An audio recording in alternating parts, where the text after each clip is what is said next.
port city of Xiamen in southeast Fujian province is the host city for the 19th staging of the TotalEnergies BWF Sudirman Cup, the World Mixed Team Championships. And all the action is happening here at the magnificent Xiamen Fenghuang Gymnasium. It's actually the 7th time that this event has been staged in China. And this is the magnificent trophy that the teams are playing for, presented by Dick Sudirman. It stands 80 centimetres tall, gold-plated, solid silver, and a really iconic trophy in the sport of badminton. Well, 8 days of competition with 16 teams. Those teams are divided into 4 groups of 4, and over the first 5 days we have the group round-robin stage. Then only the top 2 teams from each of the 4 groups will progress through to the quarter-final knockout stage on Friday, before the semi-finals on Saturday, and then the final on Sunday. Well, only 3 different countries have ever won this competition: China, the defending champions, Korea and Indonesia. And this evening we'll be concentrating on Group D with the first ever winners of the Sudirman Cup, Indonesia, who are the number 2 seeds this year. They beat England 5-love on Sunday, and they take on India, who lost their first tie 4-1 to Denmark. So we've already had one session here on day 3 of competition, and here on court 1 this morning, Japan beat France 5-love in a Group C tie. This evening, as I was saying, it's a Group D encounter between Indonesia and India. Indonesia won the first ever Sudirman Cup in 1989 and have contested another 6 finals since then. They have some big names in their squad, such as former Asian Games gold medalist Jonathan Christie and Alfian and Ardianto.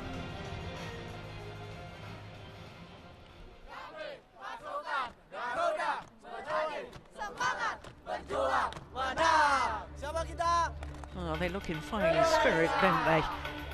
The Indonesian huddle.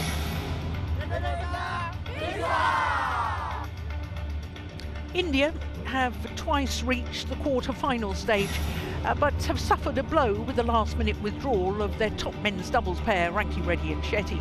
But they do have the former world champion Pusala Venkata Sindhu in their squad. Now, each tie in the Sudirman Cup comprises of 5 matches, one of each of the 5 disciplines. And looking equally as buoyed up for this encounter, the Indian team. As I was saying, one of each of 5 disciplines. And here at the round-robin stage, all 5 matches will be contested. So this is the order of play that the referee has chosen for this evening's tie. And it's interesting because no players are playing twice. So one assumes this is the preferred order of play for the referee on all ties at the group stage. We're going to start with mixed doubles, then it's women's singles, and indeed the former world champion Pusala Venkata Sindhu is in action there. Then it's men's singles. This should be an interesting match. Christie against Pranoy. Then it'll be women's doubles, and we'll finish with men's doubles, where Indonesia have traditionally had a very strong sector. So we're just about ready for the first match of the tie. The mixed doubles, as I was saying, it's Pusharianto and Wijaya for Indonesia up against Kapila and Krasto for India.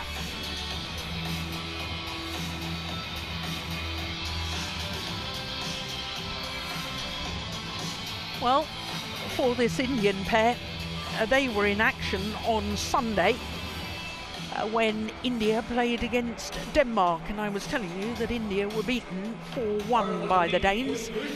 And in fact, this mixed doubles pair started proceedings and they lost to Toft and Melund. Well, as you can see, this will be a second meeting between these 2 pairs. The only previous occasion was the semi-final of the German Open earlier this year. Won by the Indonesians in Mulheim, and the Indonesians, who only formed their partnership at the beginning of this year in January at the Thailand Masters, quite frankly have had a sensational start to their partnership. 3 finals in their first 5 tournaments together. That is remarkable. They're playing their first match in Indonesia's campaign here in Xiamen.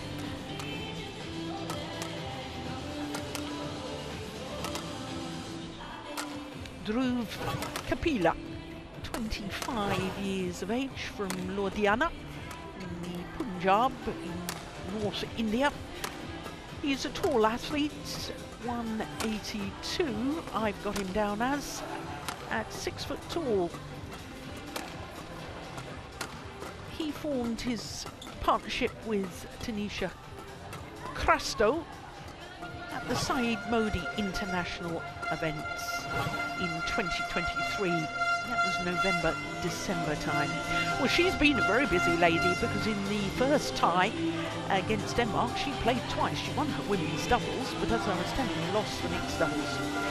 She's going to turn 22 next Monday. Born in Dubai, as you saw. So to Rehan Kush Haryanto. He is 25 years of age, from Bekasi in West Java. Not the tallest of athletes, 168 equates to 5'6", whereas his partner is probably one of the tallest female players in world badminton right now, Gloria Emmanuel Wijaya. 31 years of age, and she, like her partner, was born in Bekasi. 182 is just about 6 foot tall. She really is a tall lady. So the Indonesians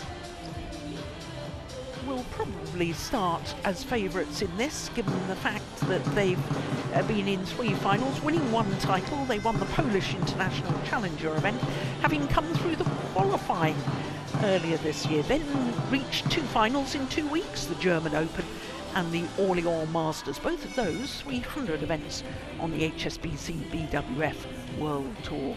Jakob Simberg from Denmark is our umpire for this one, and Su Xiaofeng, the service judge from China.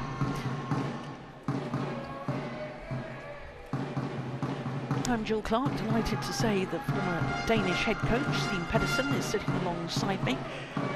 Very quickly, Steen, do you think that I'm right to say that the Indonesians will possibly start favourites here? Yes, definitely, but perhaps not as big as people would think. Yeah. Ladies and gentlemen, on my right, India, represented by Dhruv Kapila and Tanisha Krasto. And on my left, Indonesia, represented by Rehan Naufal Kushayanto and Gloria Emmanuel Wijaya. Indonesia to serve, Gloria Emmanuel Wijaya to Dhruv Kapila. Love all. Play. So Indonesia get this deep tie underway.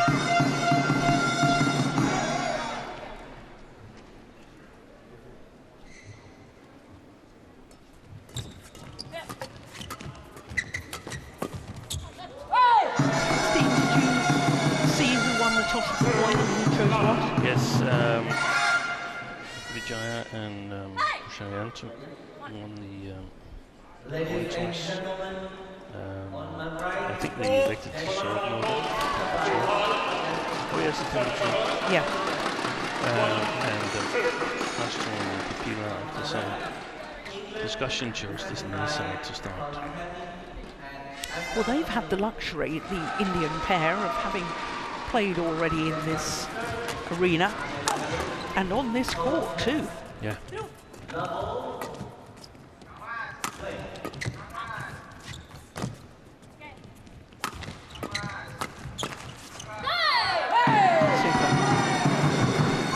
Vastly experienced, this lady, Wijaya.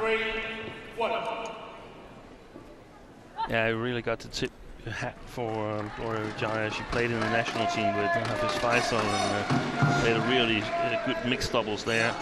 Then, following a rotation in the mixed pairings, she left the national team and teamed up with Ferdinand, who's also here, and made really good results with him as well. So good results that Ferdinand now is in the national team, and she's paired up with Kusharyanto, who was leaving the national team as well and going back to his club, and they've also played really well. So that's a great partner to have.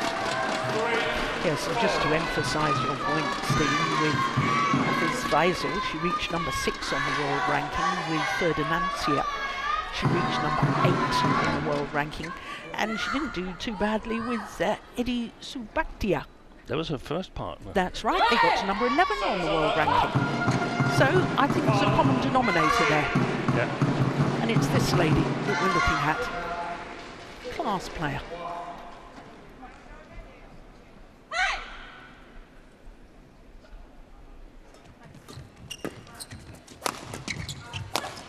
Oh, that's gone long. Did it touch her? No, it wasn't called. And no argument from the Indian pair, so I'm guessing they didn't think it did either.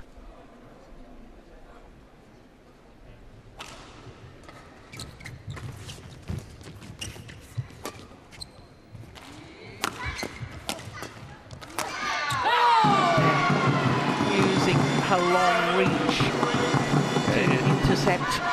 For the Indians, it's the opposite world from their first match, where in terms of the male player, Kusharyanto against Jesper Toft, they've lost 32 centimeters in opponents there, but on the female player, they've gained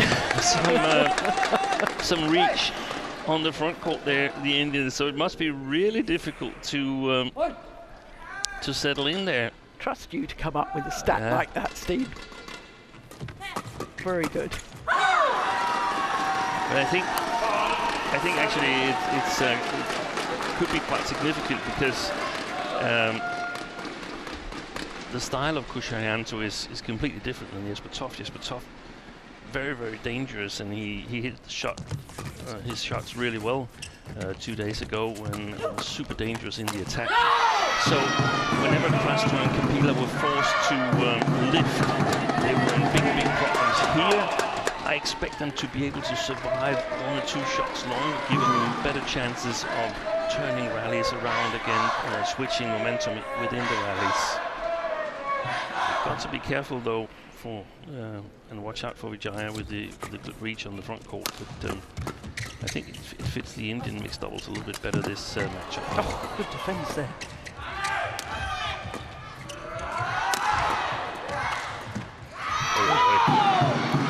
For the first time and only time that these two pairs met each other, as we were talking about at the semi-final of the German Open, it was 3 games, and it was a magnificent opening game, 25-23. Now, if we have a match like that, we're in for a treat. Ooh, that can have only been wide by whisker.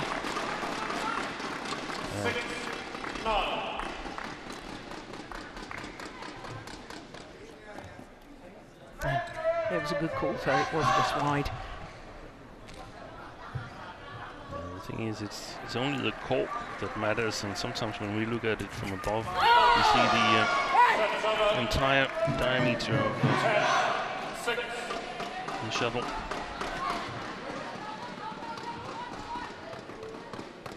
That's our excuse, and we're sticking to it. Exactly.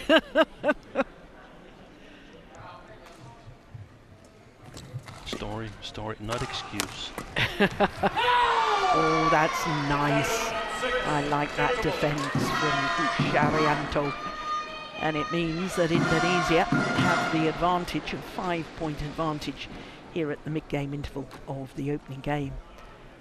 Only 7 minutes played.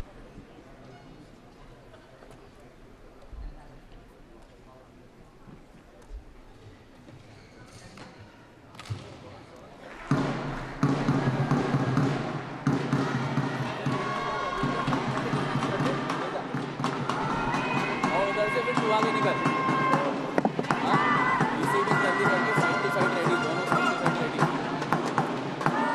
आएगा आएगा बस सर्व करके थोड़ा simple कर flick start कर जोरिया को ठीक है काम डाउन आएगा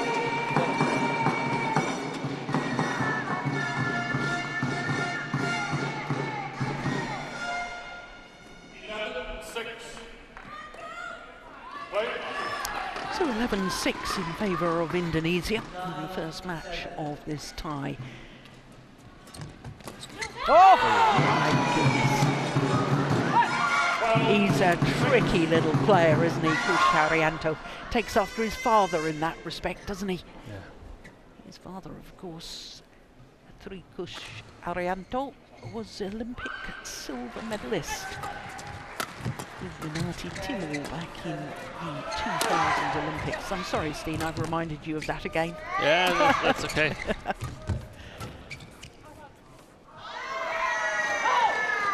That's good judgment. Just a quick point there, because I know that Vita Marissa is their personal coach. Top coach. And I think that's her on the coaching bench, isn't it? Yeah, it is. Rihanna Maniki. That's nice that the Indonesian team have said, yep, you know, because I don't think Vita Marissa is part of the national coaching setup. No. I like the fact that they brought her. Yeah, that's nice. There she is on the left. Big smiles from her. What a player she was too. Yeah, and exactly the smile, that's telling, that creates sort of a light atmosphere on the court. And I must say that on the Indian side, I feel that Kapila is looking a little bit disheartened is perhaps too strong a word, but he looks concerned. Those of us who were with us on day one of competition here, they would have seen Krasto and Mishra play a fantastic women's double against Denmark. Very opportunistic and attacking and so on. So I feel that it's her nature. I think Kapila doubts himself a little bit at the moment. I have noticed strapping on his left knee, yes. And I've wondered, do you remember he struggled to get forward to a drop shot in front of him on the forehand side? I just wondered whether that knee was really bothering him. Yeah.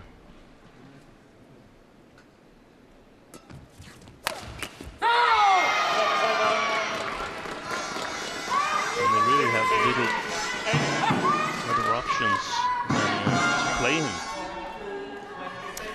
No mixed doubles specialist left in the team. No, I mentioned on the introduction that it's a big blow, obviously, to Indonesia about their men's doubles pair, Ranky Reddy and Shetty, but we also want to mention the fact that it's a big blow to them that their top women's doubles pair, ranked number 10 in the world at the moment, Jolly and Pulela, they're not here either. Exactly. More injury problems. Well, he liked that, didn't he, actually? 9-15.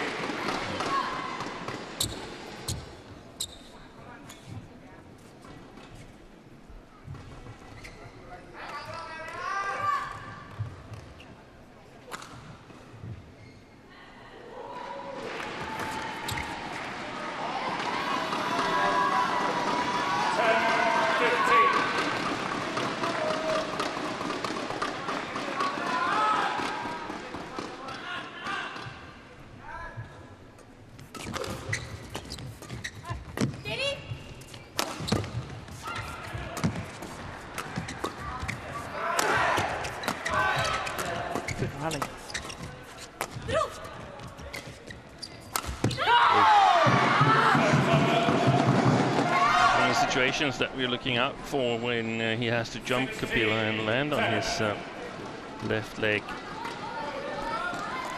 Missed the shot, but difficult to figure out whether it was due to something on the knee. I'm not sure. I think he missed time to jump, to be honest. Yeah, but that can also be if you're a little bit reluctant to jump. Yeah. And that's not necessarily conscious. Our brains are constructed to protect the body from harm.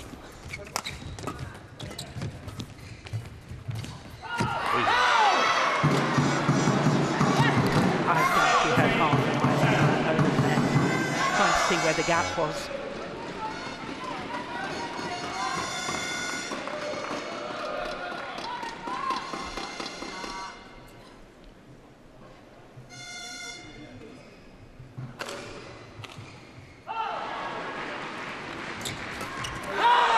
It's been good, Gloria Vijaya.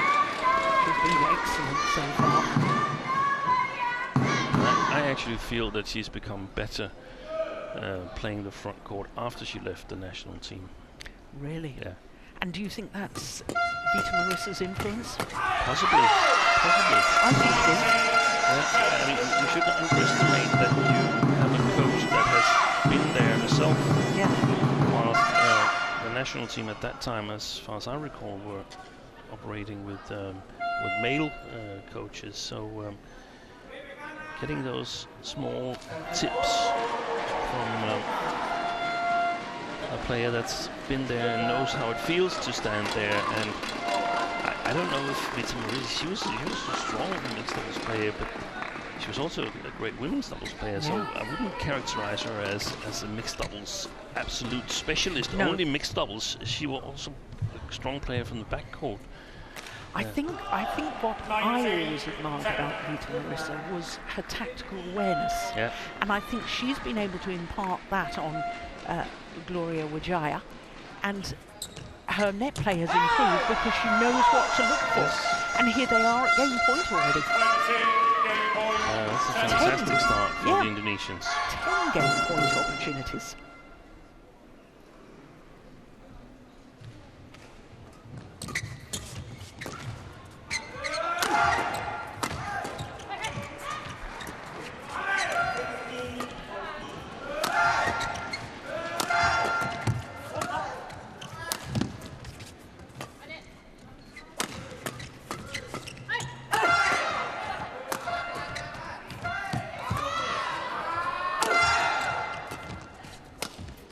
Good running.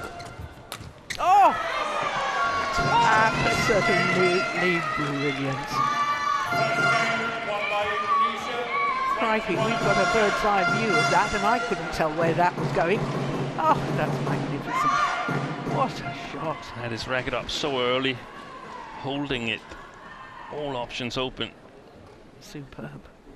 So the opening game in favour of Indonesia, 21-10 in 15 minutes. जो तू सर्व कर रहा है Gloria खेलेगा दूसरी तरफ घुमा दे रोक हाँ और पीछे से हर बार अभी हाफ मार के नहीं चलने वाला थोड़ा अटैक करके स्टार्ट करो हाँ पीछे मिल रहा है मार ध्रुव हाँ चाहिए तो स्ट्रेट मार चलेगा अगर एकदम थर्ड लाइन है तो थोड़ा स्टार्टिंग में लीड लेना 1-2 पॉइंट हाँ you will also get the confidence receiving में तनीषा अच्छा लगाया था मगर लगाने के बैक हैंड से लगाया देन यू वेंट फॉरवर्ड लगा हाँ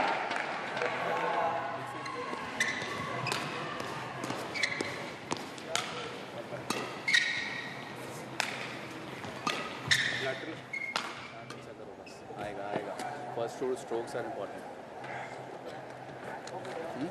keep moving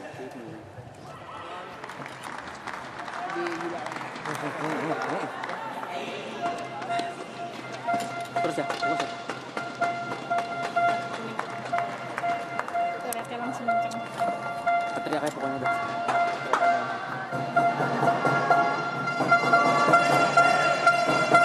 Tapi rasanya udah lebih better.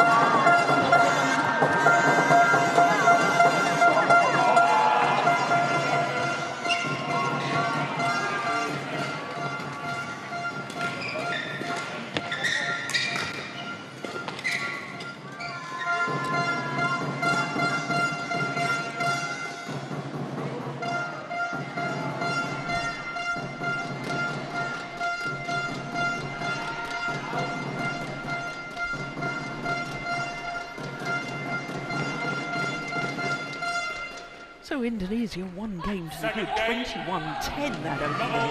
Really was very impressive. Now what can Kapila and Crasto do to turn this around? Well, that's cool as far as the Indian pair are concerned. Any ideas as to what they should be trying to do differently? I think that, as we saw also in the first match, that they are better when they are on the attack. So they've got to try and get the shuttle under the tape, but on the front court, because Kushayanto, he's got so good touch also from below the tape. So I would like to see Krasto in the first hand, and if she doesn't succeed, then I would like to see them play the opposite situation where Kapila goes forward a lot and challenging Gloria Vijaya at the close net.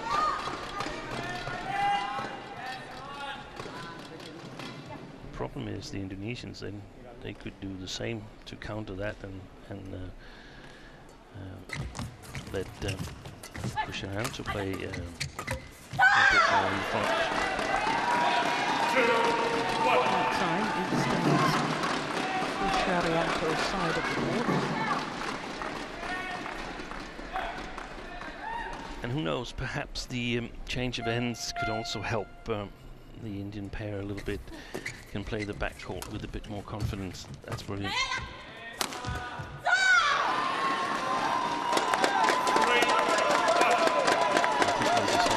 Drift alongside the court, going from the Indonesians towards the Indians.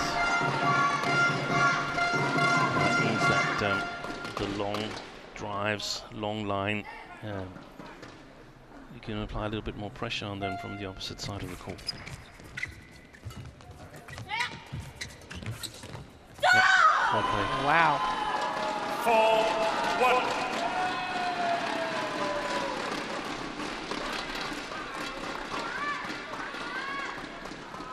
Really making a big effort to get to the net early and have racket up ready, taking the shuttle as early as possible. Krasto.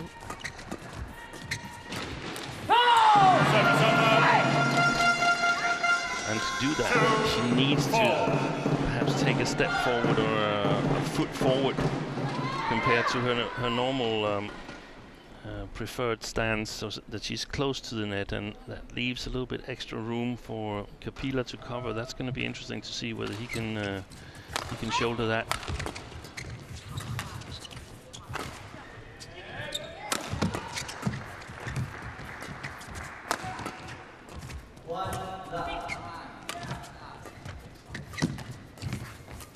Good play.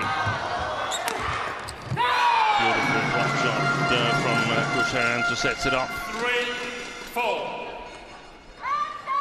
The cross net. This one. Yeah.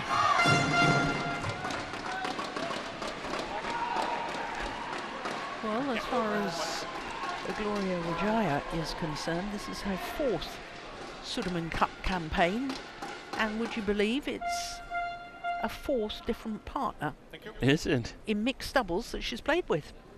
The first in 2017, she played with a certain Tontowi Ahmad, Yeah.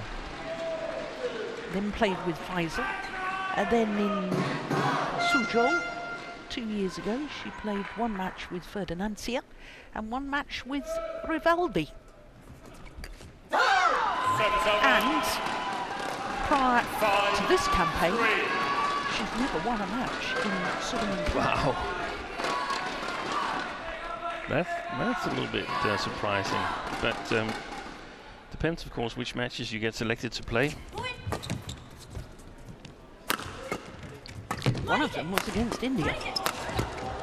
Mikey Reddy and Punapa. I think so. That was in 2017. Lost to the Danes, lost to 2 years ago, lost to Puavarnukro and Terat Tanachai, and then lost to Cheng Shiwei and Wang Yashiong. So it's tough matches. Tough matches.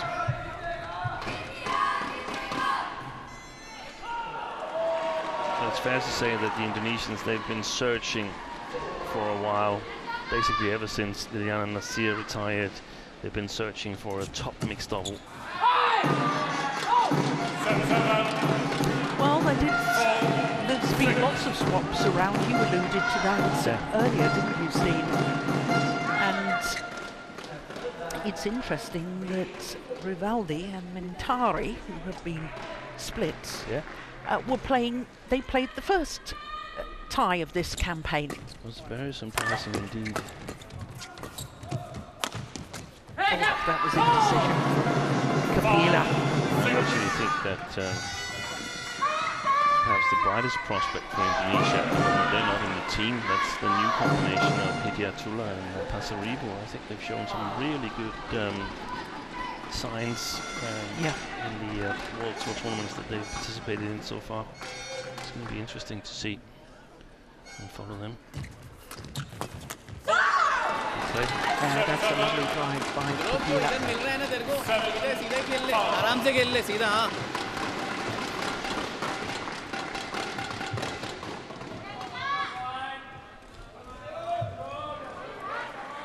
I like that shot from Kapila there. I mean, if Vijaya with her 182 is going to swing for that shot all day, let her do that. I think Kapila is going to win most of them. I think Mariachi was advising him to do something different.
Former men's doubles partner of Kapila. I don't know.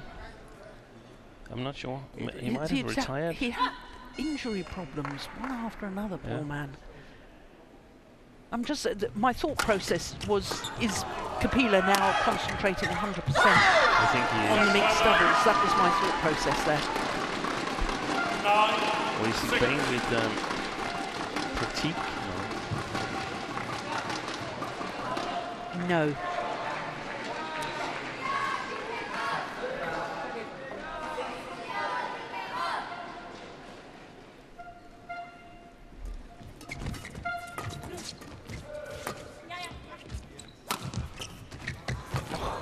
Well reached.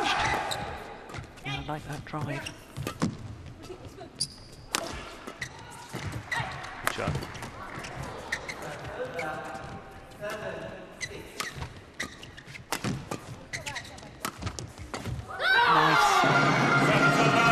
One thing I have noticed though with Kapila is that he almost always smashes at Wijaya. Yeah. And he needs to understand that smashing cross court simply to try and break down the defence of the female player is not always a wise thing to do, because it can open up the court in mixed doubles.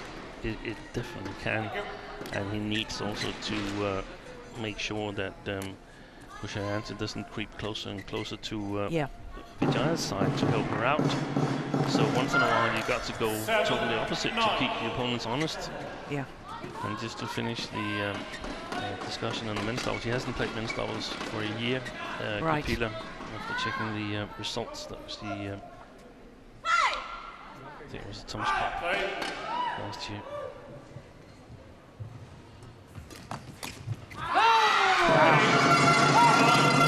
Well played by Wijaya.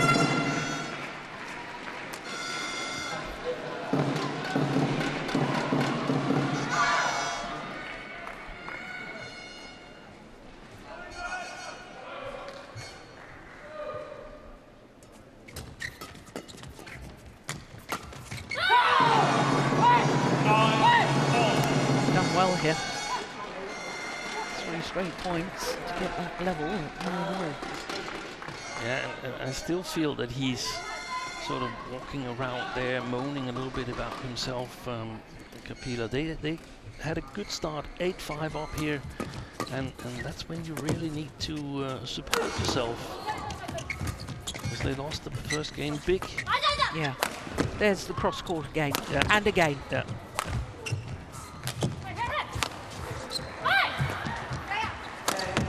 One more time. Yeah. And he's not really getting anything out of it. No. That's a good one. There's too many lifts, in my opinion, from the Indians.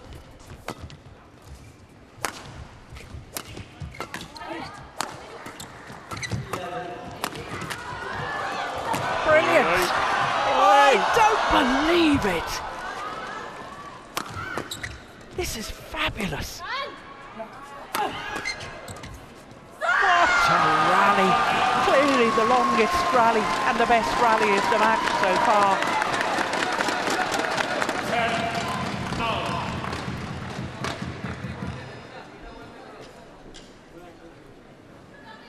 That was amazing defence from Krasto.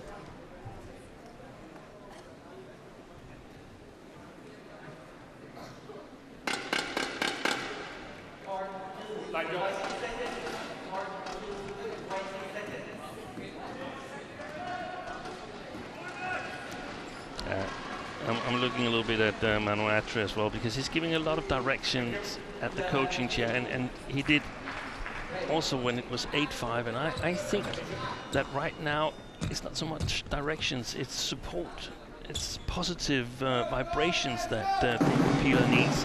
You can only change so much as a coach in a match, and the good thing had already happened. They've already changed the 10-21 deficit to 8-5 up, so things were actually on the right track, and I think support is, in that situation, more important when I look at the body language of Kapila.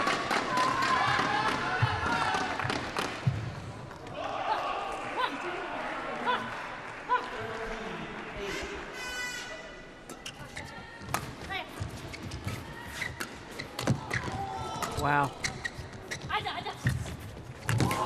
Super play. Super from Kapila.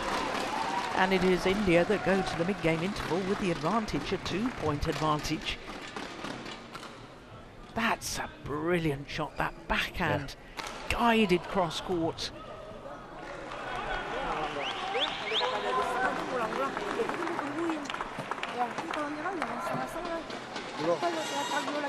Dulu kan bola baru tuh, dia nggak mau ngangkat, kamu tungguin, tampar aja di depan tuh.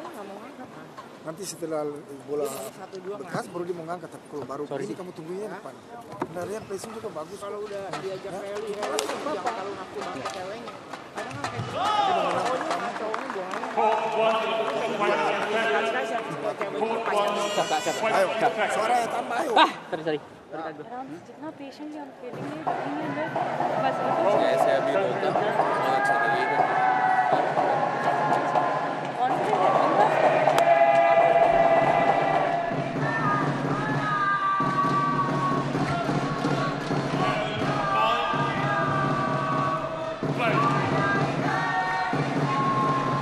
So 11-9, the advantage in the second game to India in the form of Kapila and Krasto. Well, remember, the Indonesians won the opening game.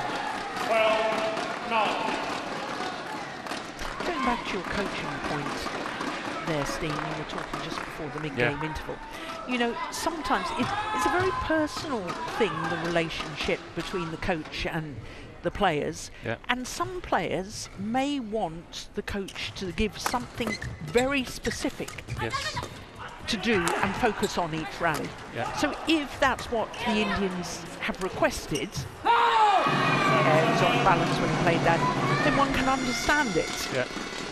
You know, and you are a vastly experienced coach, and Manu Atre has gone from being a player into the coaching role, and I think he's doing extremely well. He is. And we don't know what's being discussed between the players. No. But I agree with you that for me personally, sometimes I just needed encouragement from the coach. Yeah, and we've seen also coaches, some Danish coaches talk an awful lot after every rally, more or less.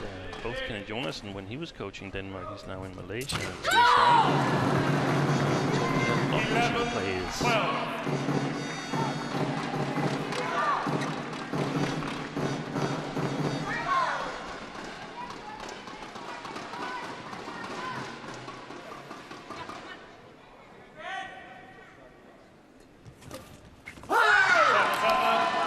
Netball on the return of serve.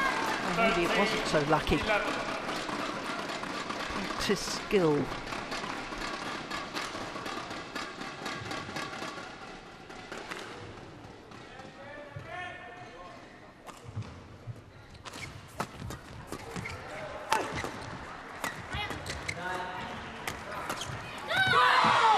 That's good placement.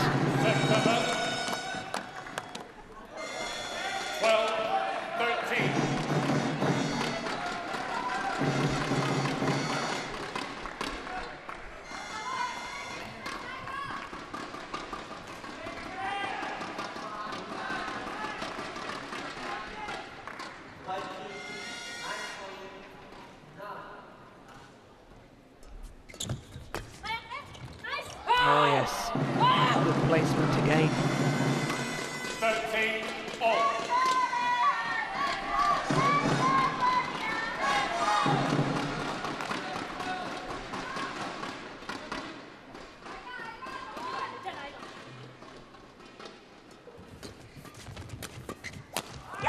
Yeah. Good start, a good return of serve. 14-13. I wonder as well with Kapila, if now he's focusing on mixed doubles, whether he should be practicing and experimenting more with more variation on the return of serve. In men's doubles, it doesn't get varied that much, does it? No, it's a different situation because Exactly. you don't have to cover back at all. So here in the mix, I would say you have to be, you have to get an advantage out of it. That's Yeah. not necessarily in the same way in men's doubles because you've got another player covering the back for you.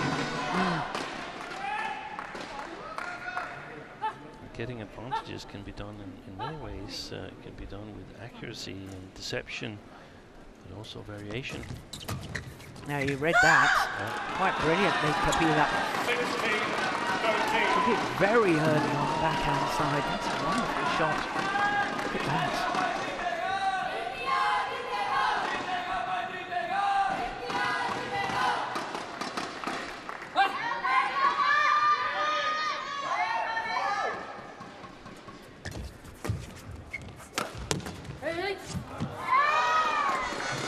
Sets over. 14-16. Sets over.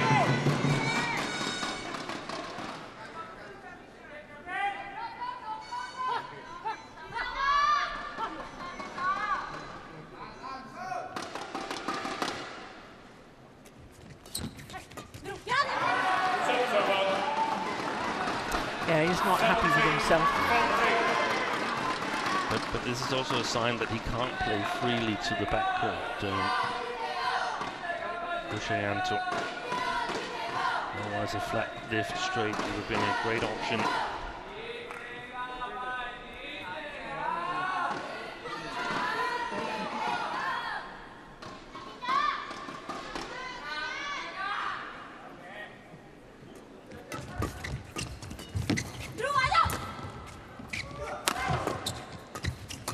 Good defense. Fabulous shot.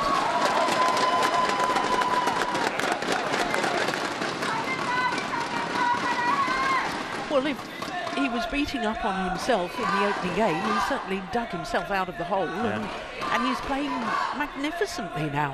Yes. Well done, young man.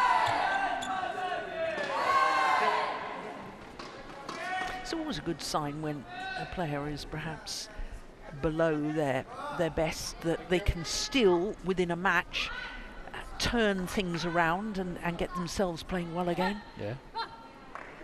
Shows good character. And also they were the ones who chose ends, so I mean, no need to be discouraged. 15-18.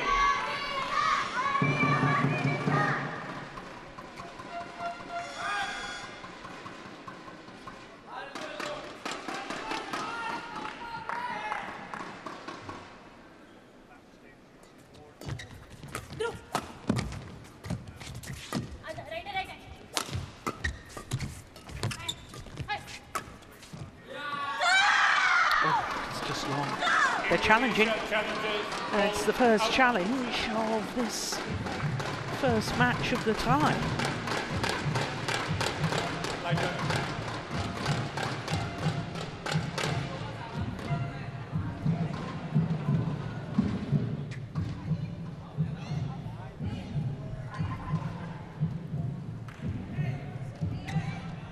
Oh, it was well long. Challenge unsuccessful.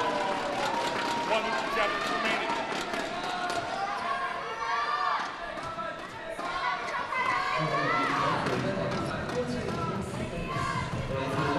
Service over. 19-15. Vote. 裁判员费宾飞达马来自印尼，法律裁判侯伟达来自中国香港。 Oh, that was going wide, wasn't it? That's certainly gone wide. Service over. 16-19.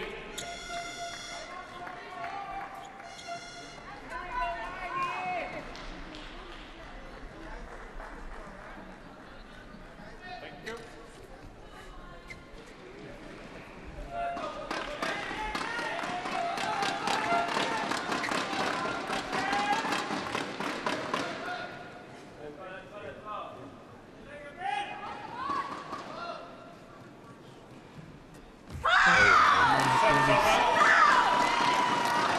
Was that nerves or what happened there? Maybe the glue on the shuttle stuck in a sweaty finger or something. It's game point opportunities for India to level this mixed doubles. Service over. 17-20.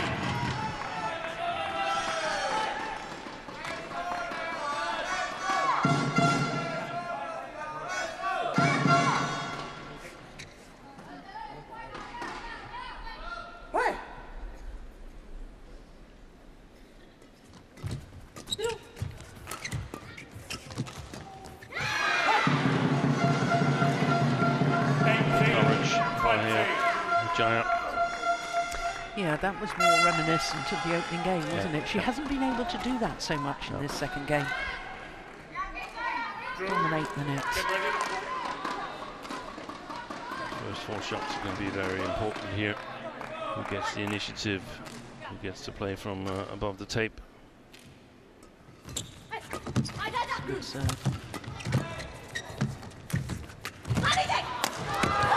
One game all. 21-18. Won by India. 21-18. One game all. 41 minutes. And it's one game apiece. How well the Indian pair played in that second game. Much more lively play from Kapila.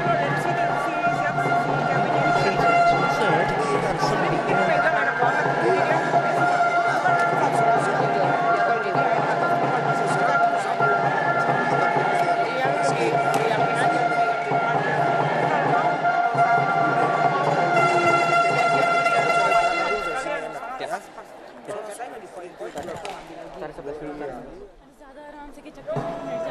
नहीं जैब मार सकती लेकिन सीधा ही कर जो भी कर रही है वहाँ से ये सब चीज़ें खेलने को मत जाना हाँ सर्विस करके ग्लोरिया को कर रही है फ्लिक मारने हैं उसको ठीक है सर्व छोटा कर रही है तेरे हाथ में आएगा ठीक है लड़के को कर रही हो ग्रुप तेरे हाथ में आएगा first one just control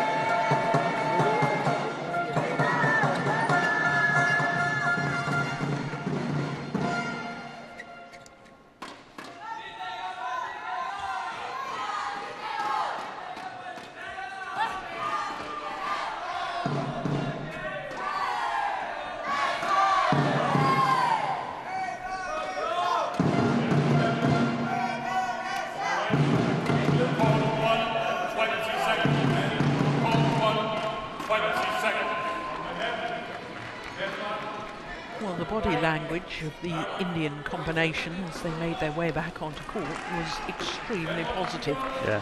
Doing fist bumps to each other. Come on, we can do this. So this deciding game, Steen, I think it's going to be fascinating. I think so too.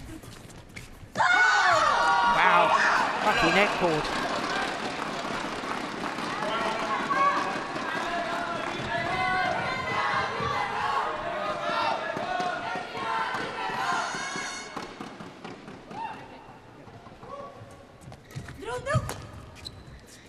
So that's the plan, to lift high on this side of the court. Well, the Indians to try and do something better than they did in the first game. Find the key to playing the faster side here.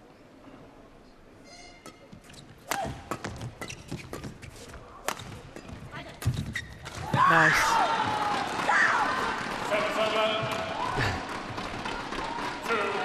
He's definitely fired up, Tanisha Craston. That can also be a challenge if Kapila likes to play calm and focused and so on. He's suddenly got a partner that is really fired up and using her energy and stuff like that. I recall when Joachim Fischer was first starting in mixed doubles, it was a challenge for some of the female players to play with him because he was so expressive in his playing style. Yes, so they felt that it was intimidating, that he was sort of like wanting to kill the opponent almost.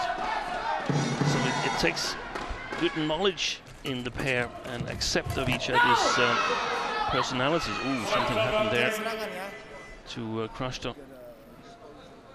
Yeah, I think it's her right ankle. Well, we're not seeing it at the moment, but I can tell you she's testing it. Yeah.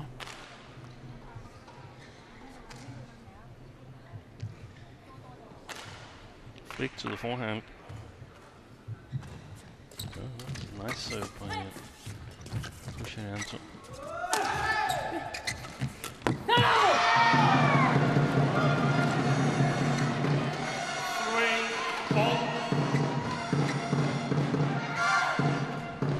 Now, she may have missed that, Steen, but, and I have no experience of coaching, but if I was a coach, I'd like to see that. That sends a message that I may have lost this point, but if you try doing that again, I'll have it next time. Exactly. The backhand side of Tanisha Crasto is a sore point for the Indians. Flat pasture towards the left shoulder or outside the left shoulder. She's got trouble covering that.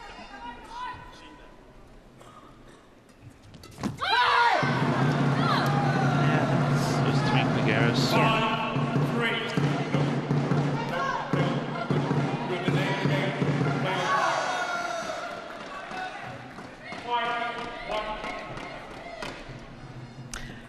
In all fairness, Steen, it's ever since she did something to that ankle. It is.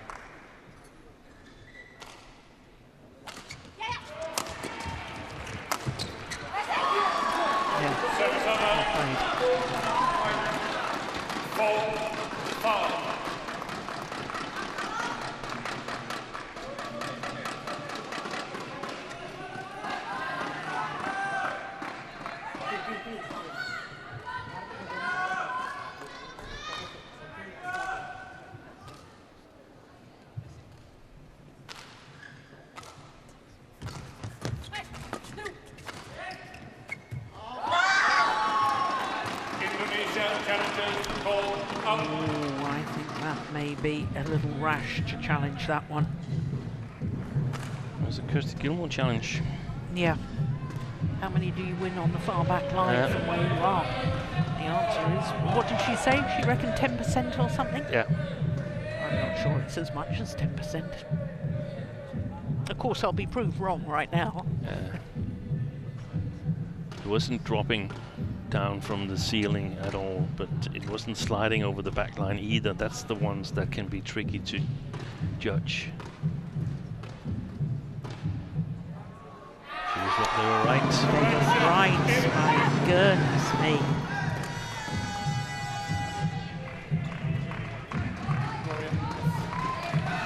So they should have challenged the next 9 times they're sort of thinking about it.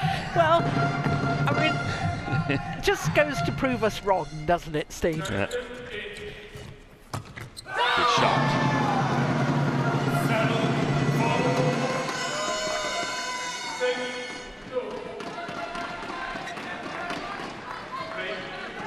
It's a very good shot. That backhand, look at that. What a great serve.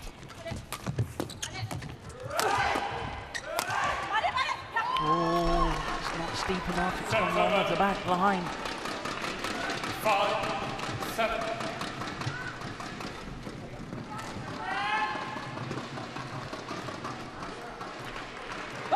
Well, it'd be understandable if Xiamen is a little nervous. This is his first ever Sudirman Cup match. 8-5.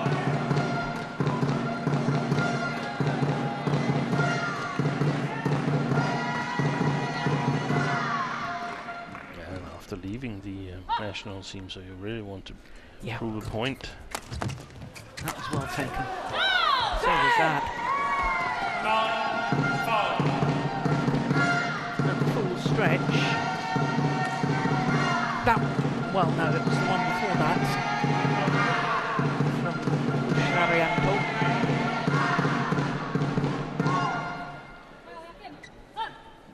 Kapila and Craster, they have not at all been able to play the same controlling service returns as they did in the first game, in the second game, I beg your pardon. That's the way to do it. It's all about the attack. 6-9. All about getting the attack. Then when you have it, it's about converting it, and that's not so easy. But got to get on the attack in the mixed doubles.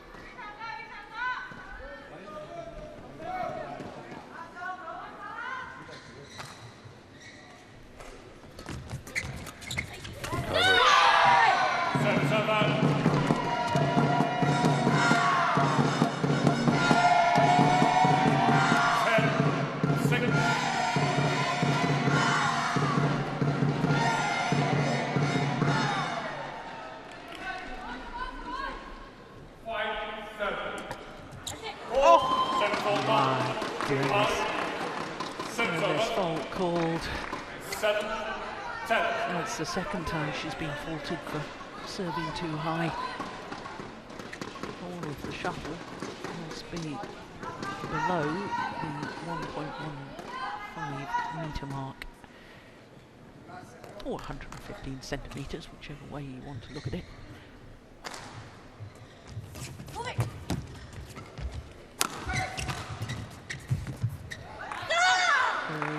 Challenging that. Indonesia challenges called out.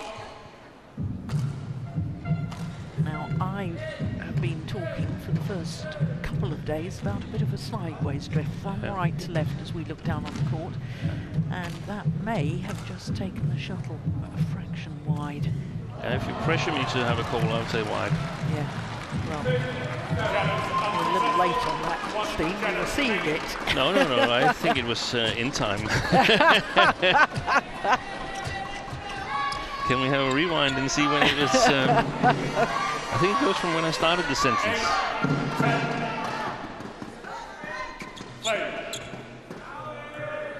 This is close enough for the Indians. This is going to be a really, really thrilling end to the first match here.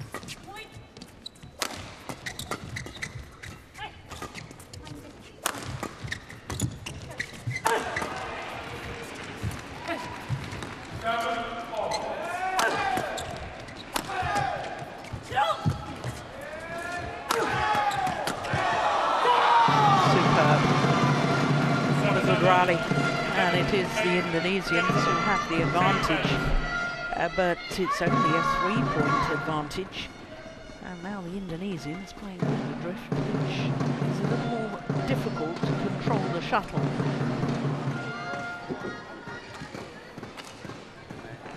What a fascinating match. Game आएगा, वापस आएगा, हाँ? छोड़ना नहीं है, body language फिर से वही, फर्स्ट 2 स्ट्रोक्स रियली इंपॉर्टेंट। हाँ, फर्स्ट 2 स्ट्रोक्स ऊपर से पकड़ने, अटैक लेना है, मारना है। हाँ तनिषा, जब भी तू रिसीव उसके बैकहैंड पे कर रही है ना, पीछे मत भाग, वो रोक रहा है, फिर से वही काम कर रहा है वो। 1-2 बार एंटिसिपेट कर ले बस, सीधा सीधा वहीं खड़ी रहे।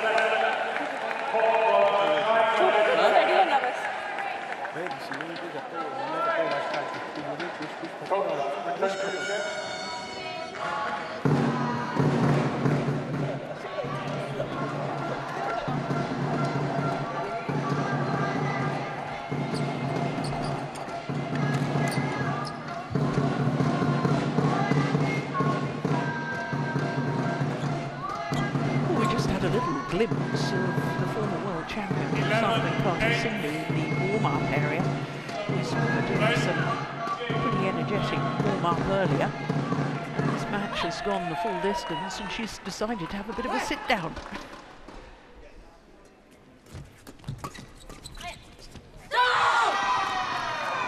Well, it's very, very important for the Indian pair to keep the scoreline tight. Just about to say they needed a better shot there. That was the right idea, in my opinion.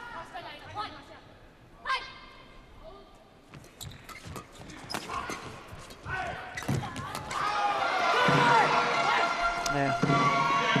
Such an acute angle. Wijaya can intercept. Yeah. She can create. Look at that reach for a start, and then the trajectory. It's incredibly steep. No lack of effort from Crasto, is there? That's really good to see.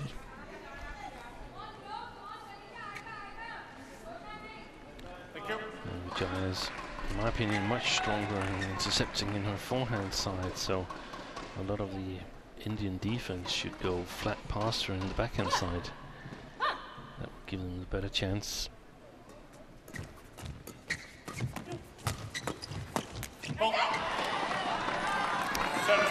Indian pair needed that. Yeah. That's how it looked for a big part of the second game there, when they were early on the shots on the first 2/3 of the court.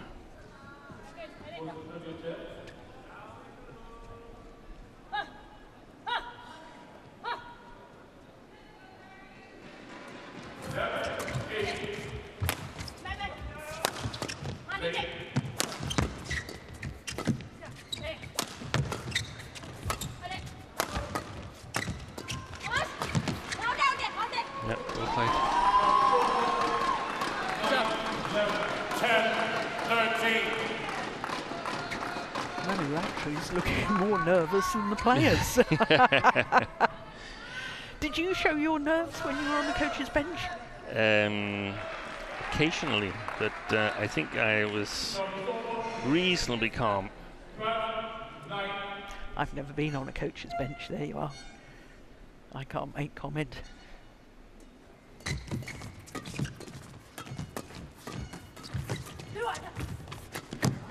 Oh, that's good defence. Fight for the initiative. Wow. Hey, that was long. Yeah. Teammates know it. The coach knows it. Everybody knows it. Kapila knew it when he hit it.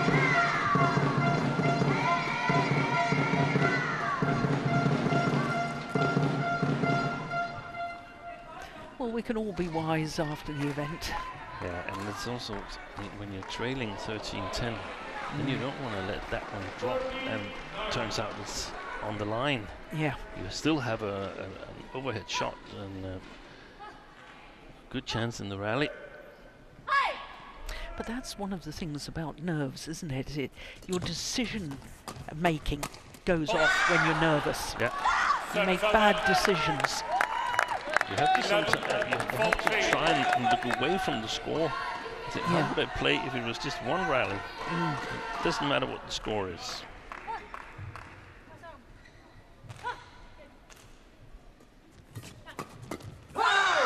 He's been brilliant on the third shot here. After the change of ends through Kapila.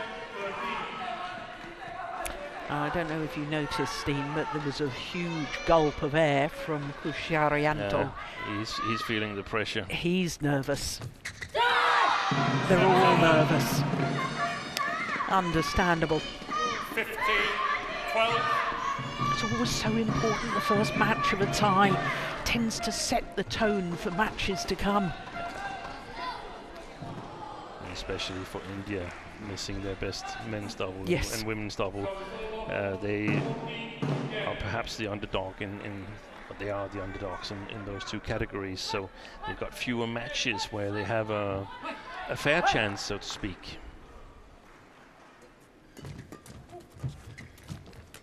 Good play.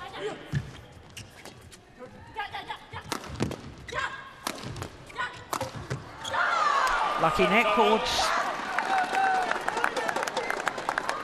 13-15.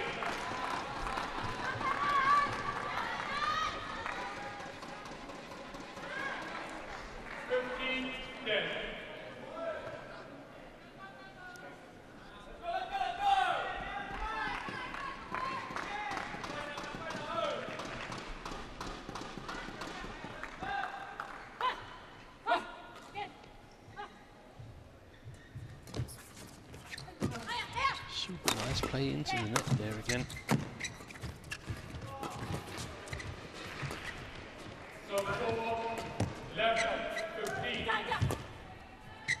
All the way across.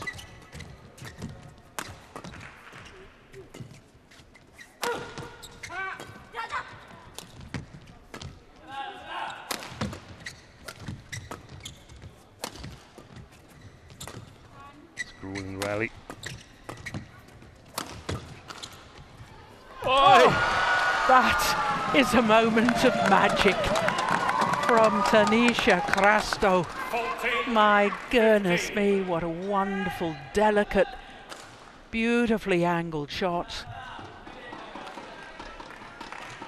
And now there's just 1 point in it. Players back on the court.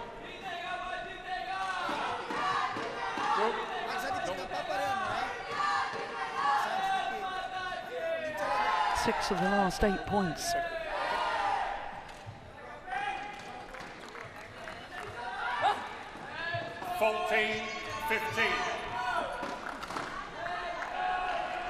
I think when Xiamen gets an attacking chance now, he's got to try and get Vijaya involved, and that means hitting on the inner side of the straight player if he's hitting from his backhand side, or all the way across so she can intercept with her forehand.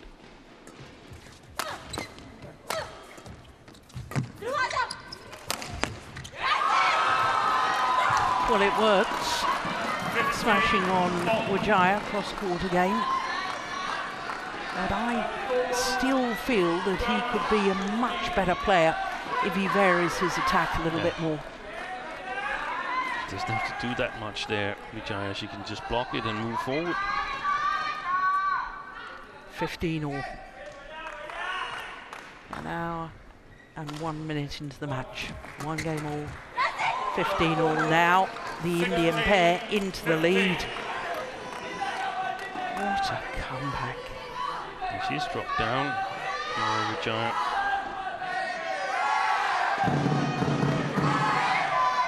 I think I would flicker again if I were Crasto. 8 of the last 10 points to the Indian pair. Yep, you're right, Steen.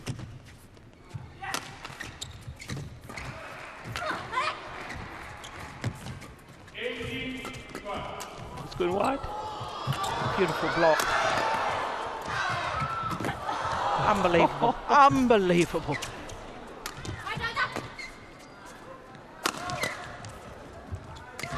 Good shot. Wow. I told you there was no lack of effort from this lady. 16 all. That is amazing. Players, get up. Yeah, umpire telling the Indian players to get up so the court can be mocked and we can get on with the match. Look at that dive.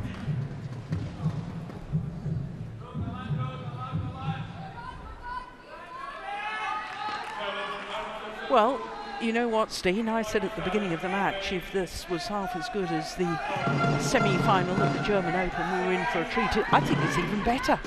It's definitely just as good. Yeah. And we have the thriller in the third game here in Germany. It was the first game.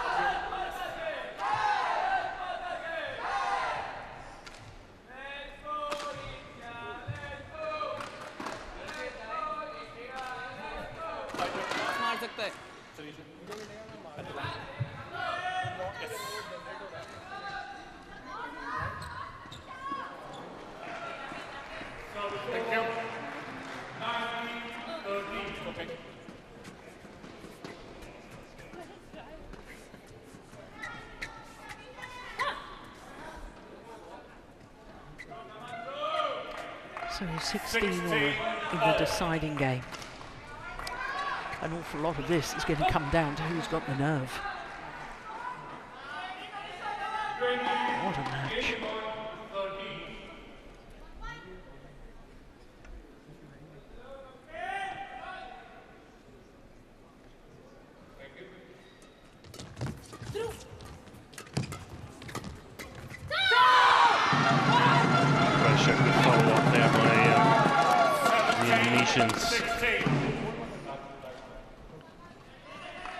It's going to take some guts from Kapila and Craster to lift at the moment.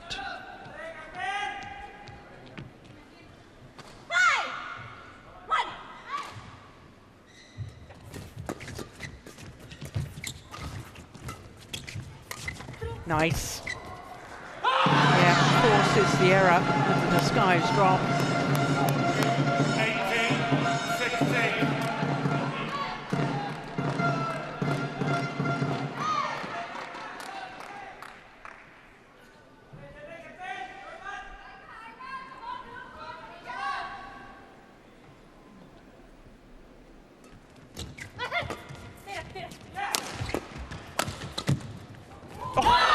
That's brilliant. Well, we had a moment of magic from Crasto a minute ago.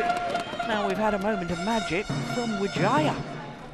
And the Indonesians have won all three rallies since that long rally with the long break of getting the court mopped. Well, it's a run of 4 straight points.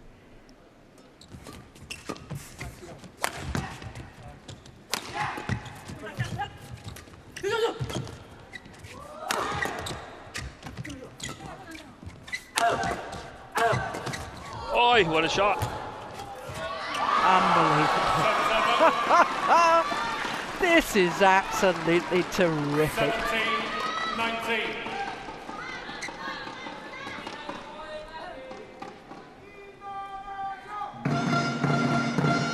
Super placement across the body for Wijaya.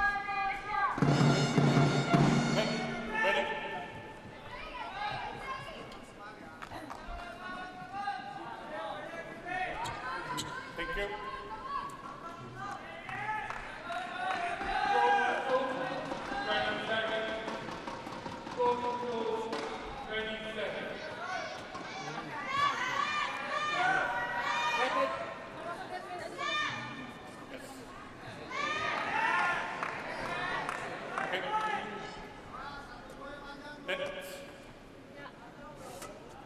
Somebody was using a flashlight behind the court.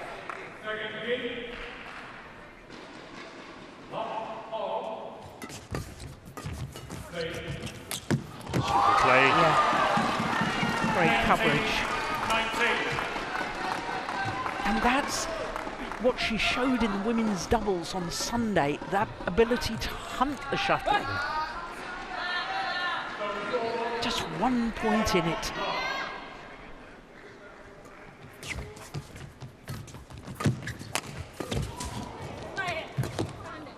Wide. Nope.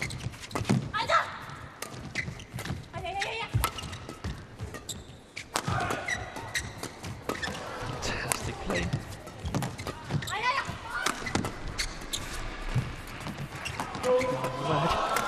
boy, that's a fantastic rally. This is just wonderful. 19 all.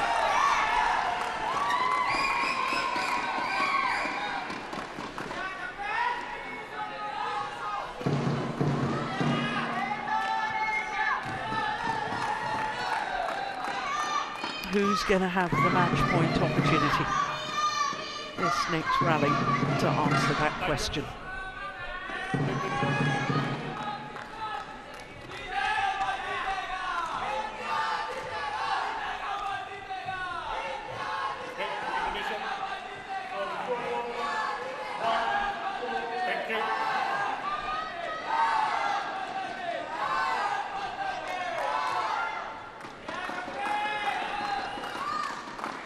One game all, 19 all.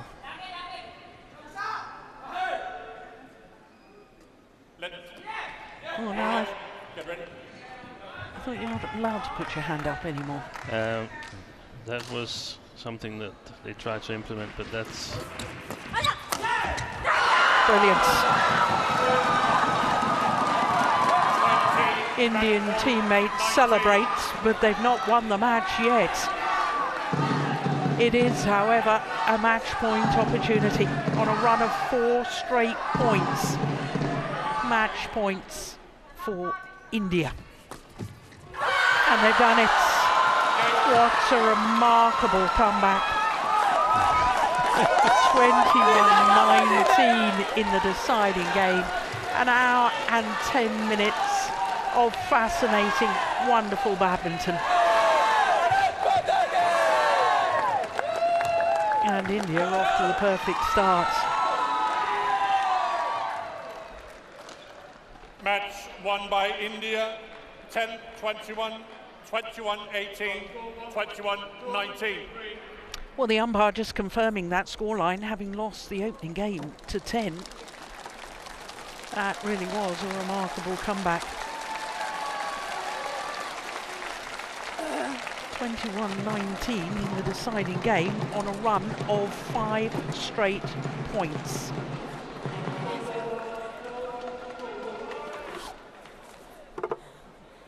Well, no wonder the Indian team are delighted.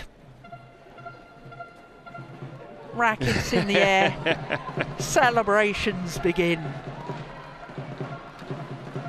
She's been the Indian player of the tournament so far, Tanisha Krasto. She certainly has. Let's just confirm that scoreline. 10-21, 21-18, 21-19 in the deciding game in an hour and 10 minutes, having been 16-19 down. Quite remarkable. Well, we've got plenty more to come because we've got another 4 matches within the tie.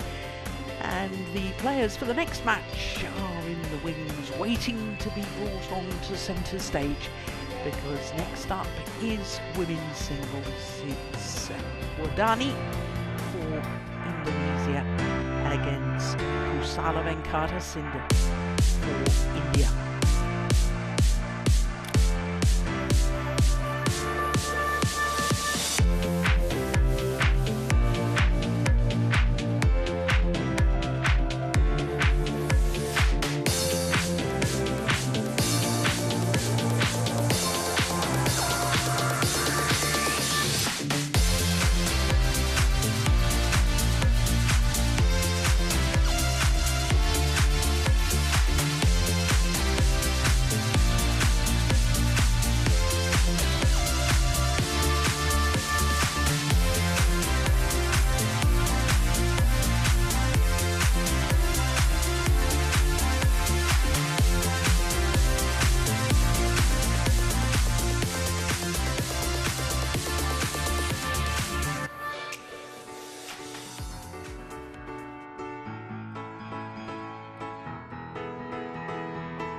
Well, it's a magnificent sporting complex here, the Olympic sporting complex here in Xiamen. And what a beautiful arena we're in right now. Well, next up is women's singles and Putri Kusuma Wardani for Indonesia are up against the former world champion, Pusala Venkata Sindhu.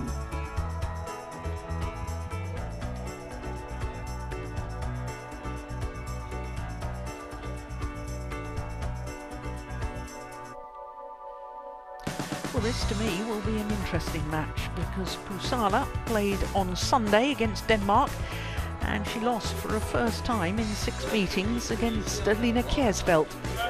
So perhaps the confidence has been dented, whereas we don't know about Wardani because she wasn't selected against England. So this could be just as interesting as that mixed doubles. And the stakes have just been raised a little bit, yep, given India's win in the mixed doubles here.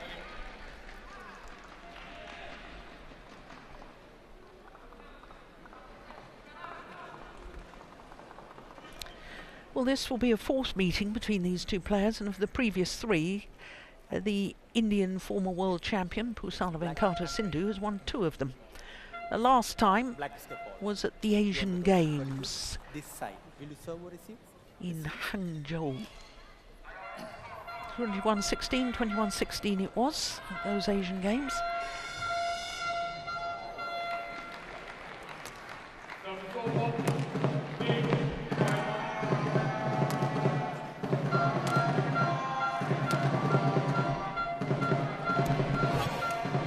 Kusuma Wardani is 22 years of age from Tarang, western suburbs of Jakarta, and she's currently playing off her career high. It's her 2nd spell at her career high of 11, and it's her 7th week in total. Pusala Venkata Sindhu is 29 years of age, from Hyderabad, and a very tall athlete, as you can see, 5'11". Making her 5th appearance at the Sudirman Cup, her 5th campaign. Her first was 12 years ago, in 2013. So, as I was telling you, Wardani is from Torang and playing off her career high. She's played in 6 tournaments so far this year, a couple of semi-finals, both at 300 level, whereas her opponent, Pusala Venkata Sindhu, has not had the best of starts to the year. She's had 1 quarter-final from 5 tournaments played, but as we always say, she is a big tournament player. 5 World Championship medals, 2 Olympic medals, a silver and a bronze. And you don't go winning medals like that unless you are ready to play, a very, very competent player in the big tournaments. And this is a big tournament. So our umpire for this one is Vishwanath from Sri Lanka. Liu Yun from China is in the service judge's chair.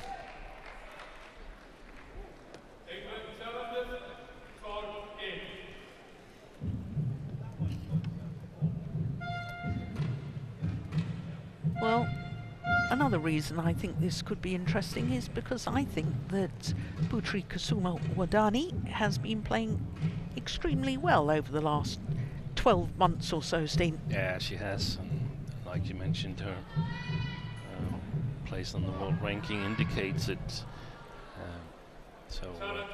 That's, I think, ahead of the match here.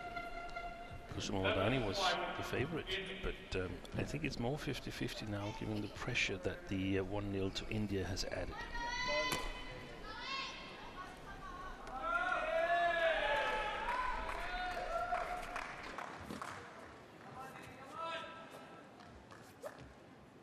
Ladies and gentlemen, on my right, Indonesia represented by Putri Kusuma Wardani.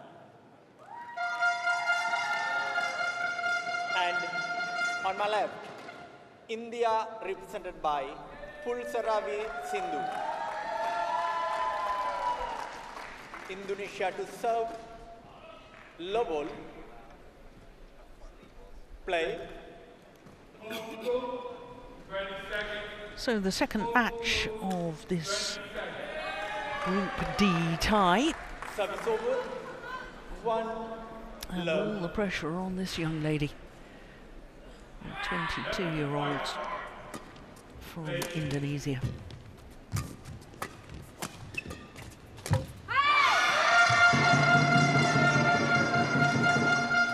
Service over. 1 all. Service over. 6-11.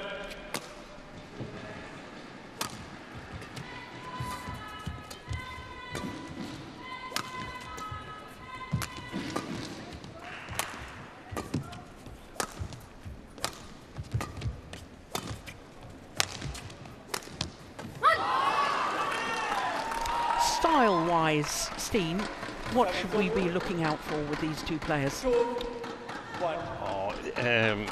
I think that we're going to see Sindhu in a more attacking, a more trying to control more than we saw her 2 days ago here. We know that she's a great retriever, but I don't think she can rely on it too much. Kusuma Wardani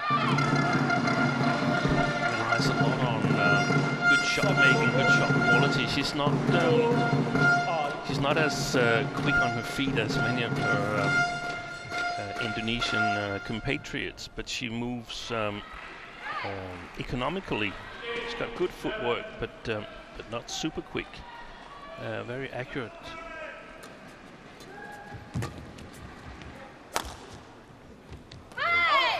Yes, and of course I'm guessing you're thinking perhaps about the Olympic bronze medalist, Gregoria Mariska Tunjung, and her movement. Sadly, she had to pull out of coming to this event, and she'd just been, I gather, been named as the vice-captain for the team, but unable to come. We wish her well and hope to see her back on court soon. But that ought to be mentioned because we talked about the fact that India are missing their two top doubles pairs in the men's and women's doubles. And Indonesia missing top women's singles. Yes. So when you've got two players, as Indonesia have, in the top 11 in the world, Wardani as a replacement as number 2. It's a good replacement, but I would still think that would have played Mariska if she was here. And I hope we're going to see a bit of a different Sindhu in this match here, because I mean, the match against Denmark, India had lost the team match. The team was decimated by the withdrawals that we already discussed and so on. So it's not the easiest match to motivate yourself for. Anyway, Sindhu almost won it. She was only 2 rallies away from winning that women's singles match. And I think if you can't be motivated by leading 1-0 and the possibility of putting the team in front 2-0 here, then that would be really, really strange. So I think we're going to see a Sindhu that's playing better than 2 days ago. But having said that, I agree, that's one way of looking at it, but you never know what goes through an athlete's mind, and confidence is a very fragile commodity in sport. And when you think that she was 19-12 up in that deciding game against Lena Kersfeldt and went on to lose it, what has that done psychologically to Sindhu? Yes, and the start here suggests that it has done real damage. Yeah. Because this is not a good start at all. No, she just lost, well now, 7 straight points. This is a catastrophic start. 8-2.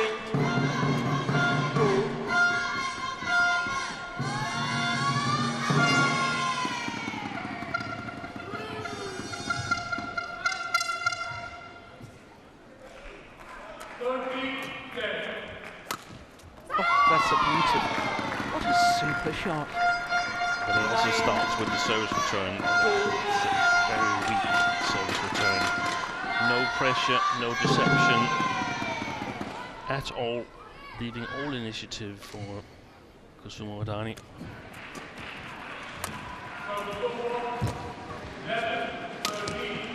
Short. Yeah, completely mistimed that. I remember you and I were very impressed with Wardani at the Hong Kong Open last year, weren't we? Because she was the first Indonesian women's singles player in the final for 26 years at that event. But I know she lost to Han Yue in the final, but the way she played throughout, I thought that was sort of a signal that she had really become of age. Semi-final against Miyazaki. Yep. Amazing match. Well, you're right, Steve. This is not the start that Kusala wanted. And for Indonesian fans and Wardani, this is exactly what they hoped for.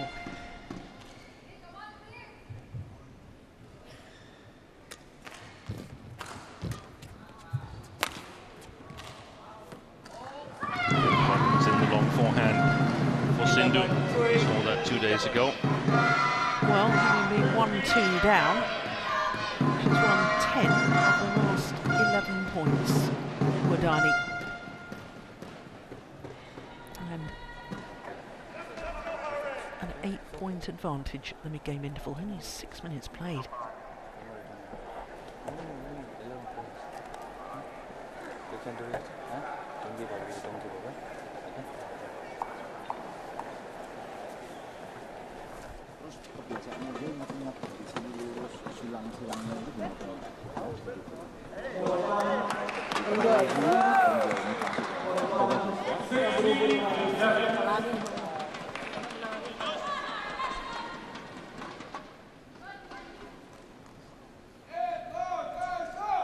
Well, the players return to courts. Kusala's coach, Yu Yong-sung. Very softly spoken, because I'm sure he speaks to her in English, and unfortunately I couldn't hear what was being said. No.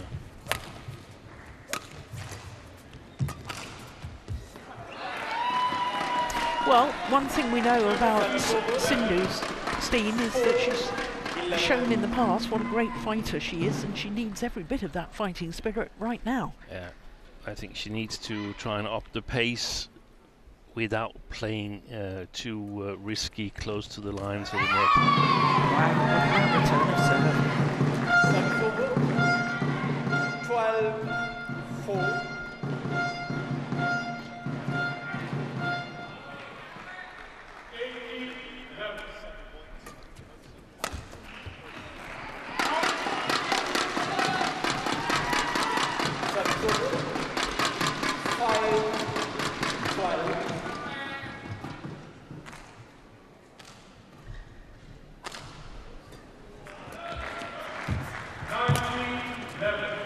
That's short.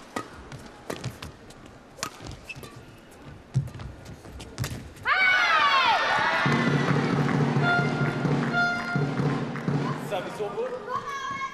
13-5.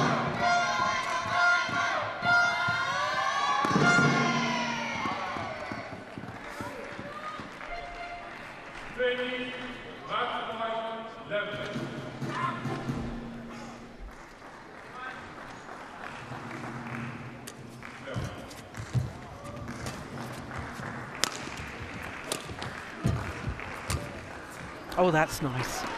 That's a lovely shot. Good disguise. Twice Olympic silver medalist, that man. 13.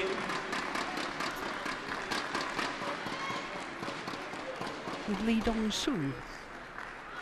Yeah, in 2004. That's correct.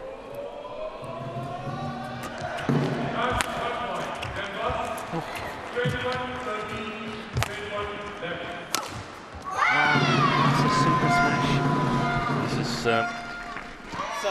This is looking tough for Sindhu. 14-6. What's happened? Is it purely confidence and the fact that she had that long injury layoff?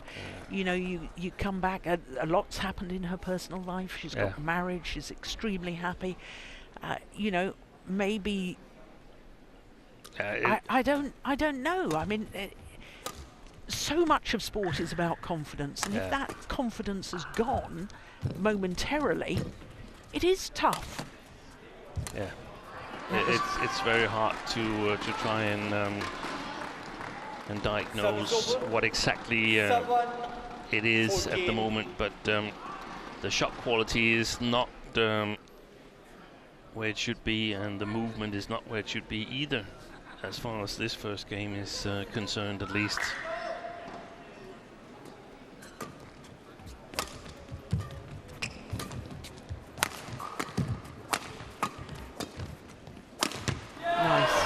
Well, when you say lack of shot quality, I mean, you don't become a bad player overnight. What you're saying is she's perhaps lacking match fitness, so that she hasn't got match the fitness. accuracy. How much has she been able to practice? Exactly. We don't know that. It just doesn't look right at the moment. Maybe she's really, really nervous because, as you said, self-confidence is a fragile thing. Yeah.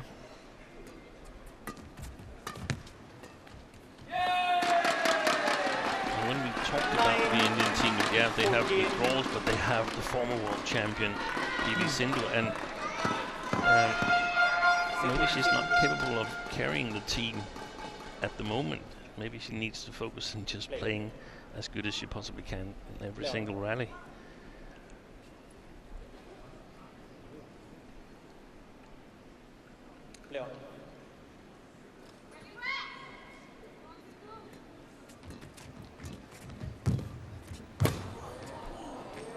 Short. Oh, she missed it. Well, she's going to challenge. Indonesia challengers called out. I saw that as wide.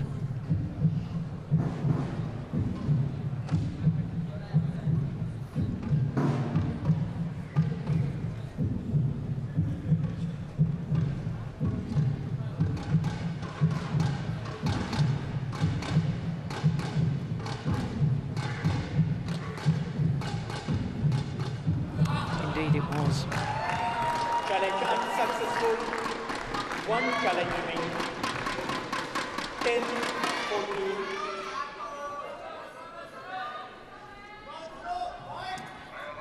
Play.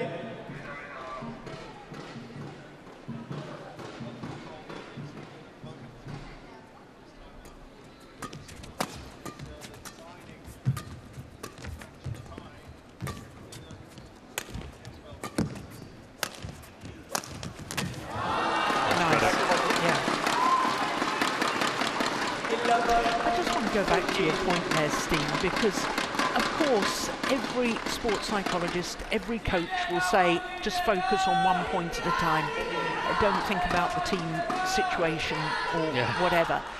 But it is so special playing for your country in the World Mixed Team Championships. However much you try and put it out of your mind and focus on one point at a time, you can't. You can't, it's impossible. It's impossible, and I think one of the ways to cope with it is to realize and accept that it's there, and you can choose to say, hey, I don't want to play, put our second women's singles in, then you're rid of it. But if you want to play, then accept that it's there, and you've got to live with it. Yeah. But so far she's leading in the second part of the first game, 8-4 up, so that's the positive for Sindhu.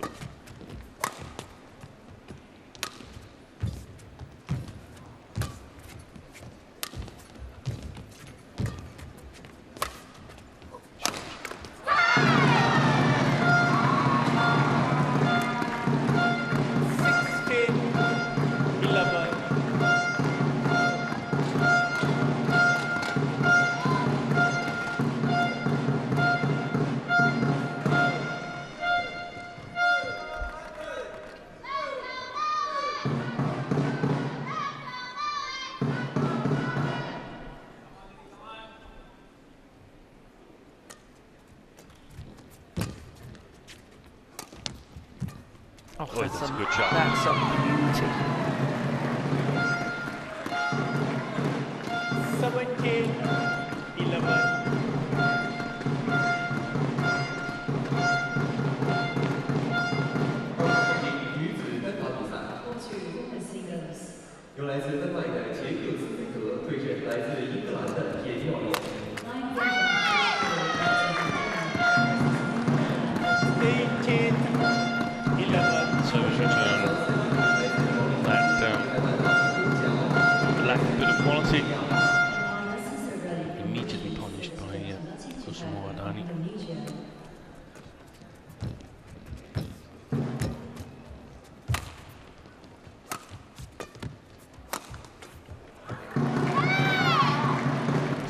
2 points away from the opening game.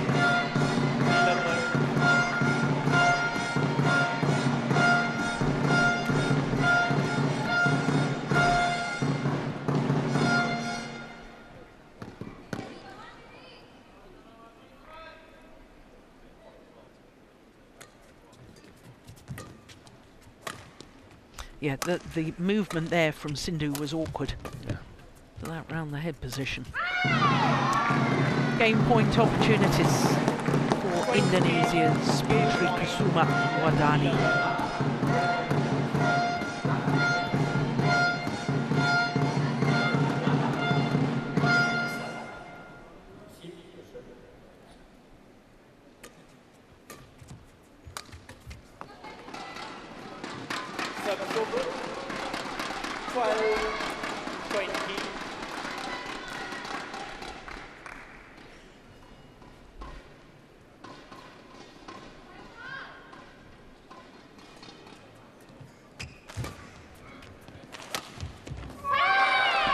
Opening game, 21-12 in favour of Indonesia.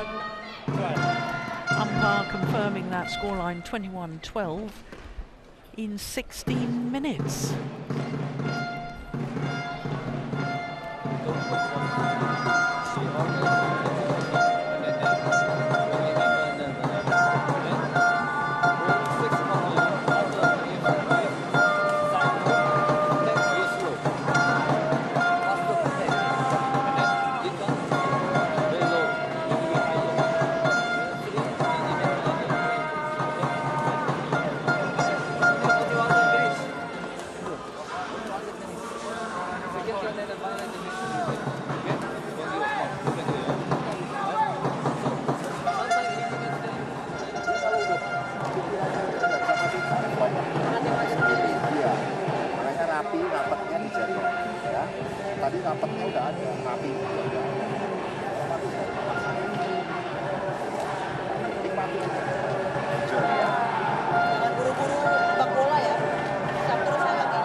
Second game, level. Play. So Putri Kusuma Wardani, 1 game to the goods in the second match of this Group D tie against India. Pusala Venkata Sindhu, the former world number 2 and former world champion, is going to have to lift her game.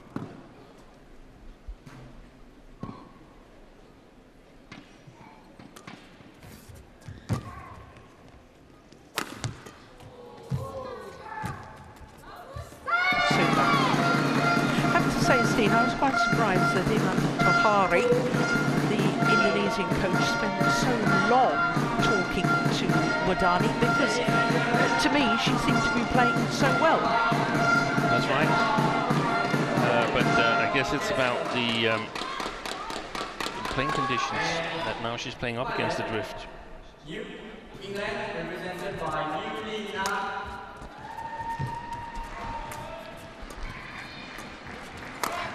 England enter double Short. play.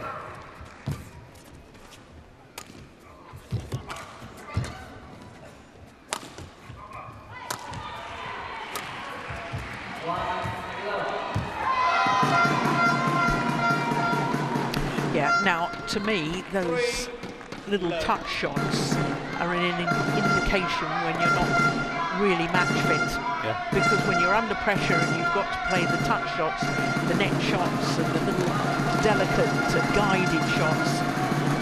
It was one of the rallies that she needs to play Sindhu, but she needs to be able to play it with good touch and good accuracy, and if she ends up making the errors on the tumblers in our rally, then it's difficult.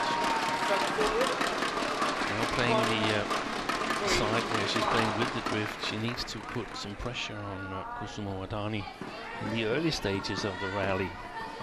Serve third shot or the service return, so that she gets the upper hand. If that's not the case, then I think she will be in big problems.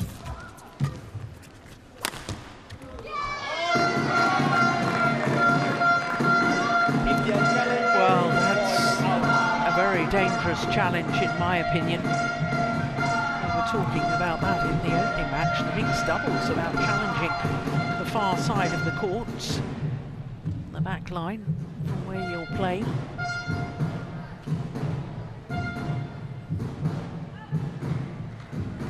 Yeah. It's a little rash. Challenge unsuccessful. One challenge remaining. Service over. So let's see if Sindhu is able to put pressure on the service return here, get in a good position to the fourth shot.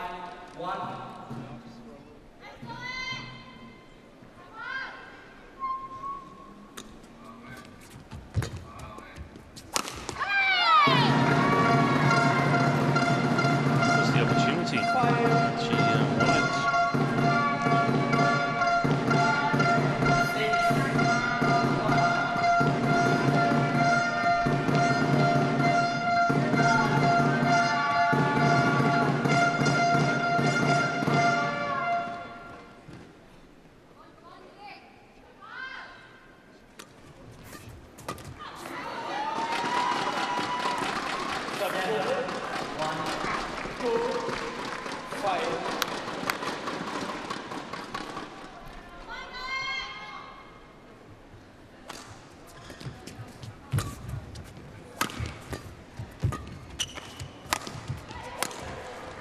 That's a beauty.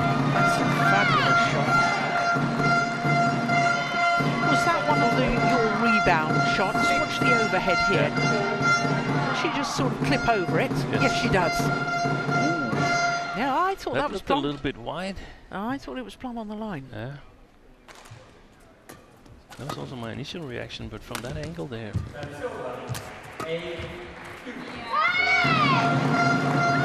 There's no defensive footwork at the moment on Sindhu's side. Look, when she's overplayed here. I think you're right, Joe. I don't think she's been able to practice that much. No. Unfortunately. Oh, that's great length on that lift. 3-7. 9-2.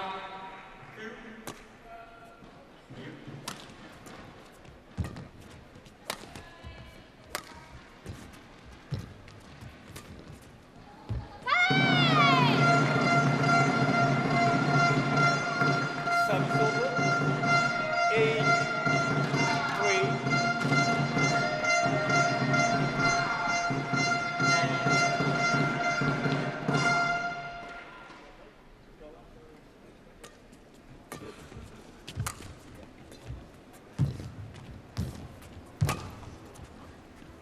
That's a great lift.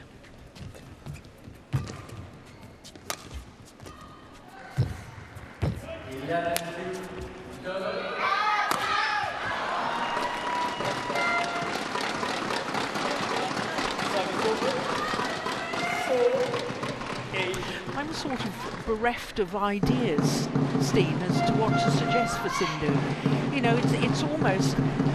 I'm sure some of her fans feel the same way. I feel a bit sad because I know she's so much better than this. Yeah. And, you know, every athlete will have injuries at some point in their career. But, you know, she's only 29. I mean, you look at Carolina Marin, I mean, she's trying to come back from injury, but she's in her 30s. Tai Su Ying's in her 30s. She's still got some good playing time. I don't see 30 in women's singles nowadays as a prohibitive sort of barrier. No, not at all. Not at all.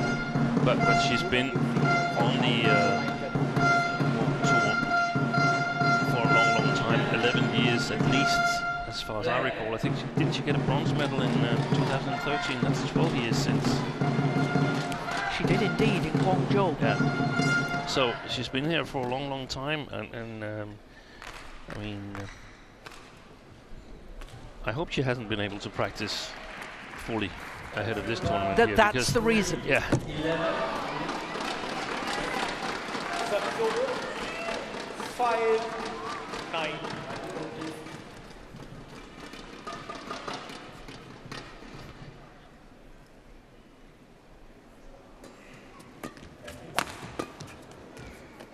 Left. 6-9.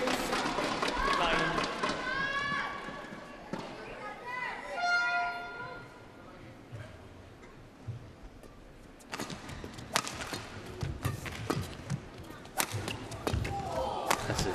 She's trying to play a lot more aggressive now, isn't she? Yeah. Sindhu. Yeah, it's paying dividends. And Xiamen is now it's her turn to play a little bit low quality service returns. Hasn't got the right length on it, and that leaves it open for Sindhu. So a good comeback here.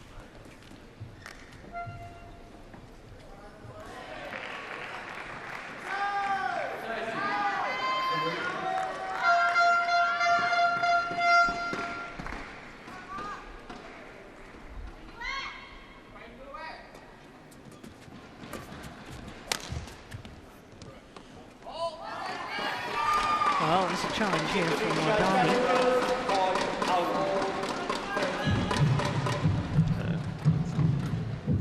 I don't think she's going to win that.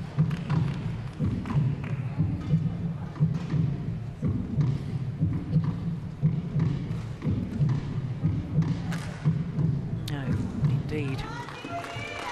Challenge unsuccessful. One challenge remaining. 8-9. Well, this is a great comeback. We said earlier she's a great fighter.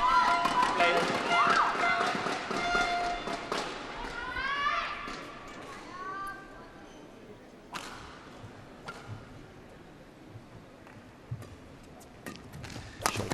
We're at mid-court there. Service over. 10-8.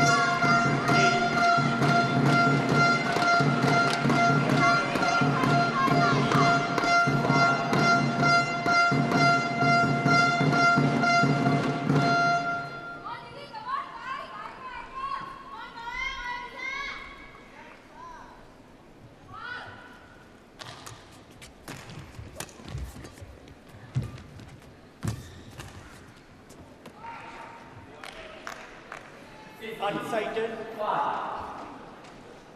Well, the line judge was unsighted because Wardani was between the line judge and where the shuttle landed.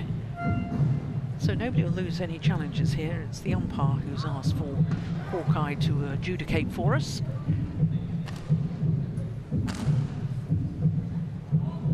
That was clearly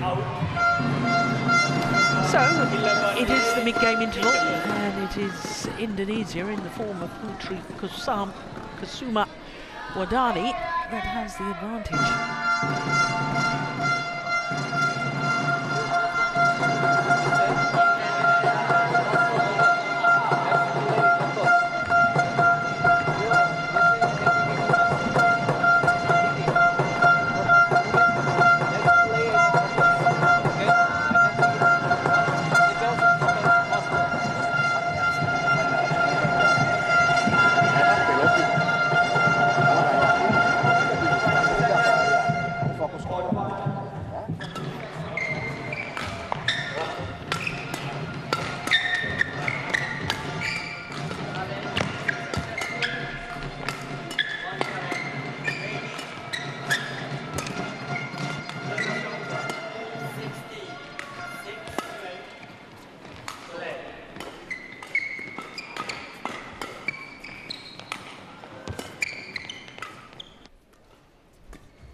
wanted at the resumption of play here in the second game.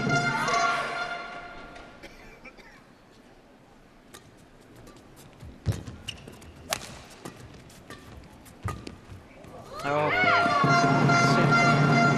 saw that 2 days ago when she played Dina Kasper, that particular shot was very difficult for Cindy to cover. The push down the forehand side, the flat push.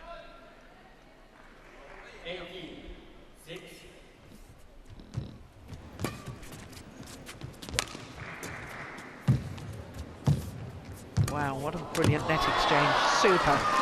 Well finished off by PV Sindhu. 9-13.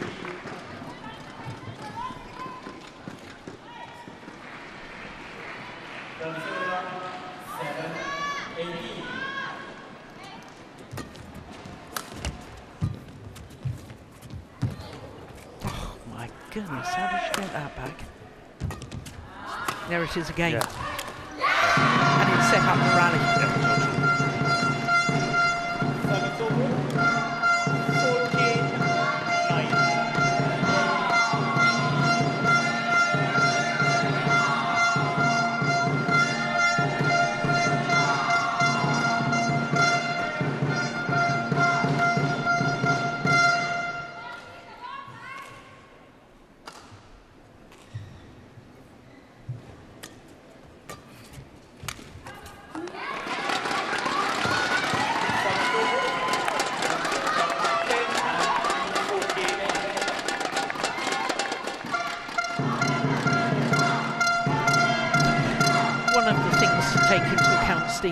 I wonder if Wardani, the closer she gets to the finish line, might get a little bit nervous because she knows how important this is.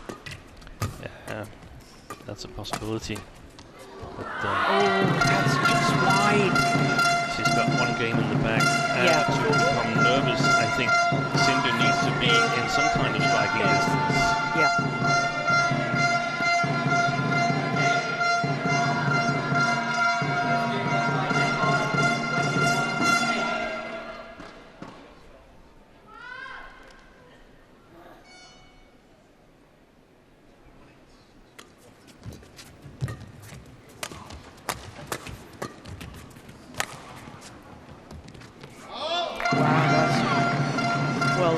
So Sindhu wants the instant review to have a little look at that, but if she's wrong on this, Sindhu hasn't got any challenges left.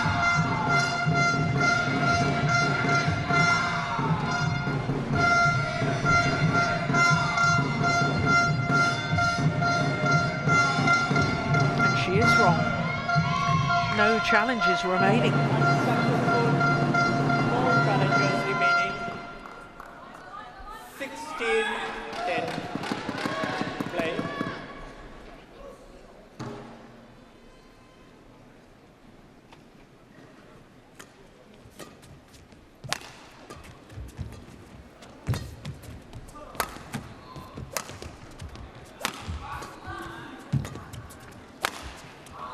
Missed it. And she's got no challenges. She looked to the umpire about to challenge and then she realised no challenges left.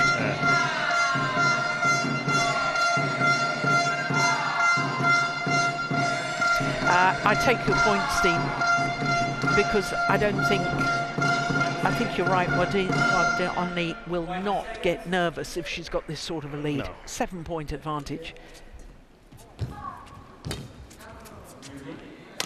Oh, she shouldn't get nervous.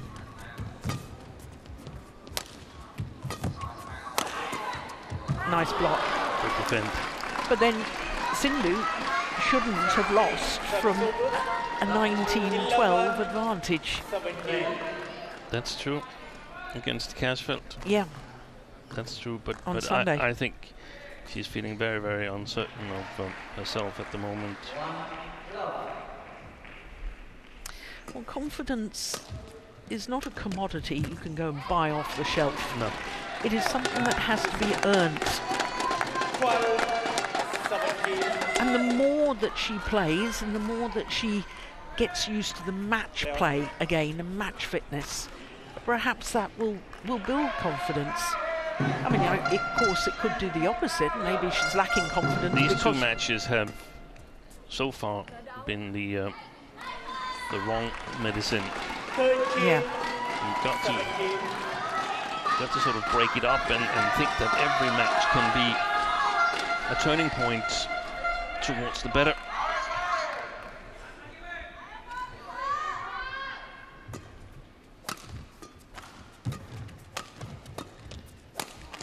Missed it.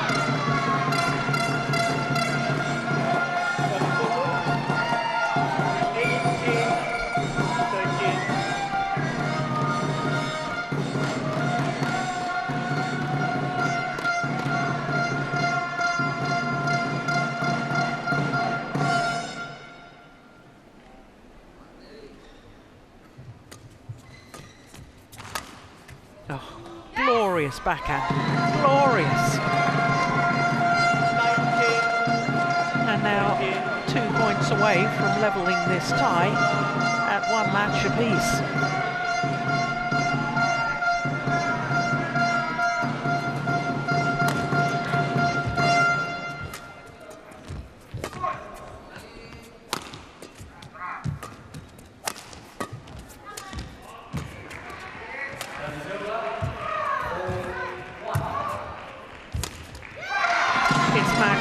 Opportunities for Putri Kusuma Wadani. 20, 13.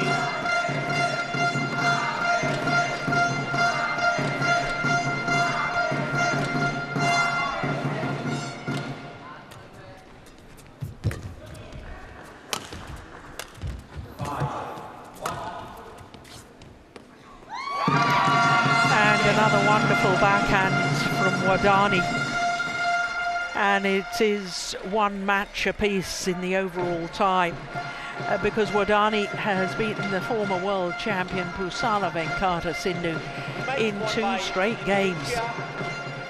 21-12, 21-13.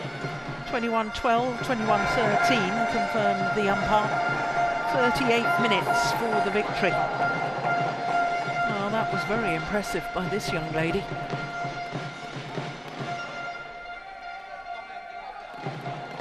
A big smile, and so she should.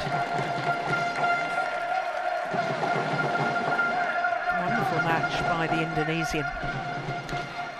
But a lot of work for Pusala Venkata Sindhu to do before she's back to her scintillating best. Delight for Wadani.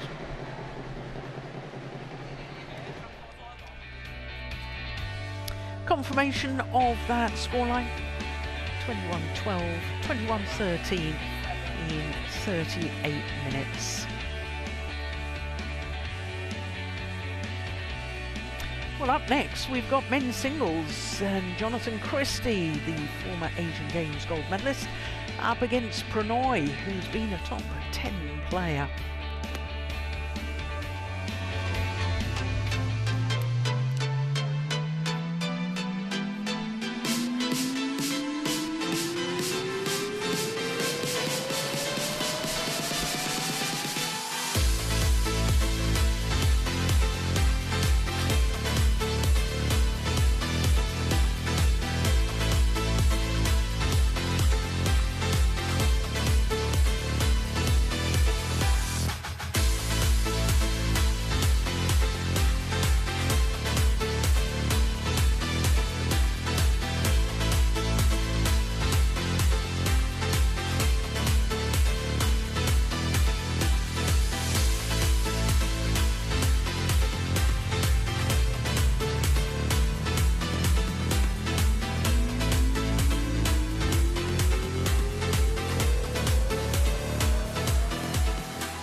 Welcome back to Xiamen for the TotalEnergies BWF Sudirman Cup, the 19th stage of the World Mixed Team Championships.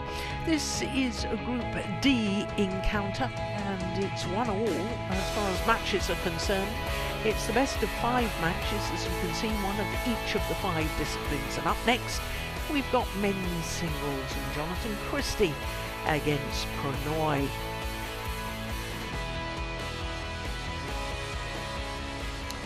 Well, the players waiting in the wings.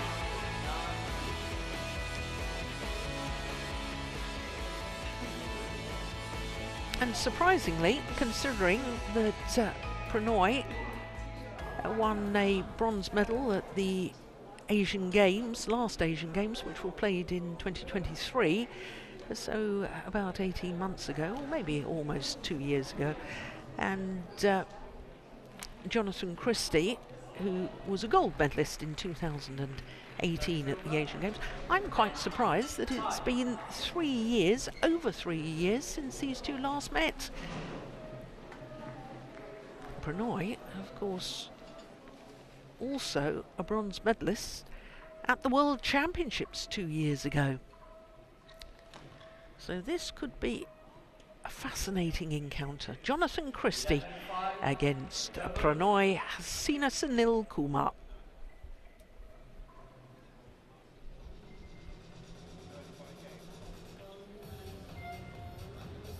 1号场地男子đơn打比赛。 Well, as far as Prannoy is concerned, he too has had his recent injury problems, and so it'll be interesting to see how he copes with this match. I thought that on Sunday, when Prannoy played against Denmark's Anders Antonsen, and he lost that match in 2 straight games, I thought there were signs that he wasn't used to the pace of the rallies. And again, that's a sign of a player that's not match fit. You may have got over your injuries, but you also need to become match fit again and used to the intensity of match competition and rallies.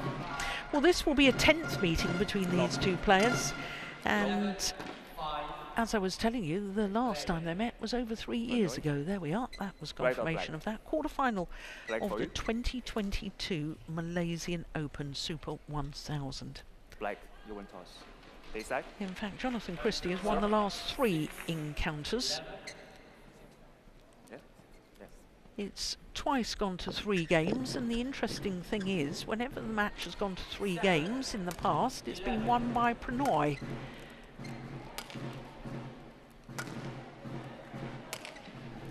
Well, Jonathan Christie, until very recently, was number 2 on the world ranking.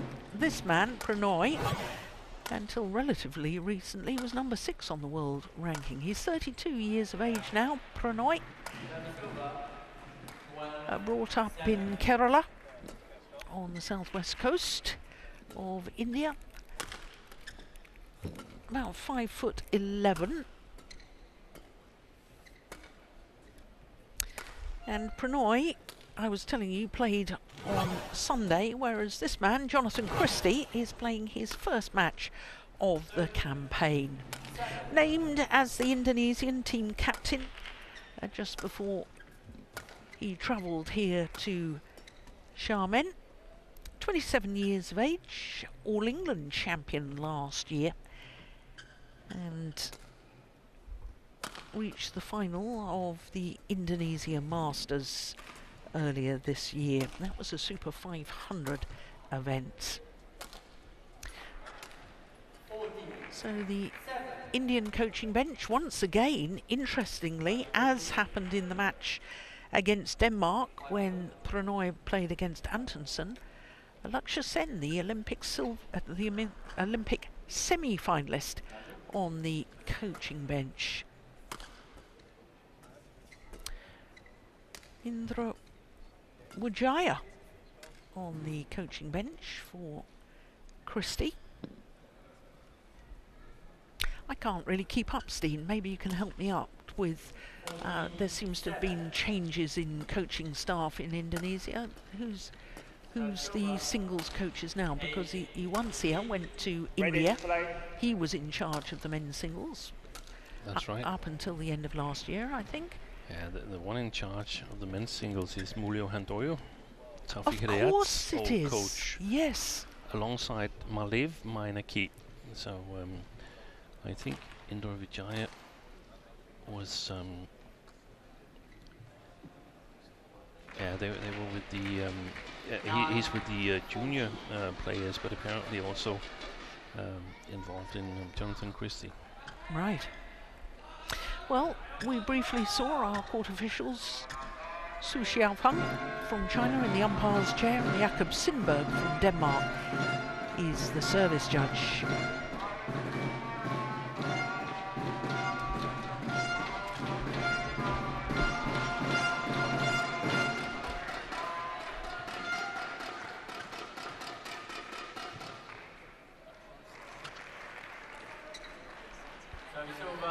Ladies and gentlemen, on my right, India, represented by Pranoy HS. And on my left, Indonesia, represented by Jonathan Christie. India to serve, level, play. So it is Pranoy for India nearest to us as we look down on the court against Jonathan Christie. And Steen, I was mentioning that I was quite surprised that two players that have been so highly ranked over the last 3 years, this is the first meeting for over 3 years between the two of them. Don't you find that extraordinary? Yeah, a little bit, but sometimes the draws, the luck of the draw means that you don't play each other for a while. 60-10.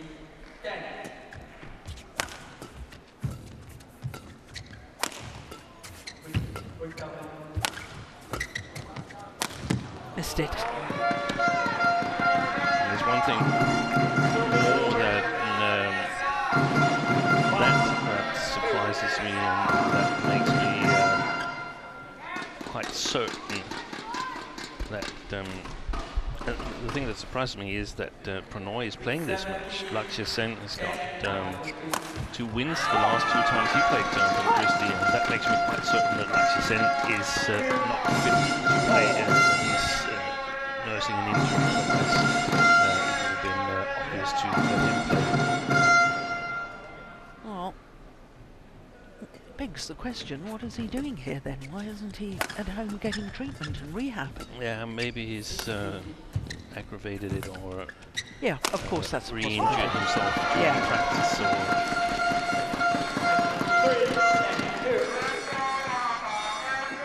Maybe he's able to play, but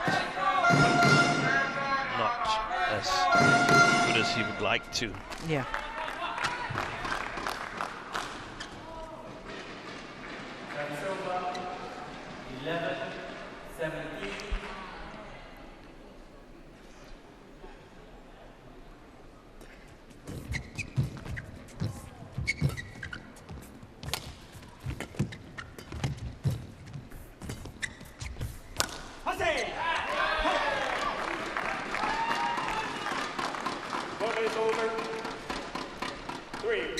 How do you think these two styles are going to match up, Steen? Yeah, and they should match up greatly, because Pranoy, he would like to control the matches, and Christie, he can tailor his style to his opponent when he's fully fit, good defense, and can also get on the attack. Christie can play in all kinds of playing conditions. He can play in windy conditions back home in Indonesia, Singapore. He can play in the big stadiums. We saw that in All England last year. That was an extraordinarily loose backhand drop shot, though, from Christie, and he must have surely heard that Pranoy had broken the string of his racket. Yeah. And he plays it back to the net.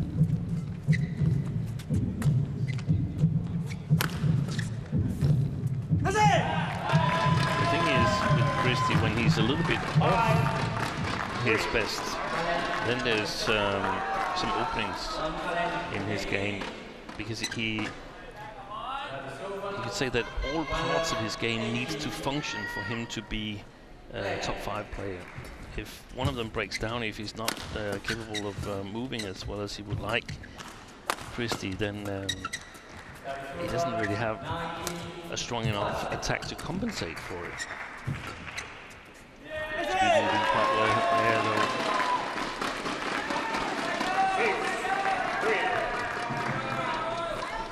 Good start for Pranoy on the presumably more difficult side.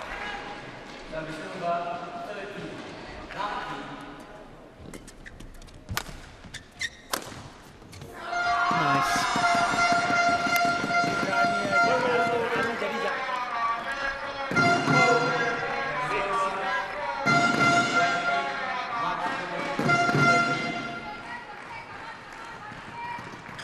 It's very dangerous in men's singles to be taking the shuttle as late as that, deep in one of the corners.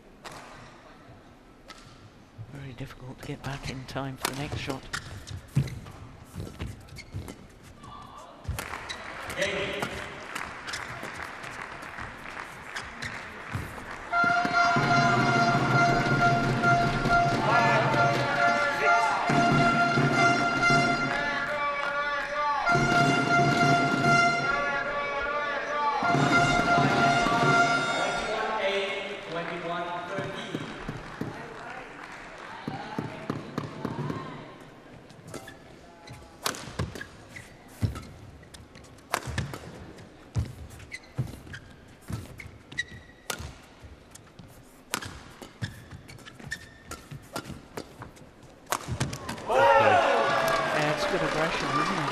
Nice pressure by Pranoy there, putting a lot of good shots together.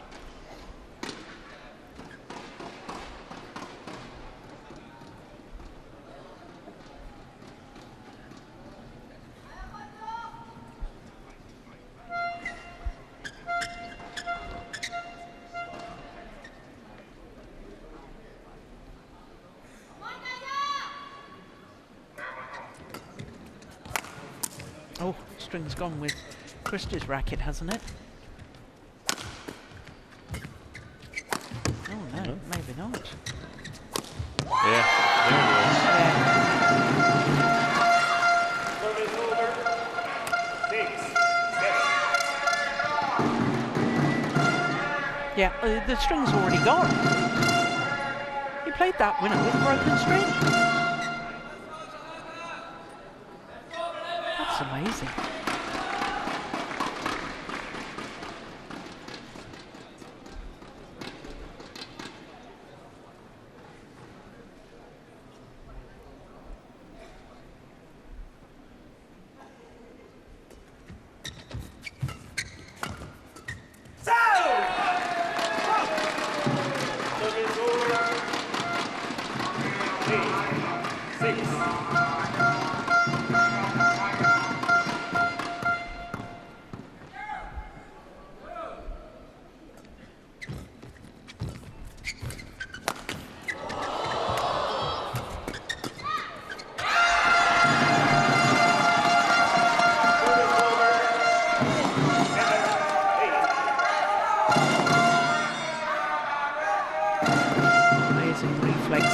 Christie. He was in all sorts of trouble in the early part of that rally.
That's careless.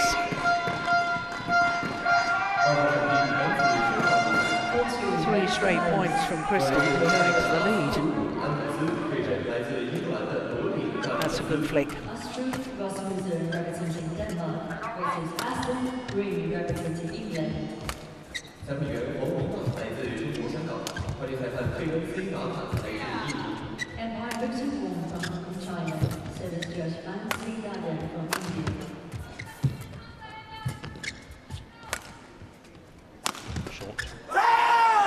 Yeah, he got punished. Yeah, I was just about to say, it seems like he's settled in now, Jonathan Christie, playing his first match in this campaign. But that one was really short.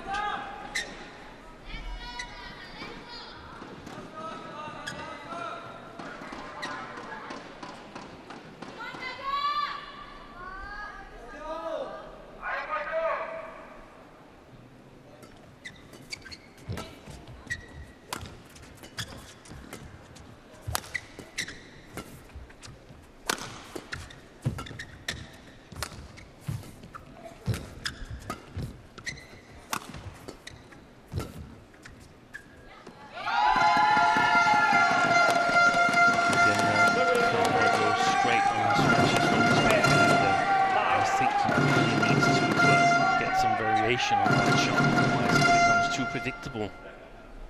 I seem to recall some of the same things happened in the match against Anders Antonsen 2 days ago.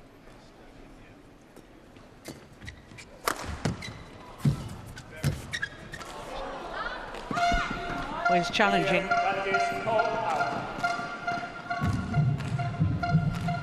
Get another one on the back line.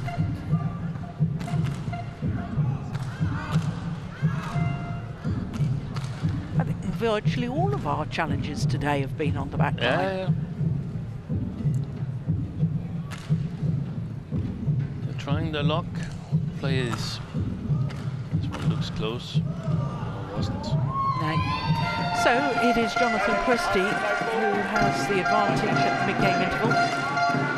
Just a 2-point advantage.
So 11-9 the advantage to Indonesia and Jonathan Christie over Pranoy.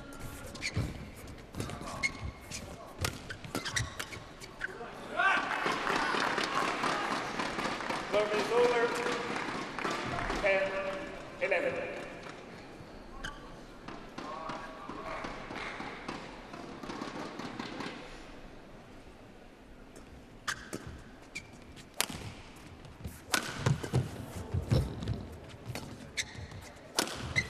Oh, good retrieving.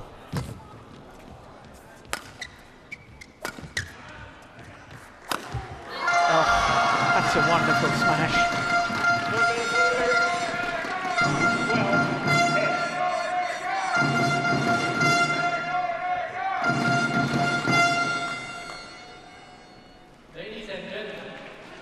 That's super shot quality.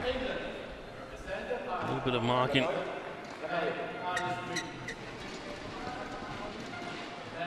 Thank you.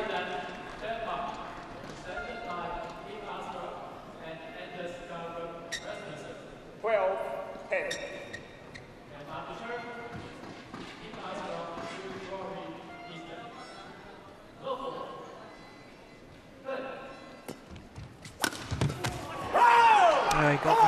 to that flick serve.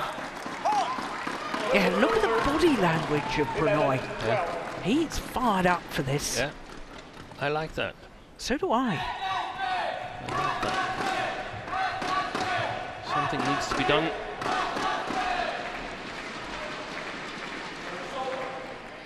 And one thing you can control is that you can always give 100% of what you got on the day. You're not guaranteed a win, but then you can safely say you couldn't have done any more today.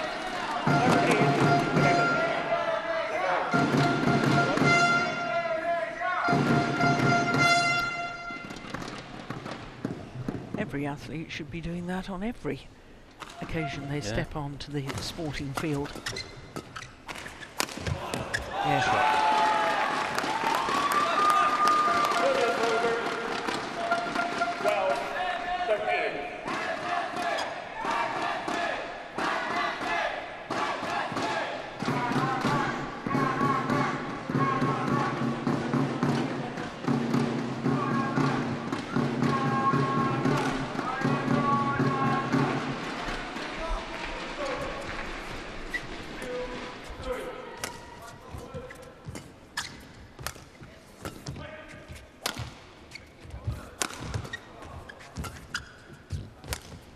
The cross smash. On the backhand of Prannoy. Nice variation. Good one. That is inch perfect. Always challenging. Well, you know what I thought.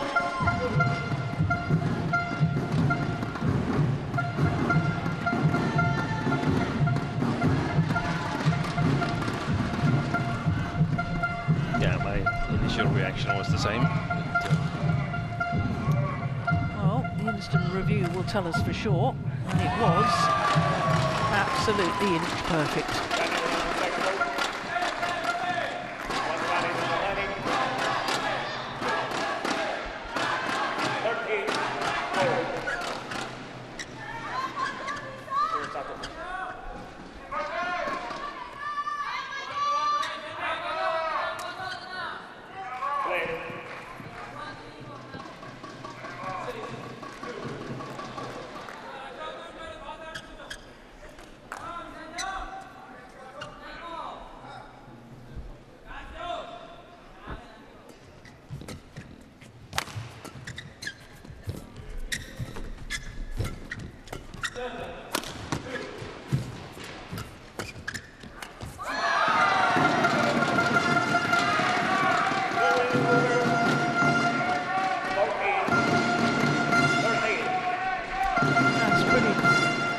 Defence from Christie, because that forehand defence, I think he sort of hit that with a straight arm, didn't he? And he still managed to whip it across court.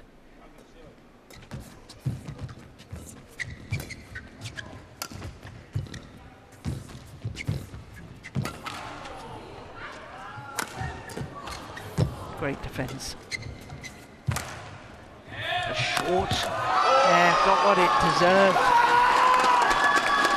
Wasn't even on the double service line, Prannoy, when he played that winning shot. And he's back level.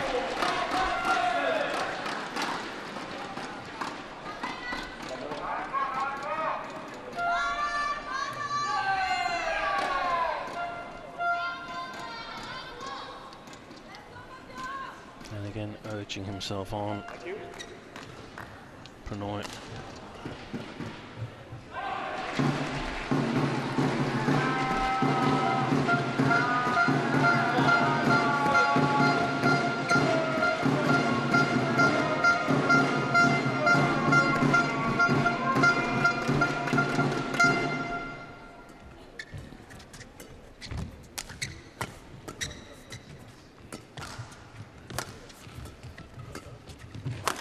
Oh, that's wonderful.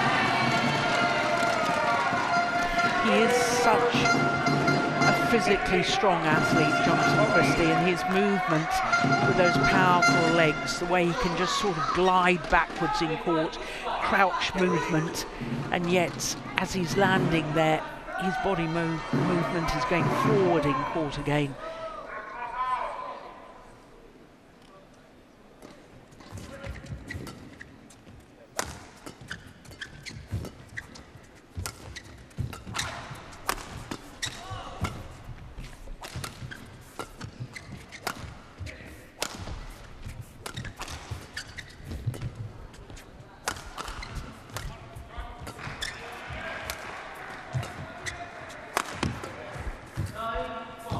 commanding the rally at the moment, Christie. That might change, yes. That is superb.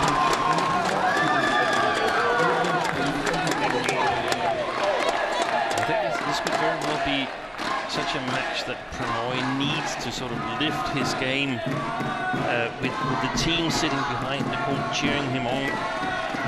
I think he finds inspiration in that.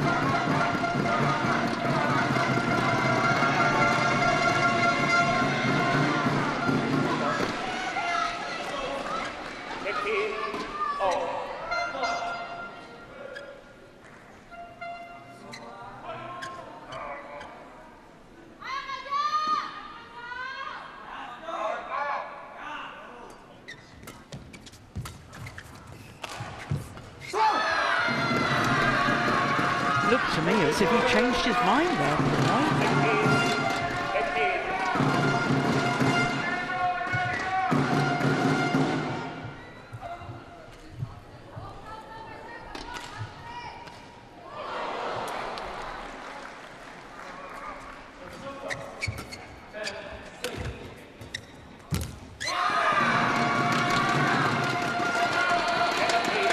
I think that's a couple of relatively cheap points for Christie. Yeah.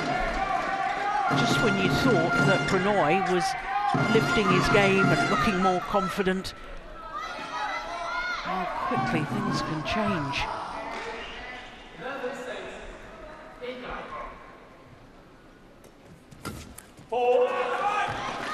Good return. Also played with full risk.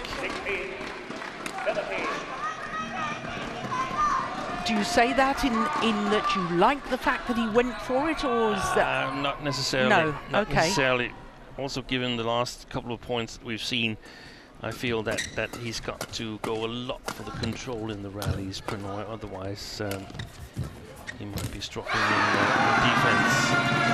And if, a little bit like we saw against Antonsen, if the shuttle goes over too many times, then the advantage goes to the opponent. So the shot making, we saw it with Sindhu, it's not the same extent as with Sindhu, but the shot quality is, we've seen higher from Pranoy at his very best. Yeah, when he was winning those bronze medals at World Championships and Asian Games back in 2023. Yeah.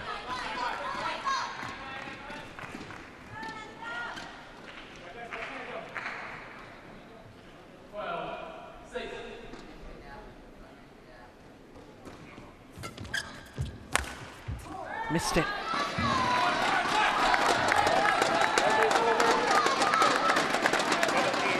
I think the nerves are jammed on with both of them.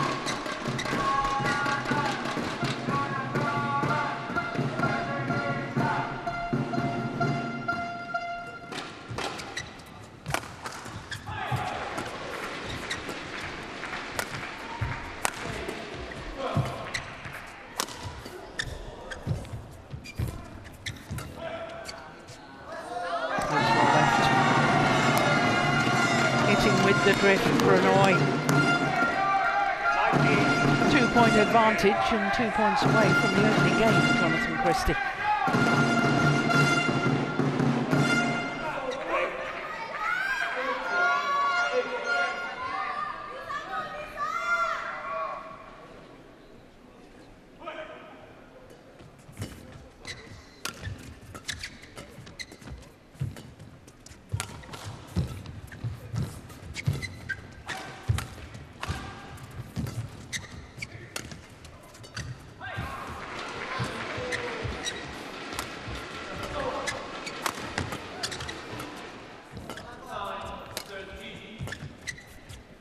Best rally of the match, this one.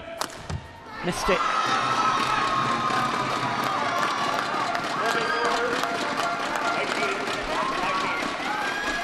One of the most important rallies of the match as well. So far. Strong play from both sides. You can almost see the nerves on the face of Xiamen.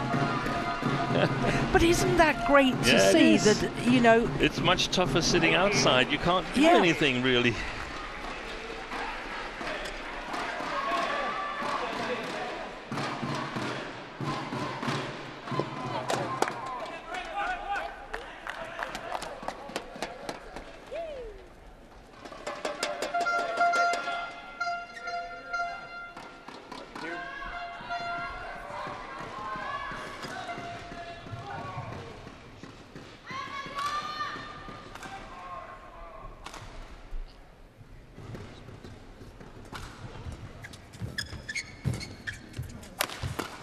Oh, that's a great defensive shot from Christie.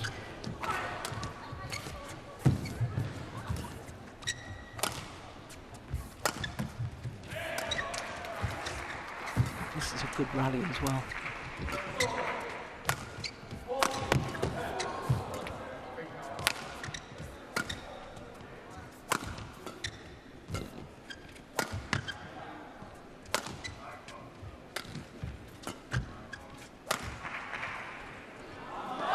Gone wide, and it's 19-all.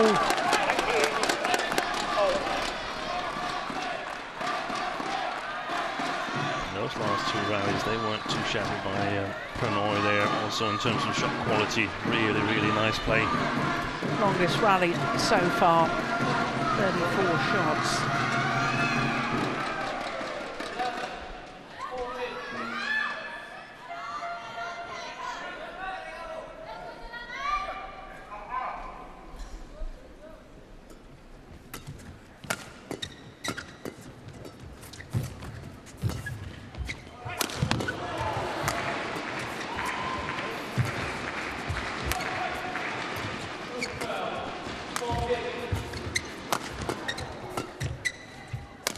Oh, that's gone wide as well. It is game point opportunity to Pranoy. On a run of 3 straight points. That strong play totally reversed the situation. Now it's Christie who can't do the shot making towards the end of these last 3 rallies.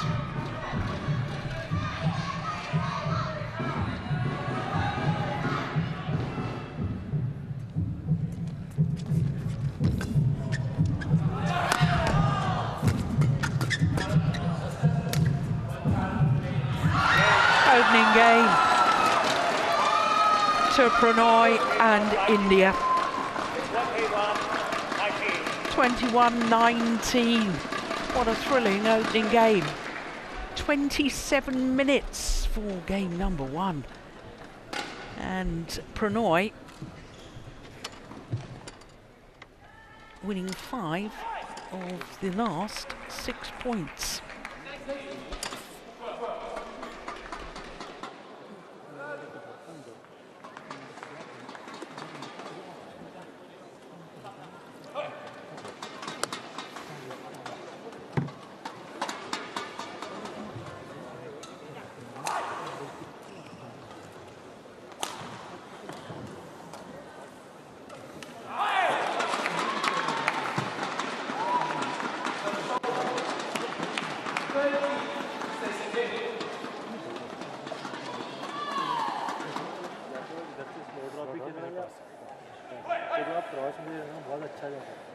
वो जैब ही better है वो better full smash लगने थोड़ा एक बार जैसे slice forehand cross तो उसको पता नहीं लगेगा तो फिर ये फट से दो अच्छा कोई क्रॉस ऑप्शन पोजिशन होने का बॉडी फिर रेडी होती है तो फिर तो एक बार जब आप इधर से कर रहे हैं तो वो पैटर्न जैसा बनता है वो पहले ही कुछ दे रहा है ये या तो ट्राई करना तो कर सकते हो या फिर थोड़ा सेंटर में ही सर्व करो उसे टीम में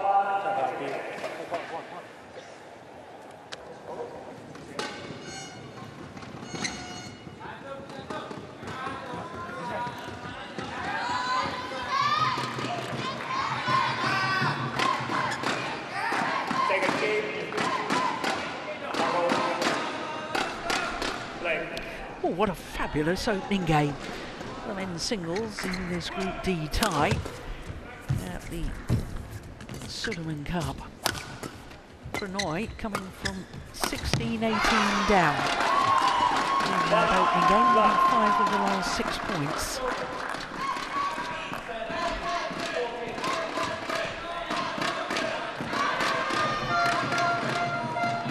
Yeah, that was impressive. He raced this game, Pranoy. Was Badminton there towards the end of that first game from both players.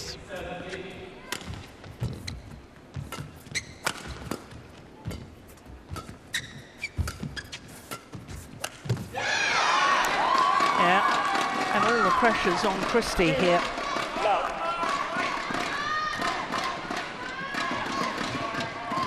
Extra responsibility when team captain.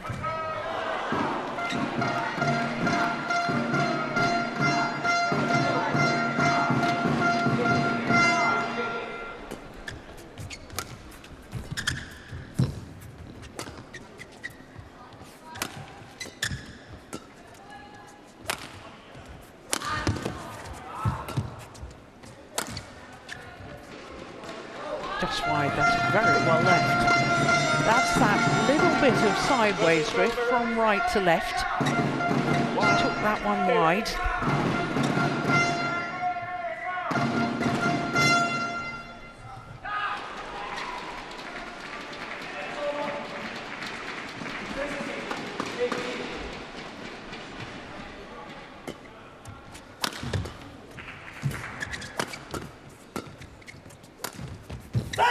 I think that's one of the shots that Xiamen advised Pranoy to use in the interval between the two games. He talked about slices, and I think he talked about them from both sides. And the last two times that they've met in the Olympics and in the All England, Xiamen has hacked Jonathan Christie's number. And I think he shared that info with Pranoy.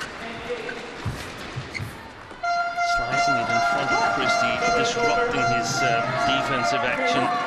And then be really, really ready if Christie gets to it, because there might be some options on the follow-up.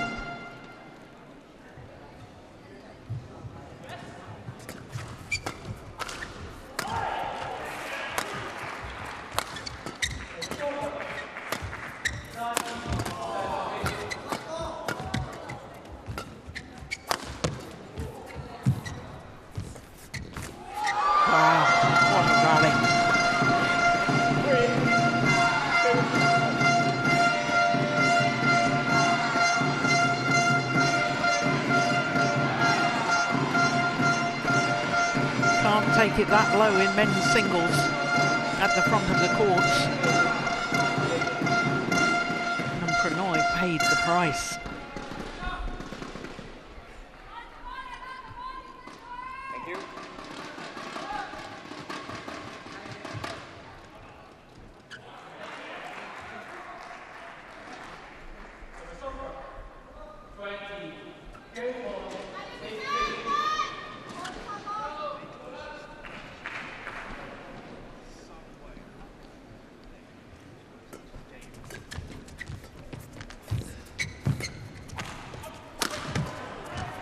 Lovely block.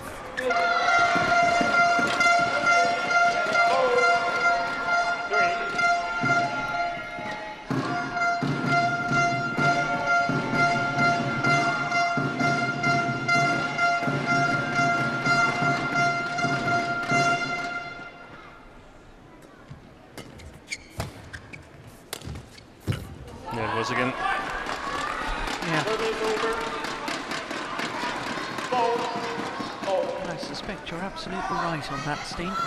And that shot, alongside with the smash he had in the previous rally, it was a little bit too hard in my opinion. I think he should go for steepness and accuracy, but those two shots are going to open up for the straight smashes.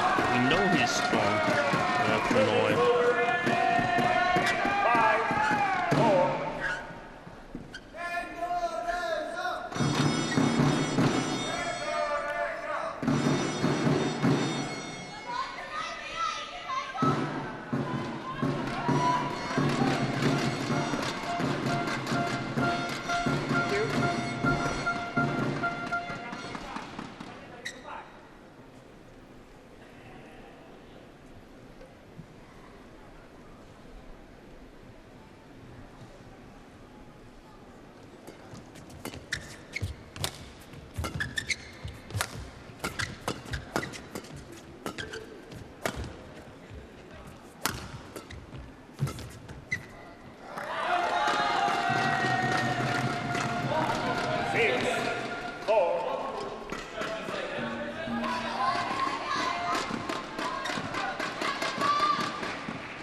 That's a good smash.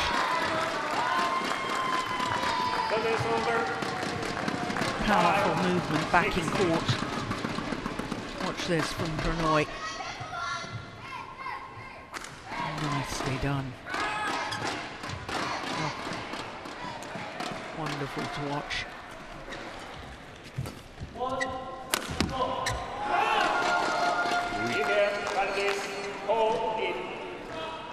That's all right, touching the line. But, who knows?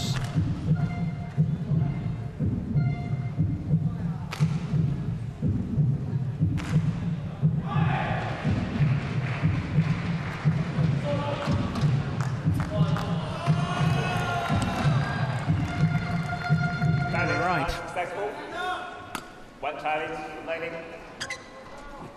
Service over. 7-5. Play.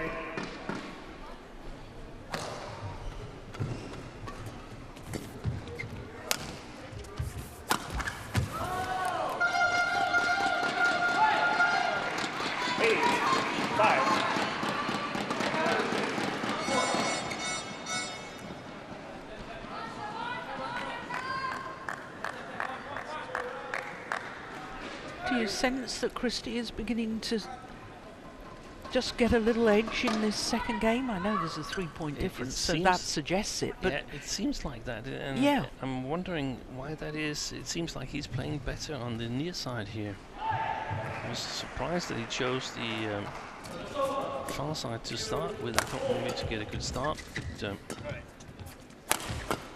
he didn't get a good start.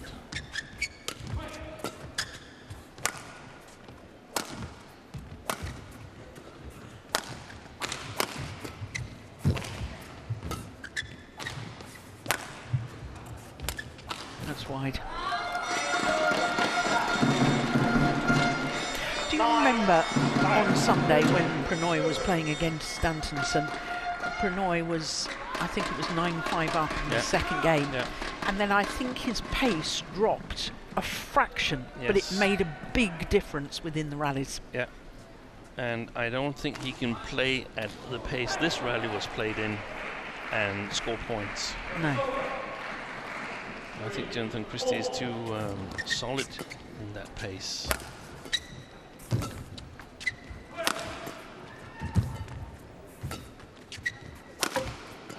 Oh, badly deflected. Did well there for Pranoy. He's trailing. Good play by Christie. There's the chance. Wow, good defence.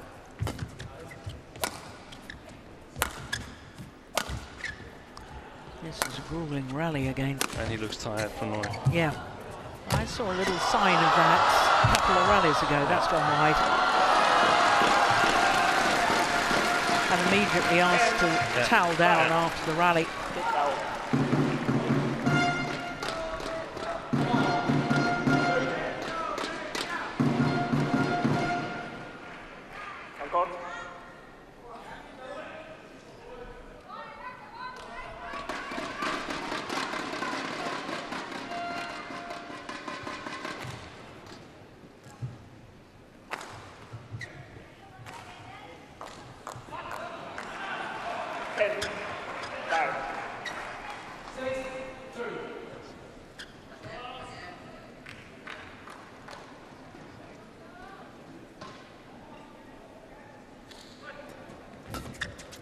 That's gone wide as well. Goes to the mid-game interval with an 11-5 lead.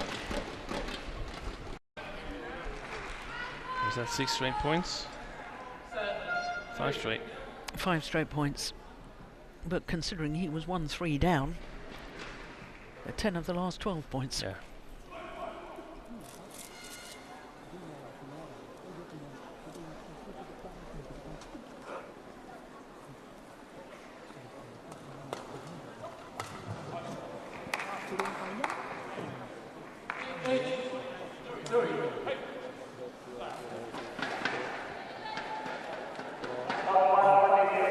इसके बाद और थोड़ा break ले लो और फिर एक दो push कर दो गाड़ी पे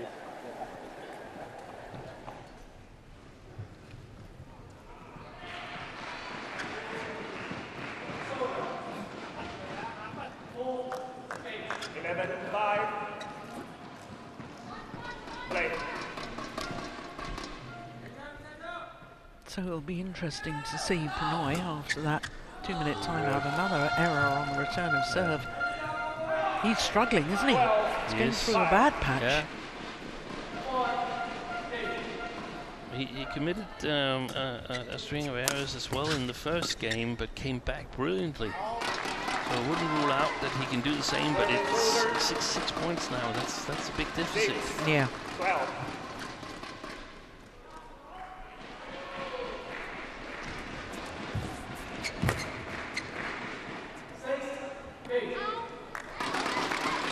That's exactly what the doctor ordered from an Indian perspective. A couple of easy points.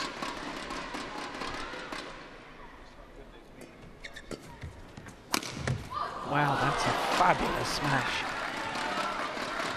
8, 12.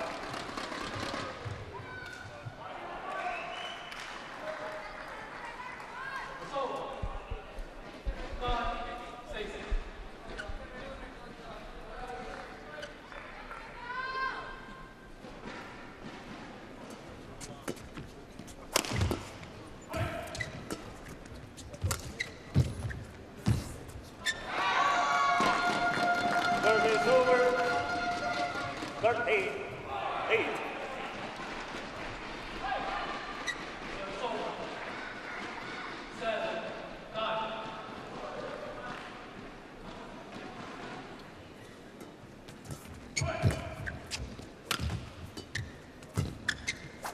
Oh my God!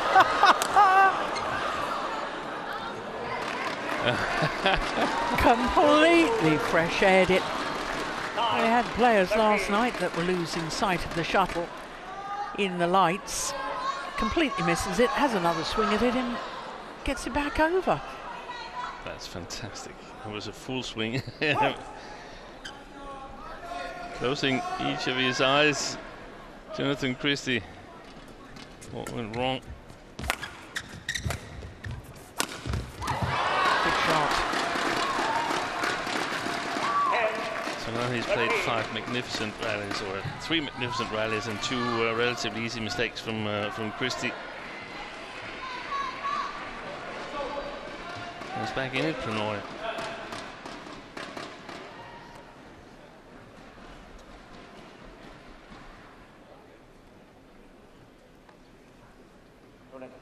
But he's got to win it from the attack.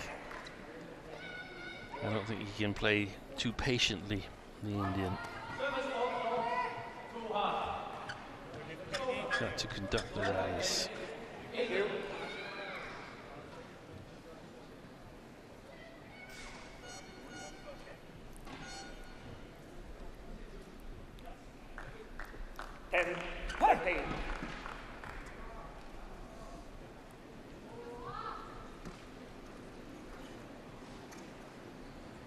Play.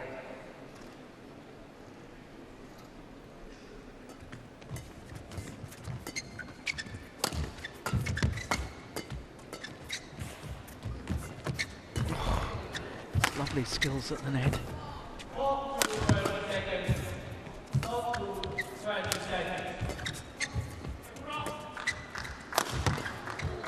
This is a very important point.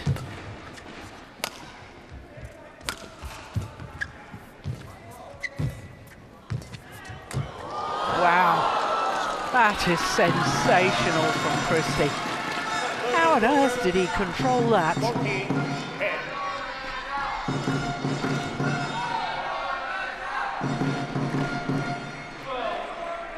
Actually seemed to put topspin on that. Took it from slightly below the net. An extraordinary shot. Christie has stepped up on the front court, and Prannoy needs to open the court with some good lifts or some good clears.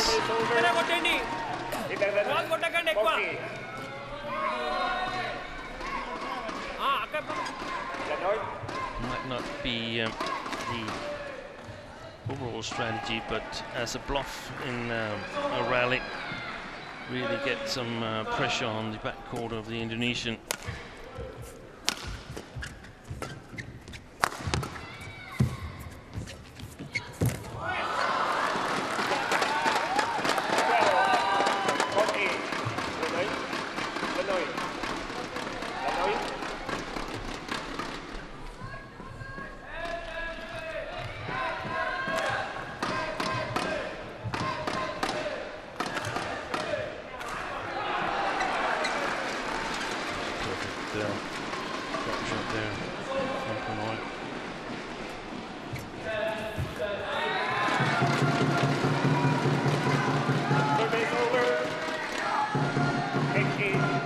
good return.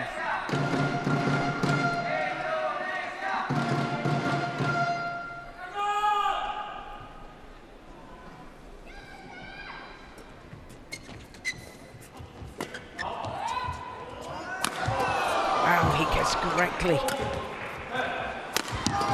And again.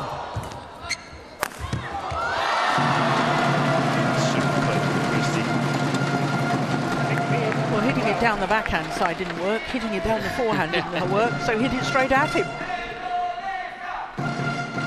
Look how he's guessed which side it's coming. And then the other one. Thank you. Illinois.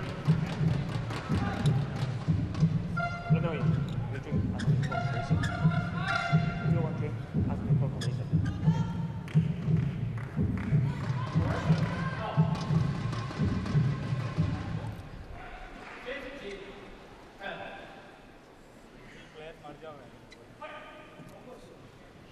Didn't quite catch what the umpire was saying there. If you want to change, ask for my confirmation, or... Yeah. I Benoit think... wasn't quite happy with it, it seemed like. He gave it a little bit of a laugh. Well, I think if you want to change your shuttle, that should be asked before you leave the court to towel down. Perhaps it was what he said. Yeah, yeah. 13, 16.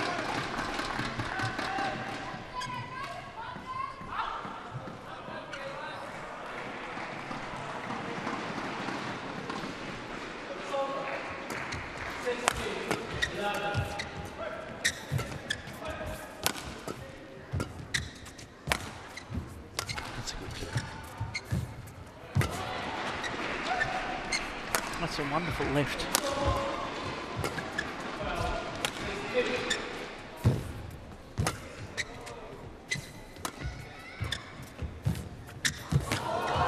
What a rally. Super play by Jonathan Christie, because he has to work really, really hard. He's standing really close to the net, standing far forward on the front court, over covering it to get the initiative to get Pranoy to lift from his front court, and then he has to cover the full distance to the back court to attack.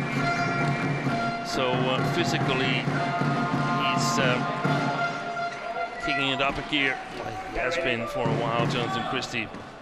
That's given him this 17-13 lead.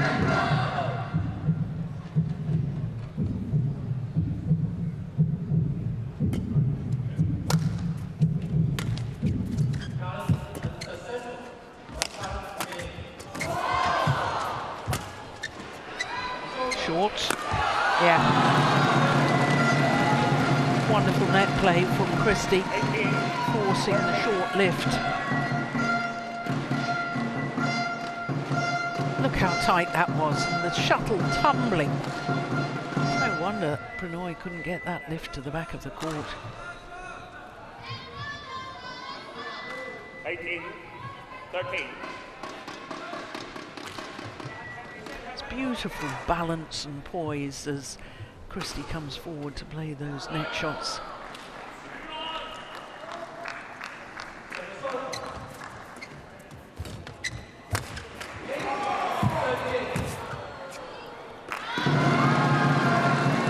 So 2 points away from the second game. Jonathan Christie.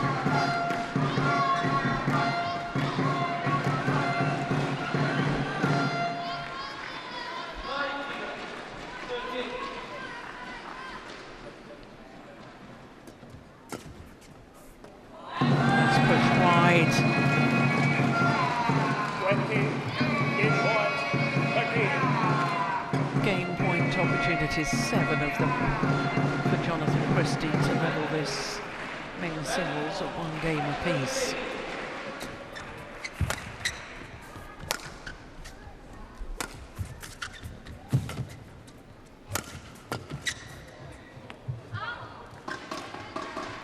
Well, there's a challenge here from Christie.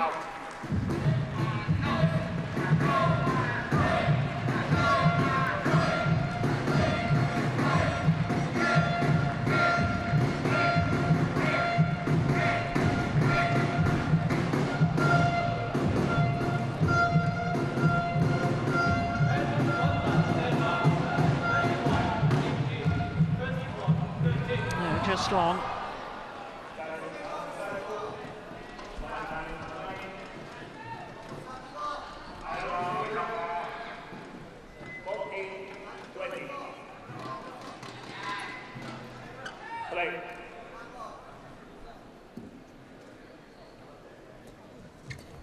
Still gain points for Christie.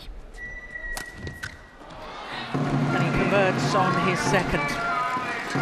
And that was a real push at the end of that game from Christie. 7 of the last 9 points to close it out, 21-14. One game all. 51 minutes into the match. And we will be treated to a third and deciding game.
So here we go, third and deciding game.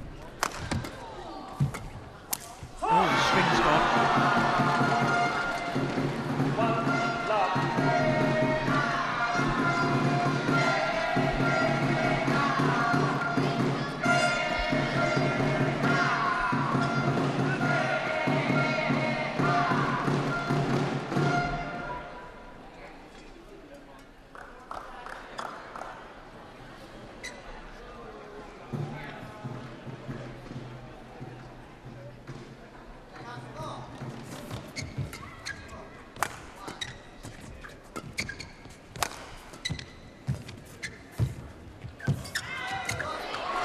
Oh, it's just wide.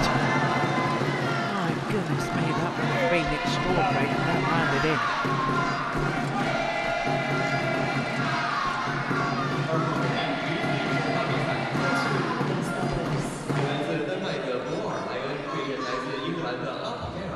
Well, it looked at the end of that second game, Steve, as if the pace had dropped slightly in the movement of Pranoy. I think Christie really played the front court well. He got the attacks from Pranoy covered. Now he's started working insanely hard. Jonathan Christie taking the initiative here. And getting Pranoy to lift in the second game, eventually letting him strike the first blow, so to speak, and weathering the storm, getting Pranoy to lift, and then being able to outmaneuver him. So Pranoy has to take the control back over the front court, so to speak, and it's difficult because Christie has seemingly kicked it up a gear. He's moving really good backwards. With that. And Pranoy's defense is not at all as solid as Christie's.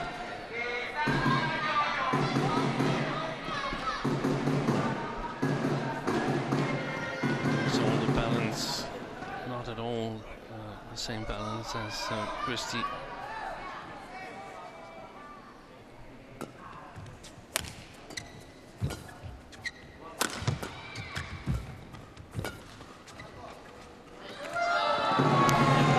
Take into account, Steen, the fact that at the end of that second game, Jonathan Christie won 7 of the last 9 points.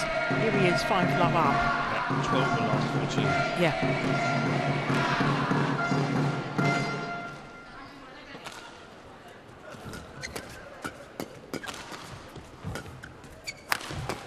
That's a lovely shot. Good defence. I think it's fair to say that Christie, apart from 5-all, then he dominated the rest of the second game, apart from that little patch of points where he made a couple of errors and Pranoy had 2 really golden attacks. But apart from that, he was the dominant player in the second game, and he started out really well here. Front court is super important. Seems like Christie physically is stronger than Pranoy, able to move faster between the front court and the back court and maintain the initiative and the attack. I wonder if Pranoy can do anything about that.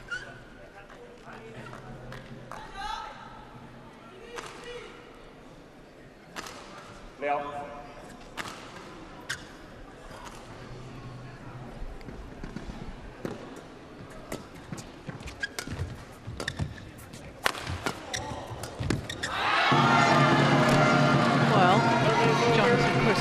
Showing that he too has wonderful whipped backhand defence.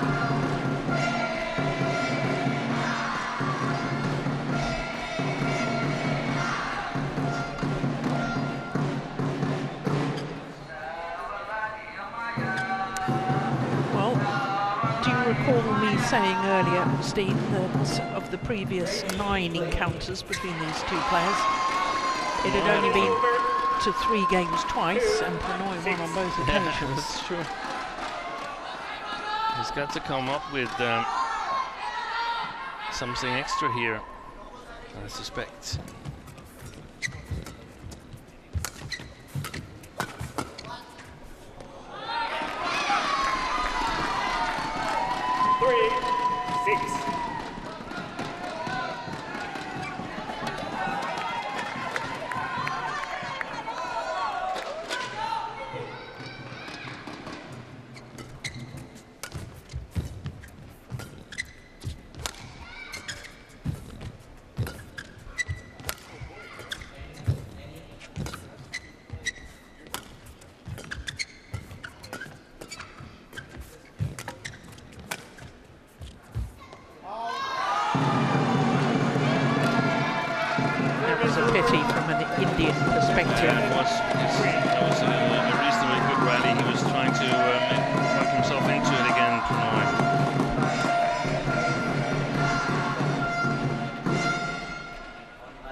We haven't seen those slices ever since I praised them. No, he's hitting harder again, isn't he? And that's directly into the Indonesians' defense. Even though this one was a winner.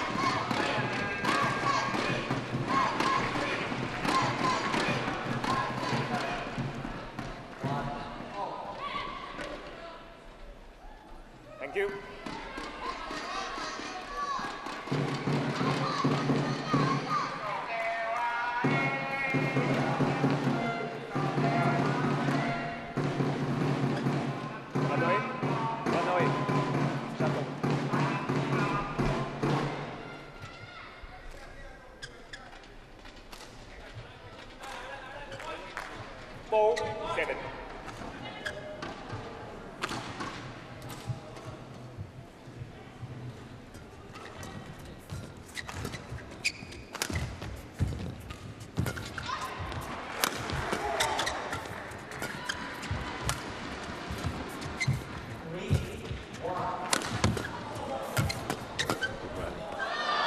gone long. 5, 7. And that will frustrate Christie because he was in control of the rally. He was. And he's played a couple of shots long.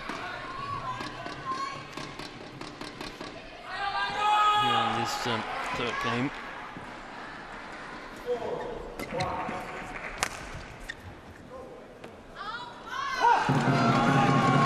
Service over. 8, 5.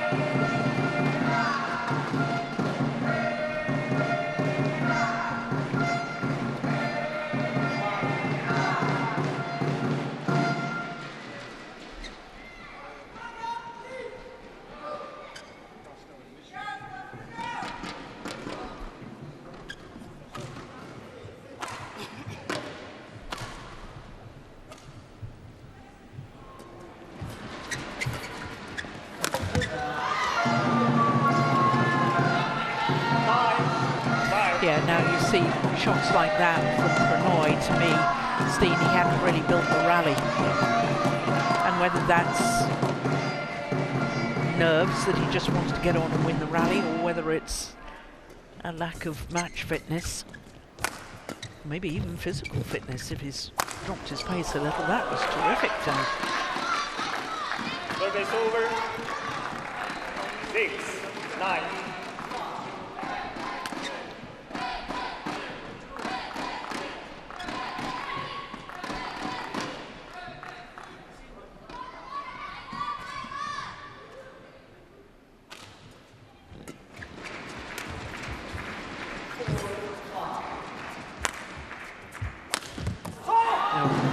See another one going for a winner. All or nothing. Yeah. 10, 6. And that does tell me I think he's struggling physically.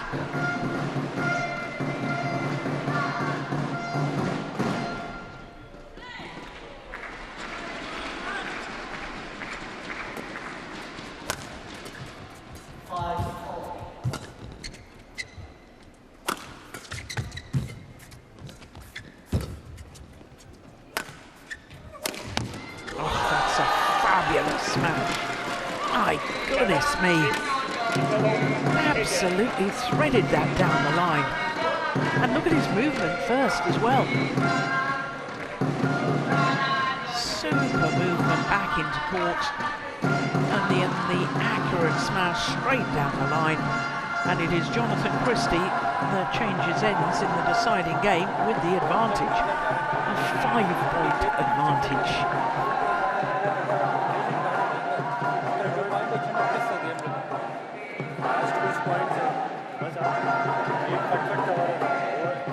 Basic playing के वो सब कुछ मेरा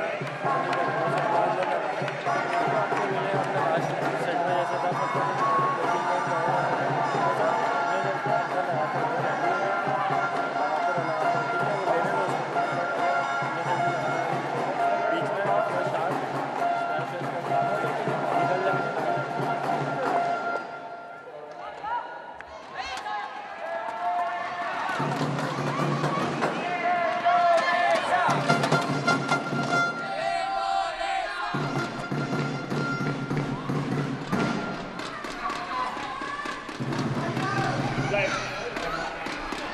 So 11-6, the advantage to Indonesia in the form of Jonathan Christie here in this deciding game against India's Pranoy.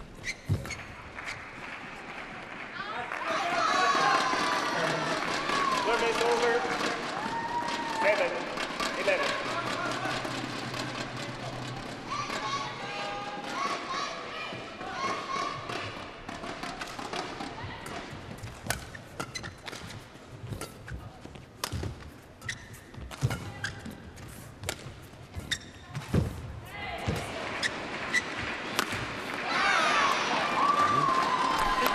Elevate himself at all on that shot, Christie. He didn't. And when these situations occur, then Pranoy has to overcover the front court. If Christie has the guts and the shots to play it clear with accuracy, he's just got to work really, really hard in the back court.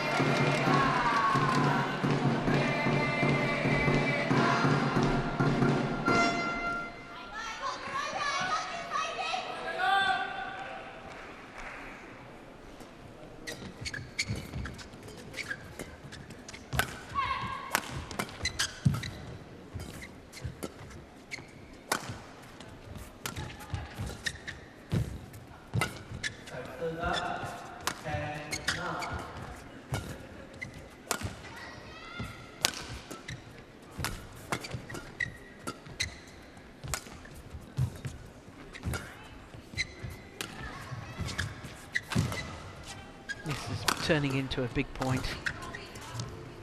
Oh, that's the most obvious sign yet that Pranoy is struggling. No power left in the legs to change direction and push off.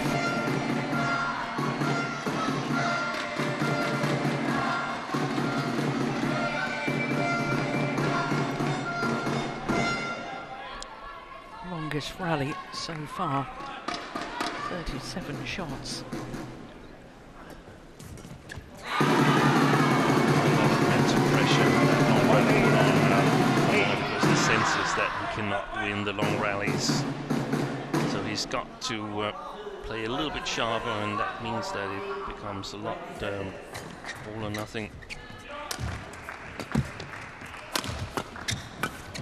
It's been wide.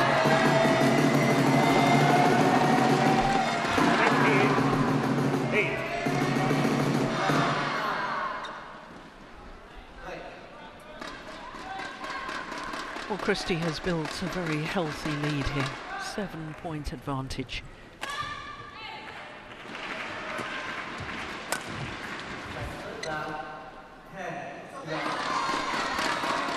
Service over. 9-15.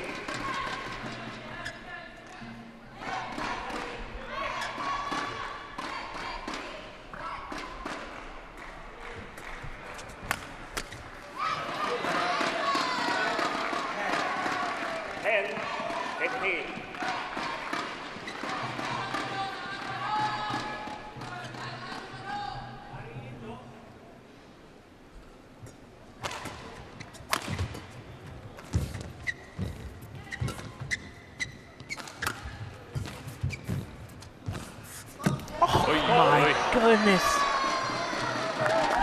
Completely missed it.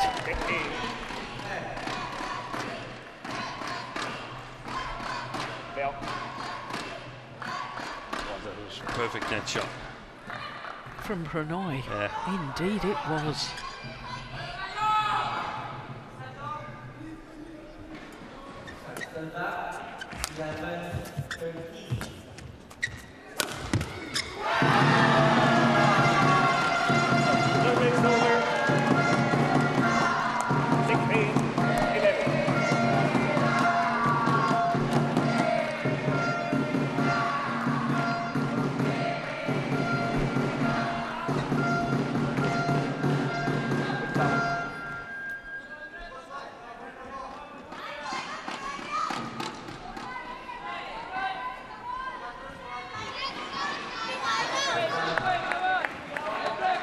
Well, she's done her job. She was brilliant in the mixed doubles, the first match of the day in our evening session.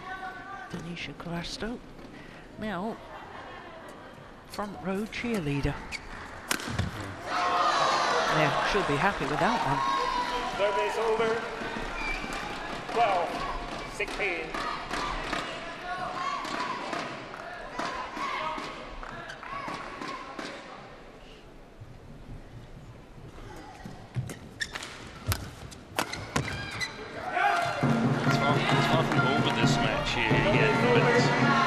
Like Christie is about to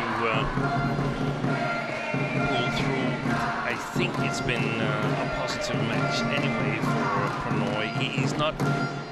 He's not at his best yet, but he's not as far away as he has been, in my opinion. There's been some things to take away, some positives. Absolutely. That the badminton eye, the badminton brain is still there. Consistent practice without injuries or illness, that's going to be the key.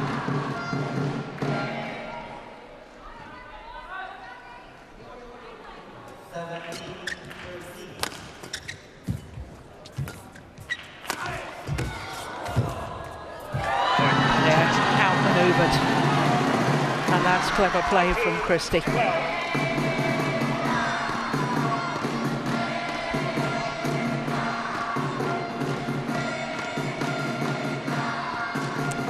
That pushing off with those legs. There isn't the power that we saw earlier on in the match in Pranoy's legs anymore.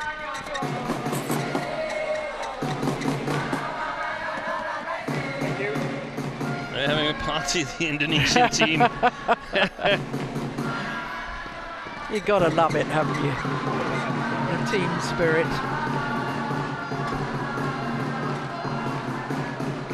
2 points away, Christie, from giving Indonesia a 2-1 lead. Make that 1 point away. Match point opportunities. Match point 12.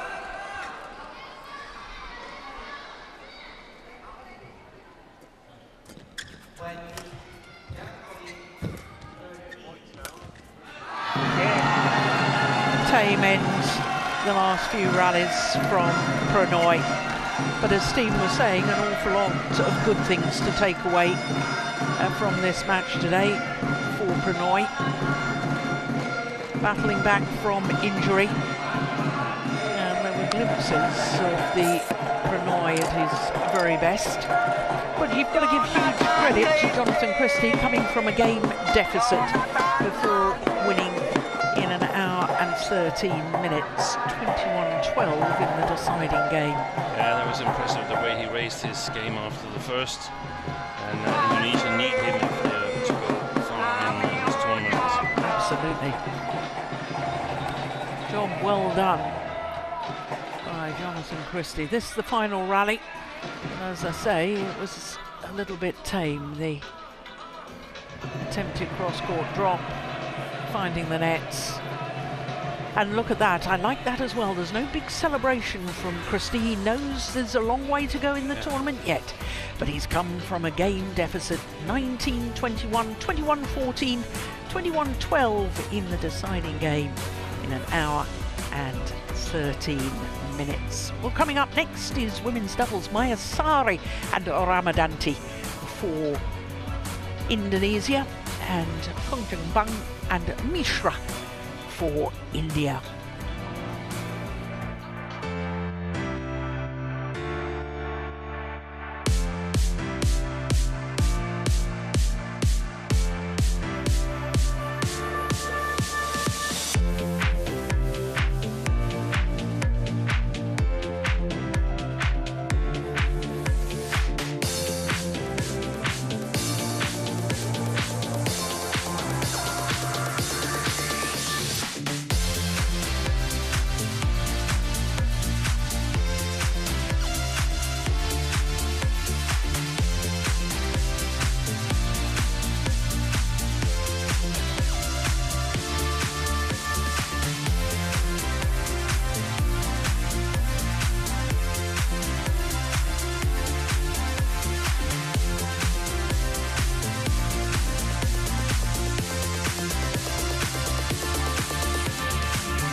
Welcome back to this Group D encounter at the Sudirman Cup finals.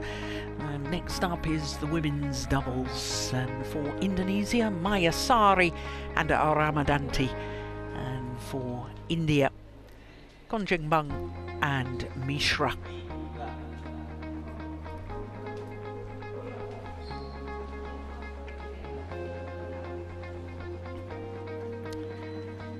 Shruti Mishra actually played with Crasto against Denmark, and they were the only Indian winners on Sunday night against the Danes when they beat Antonisen and Boya in 2 straight games. But it is the first match of the campaign for Kongjung Bang.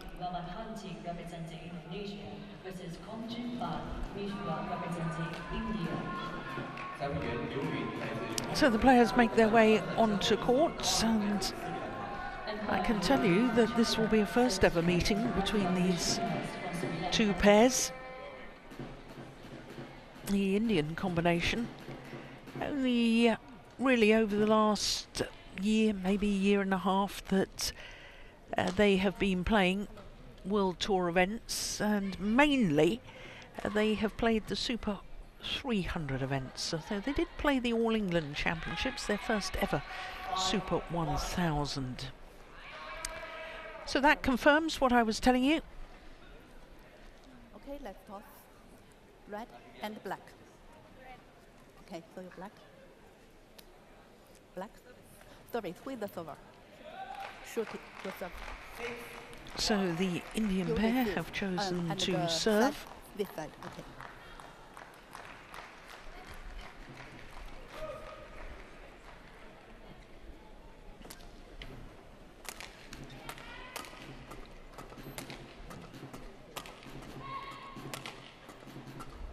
Well, it's also a first match of the campaign for both of the Indonesian players. Siti Fadia Silva Ramadanti, 24 years of age, from Sibenong in West Java. That equates to 5'4", and she's been as high as number 4 on the world ranking. That was with Apriyani Rahayu, the former Olympic champion. Lanitria Mayasari will turn 23 next month, and she's very slightly taller, just about 5'6", from Xiamen, north of the Yogyakarta region. 26 on the world ranking at the moment, the Indonesian pair, whereas this pair from India are 39. It's their third consecutive week at their career high of 39. Shruti Mishra is 22 years of age, from Lucknow in northern India. Her partner, Priya Konjangbang, turned 24 last month, from Manipur, landlocked state in northeast India. She is slightly the taller of the two. 160, is 5'3", whereas Mishra is 5'2.5". Was semi-finalists, the Indian pair, at the Iran International Challenger event earlier this year.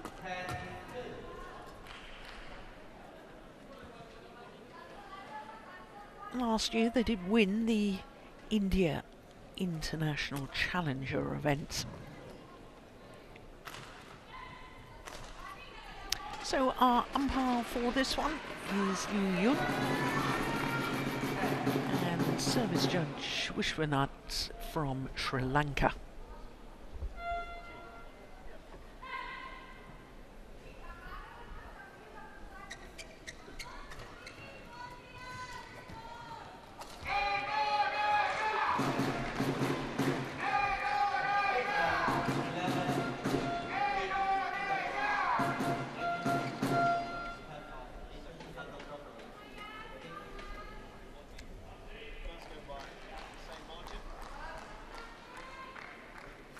The Indonesian Ladies and pair. gentlemen, on my right, Indonesia, represented by Lani Priya Mayasari and Siti Fadia Silva Ramadanti. And on my left, India, represented by Priya Konjangbang and Shruti Mishra. India to serve Shruti Mishra to Lani Priya Mayasari. Level play. So the women's doubles getting underway. The Indian pair far side of the court. And I was about to tell you that the Indonesian pair,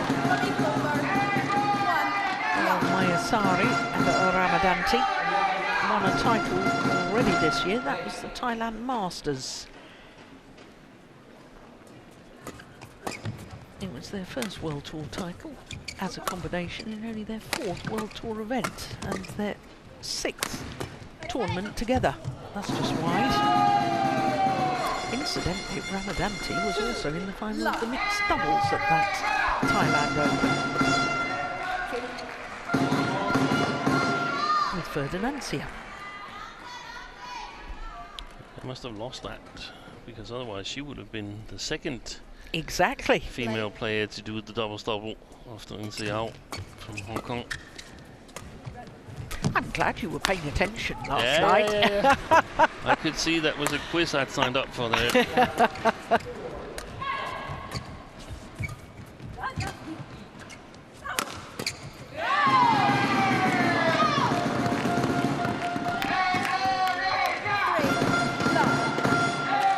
Well, as far as the Indonesians are concerned, Steve, they've played 10 ranking tournaments because they've since they formed their partnership, but I suspect that they have talent to go really considerably higher than 26 on the world ranking. Yeah, positive. They can do that depending on what Indonesia decides to do with Apriani Rahayu, who has been on and off partnering Ramadanti, or maybe it's the other way around, I should say. Ramadanti has on and off been partnering Apriani Rahayu, and unfortunately Rahayu has been quite a bit injured, the Olympic champion from 2020.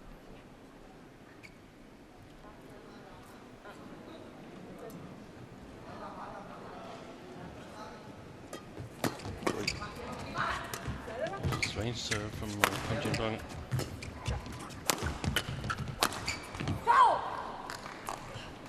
Indonesia challengers called the first challenge in this women's doubles.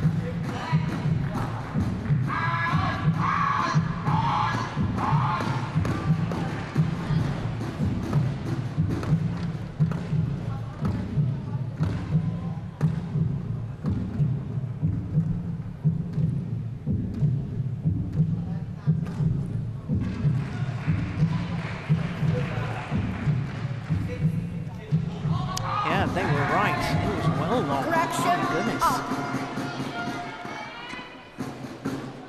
Service over. 5-1. Play.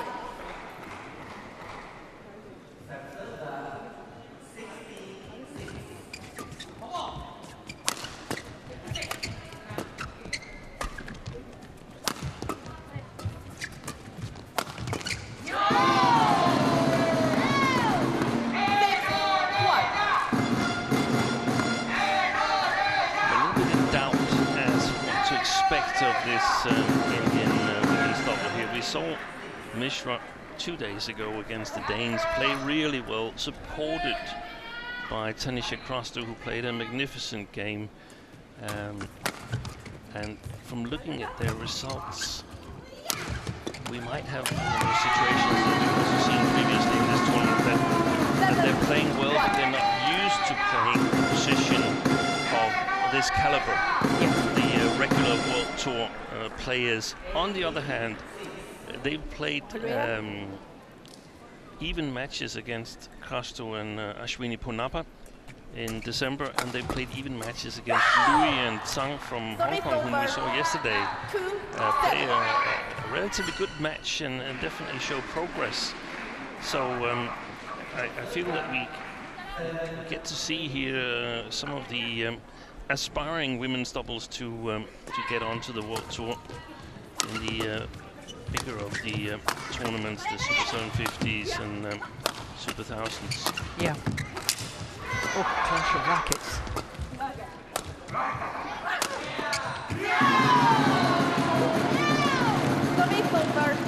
Bang's racket. Bang's racket is squashed, I suppose.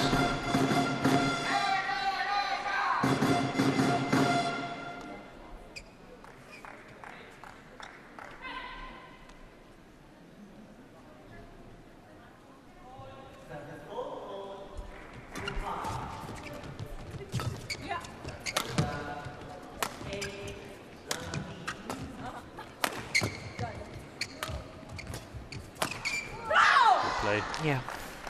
3-4. 3-8.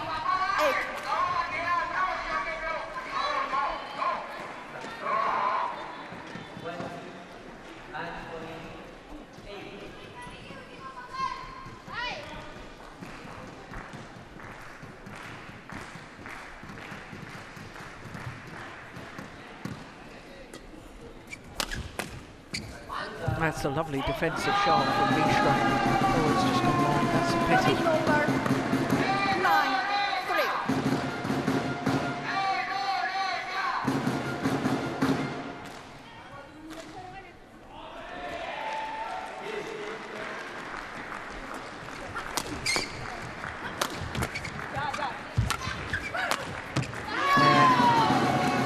Perfect final smash from Mayasari.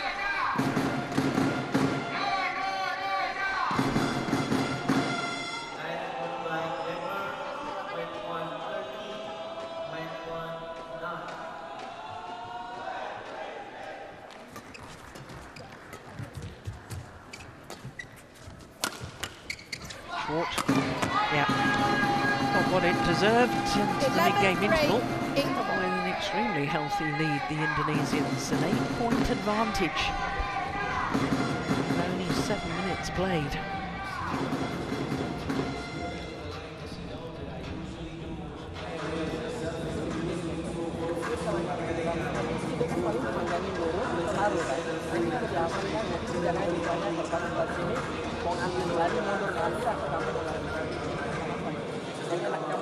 tapi dihafalin ya itu itu mah kalau saat mereka sudah nggak kencang jadi posisinya aja ke depanin dikit ya terus nggak usah buru-buru हाँ Dorian खेलते हो खेलो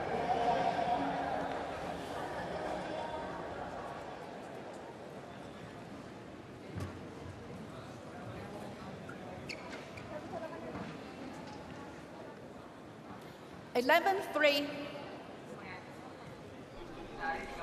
Play. So 11-3 the advantage to Mayasari and Aramadanti here in the opening game of the women's doubles. Nice idea. 4-11. The change of pace, the little block. Mayasari used to have a very successful partnership with Rybka Sugiyato, who is now expecting. She's, I read that post too on social media. 5-11. She and Ardianto expecting their first baby. Wonderful news.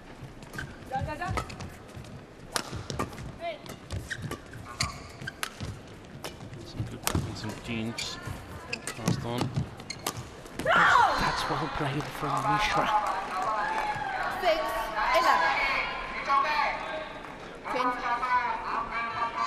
That little hold and flick initially. I like the way the Indian pair there, that rotational play. It wasn't really rotational, but the follow-up. Yes. That they're not afraid to overcover the front court to score No. the points, and that's really, really important. And if you see your partners off balance, you know, immediately moving into the covering that other area in front of the court, that's good. It's good instinctive play.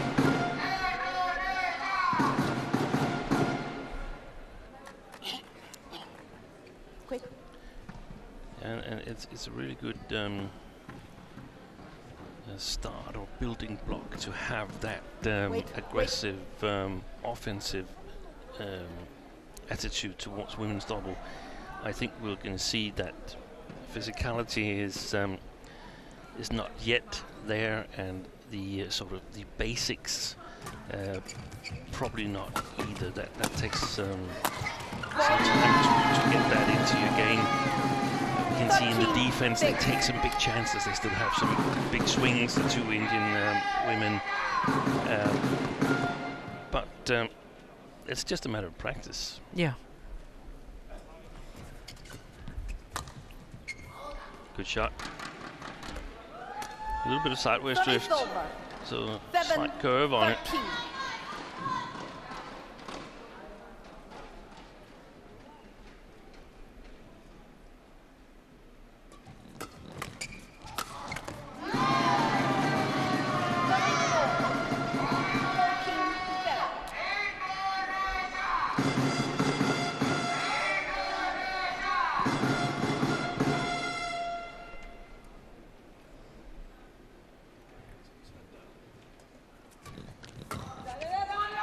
Oh, that's right into the corner.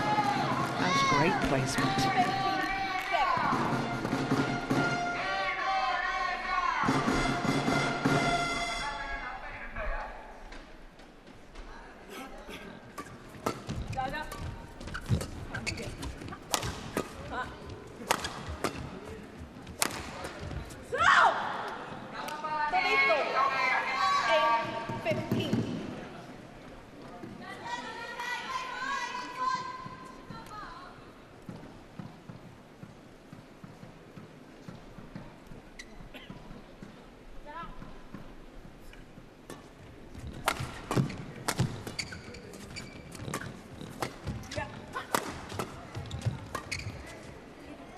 Oh, that was going wide. Yeah, I think so too.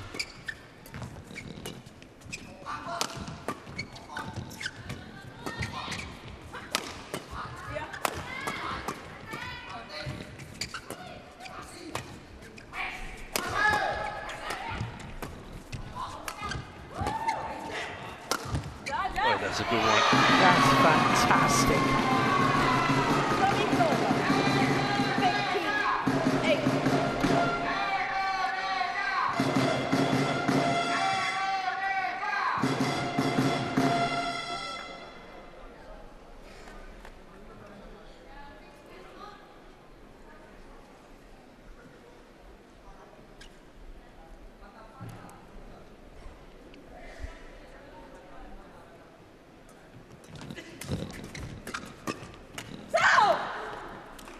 Slight confusion, I think, between Mayasari and Ramadanti as to who was going to take that one.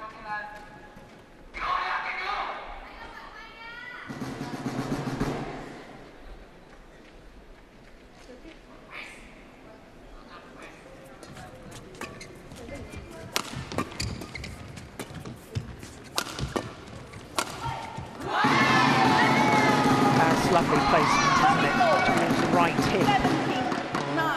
Bang.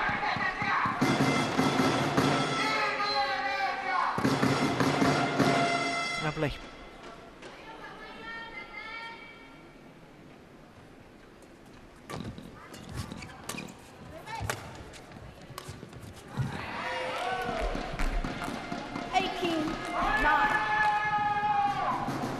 This is one of the shots that's sort of like just below World Tour level.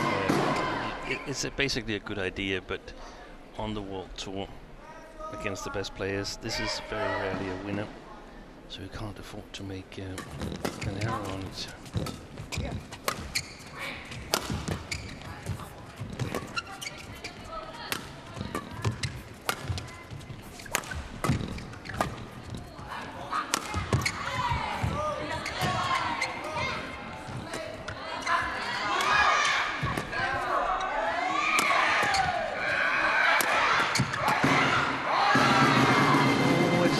Back line, so Ramadanti says, I want to challenge that.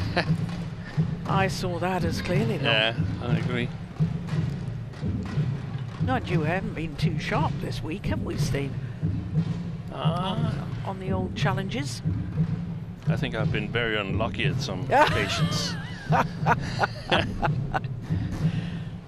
Well, we were right on that one. And Ramadanti was wrong. And successful. One challenge remaining. Service over. 10-18. Play.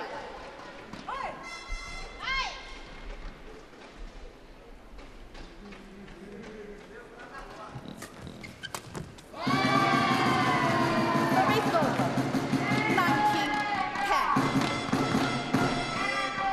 Hunting Xiamen so much on the service Mishra there that she almost Sort of disturbed her own partner.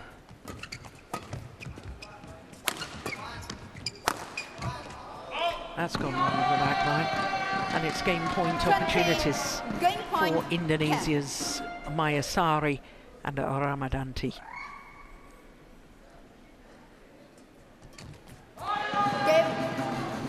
21-10 opening game to Indonesia. 16 minutes for that opening game, 21-10. And they just look more solid in all departments of the game, the Indonesians in that opening game.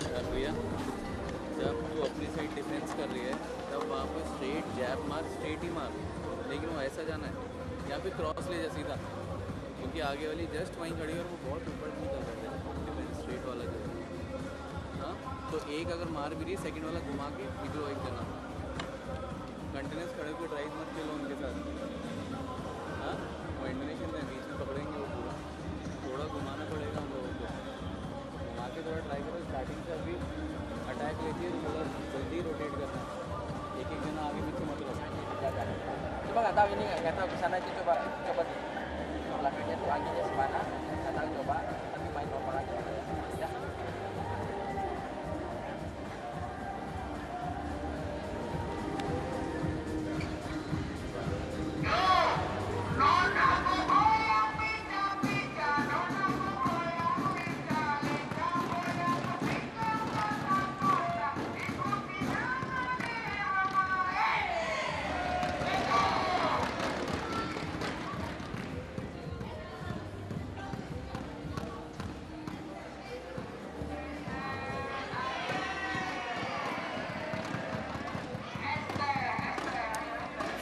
Seconds. 20 seconds.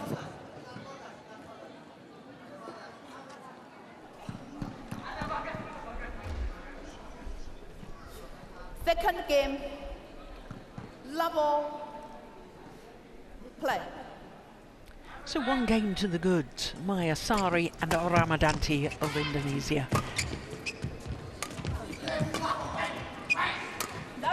That's a lovely drop.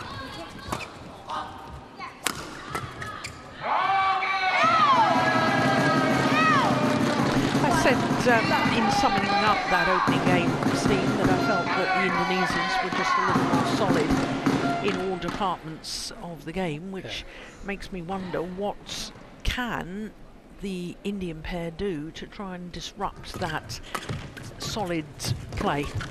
It's going to be difficult. They can hope that now playing with the drift adds a little bit of power in their attack and also slows down the Indonesian attack a little bit from their side as the Indonesians are playing up against the drift. But in the long run, it's probably a little bit difficult also because I think the Indonesians quickly in the first game realize that they're going to win this match actually.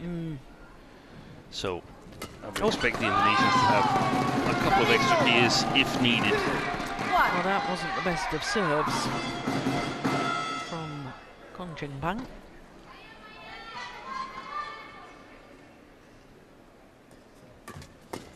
It's a little dangerous though to sort of say to yourself, you know, we believe we're going to win this. Yeah, it's not necessarily something you do consciously, it's just unconsciously you get this feeling that hey, we're gonna make this.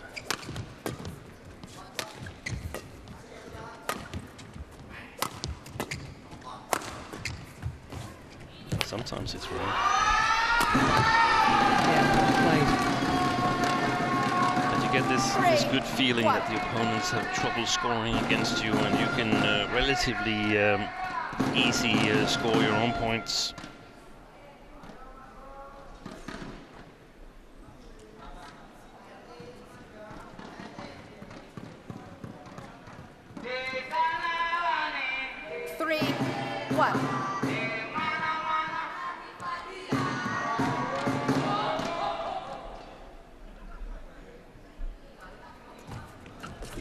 Even better return from Bang. I thought there was a little bit of tumble serve in that from Mayasari.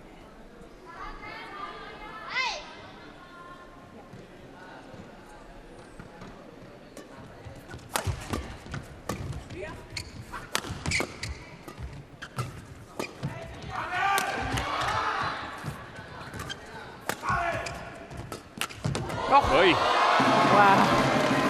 Good interception initially from Fenghuang. Watch this. Wow.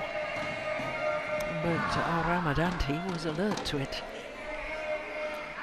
Didn't get exactly the right hit on it, even if she intercepted it, Fenghuang.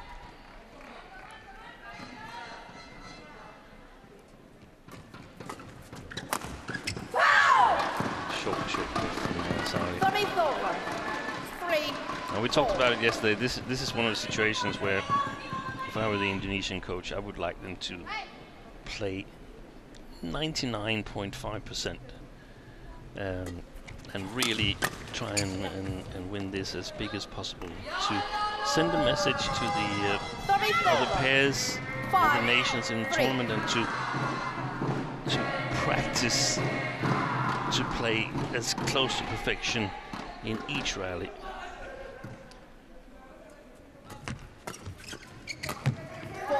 Yes, and that was done quite brilliantly on Sunday when Denmark was playing against India in the men's doubles. Yes, Astrup and Rasmussen, they did it because they knew that they had been struggling since Rasmussen's injury, so they needed that confidence boost. Try and play as many good rallies as possible. And I mean, why shouldn't you? I know it's a little bit contradictory to what I mentioned earlier, that I feel that the Indonesians have this feeling that they're going to win this, but it's just my experience that this happens a lot, that sort of you feel like, okay, we're going to win this, so you drop a little bit in concentration, but you have to think ahead. It's not just about this match here, it's also about own development and conserving energy, because Indonesia will be hoping to go through to an 8th final at the Sudirman Cup. Exactly. And if they're to do that, that's going to be jolly hard work. And what often happens is that when you sometimes you end up unconsciously dropping a little bit too low, and then you have to play an extra game, or you have to come back from a big deficit in straight games, and that mentally and physically costs much more than playing full speed. No, because quick. There's an anecdote from when our former colleague Morten Frost was living in England, practicing with one of the English men's singles players, and Morten had won 6 or 7 games, 15-2, 15-4, 15-6, or whatever it was, very, very big. And the English player apologized to Morten afterwards and said, sorry, I couldn't give you more resistance. And Morten said, you don't have to apologize. I played 100% all the time. And that really exemplifies it.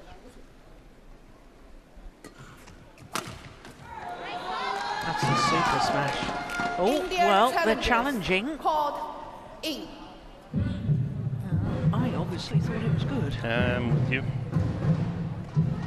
Let's see if we're improving on these challenges, Steen. Yeah, I think it. I don't think it was that close. I think it might have been plumb on the line. Raising the stakes here. It wasn't plumb on the line. Yeah, but it was still in. We were right. And successful. 1 challenge remaining. 34, 8-5. Play.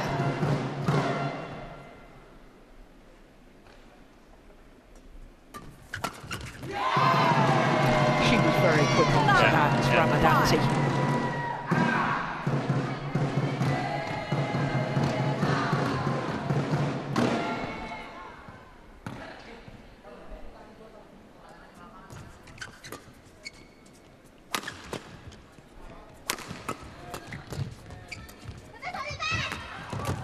Oof.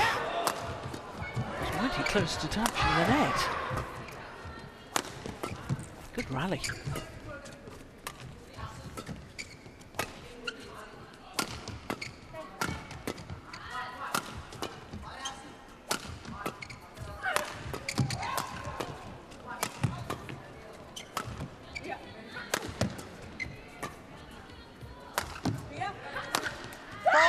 That's a good rally for Fenghuang and Mishra. goes into the video library. Back on court.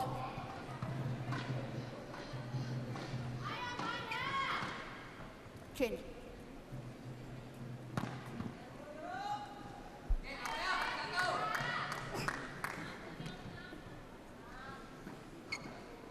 Play.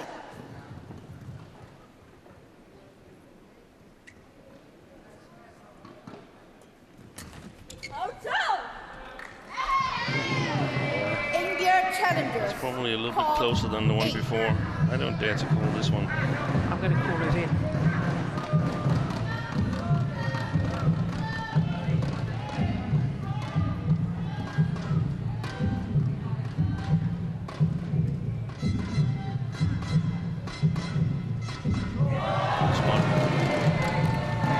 So they've got no challenges left now, the Indian pair. No challengers remaining. 30-over. 10-6. Well, that line judge has done a superb job this evening. Yeah. Play.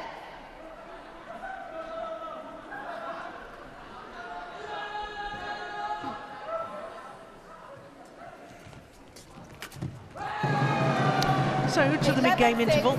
And it's a 5-point advantage for Mayasari and Ramadanti, having already won the opening game.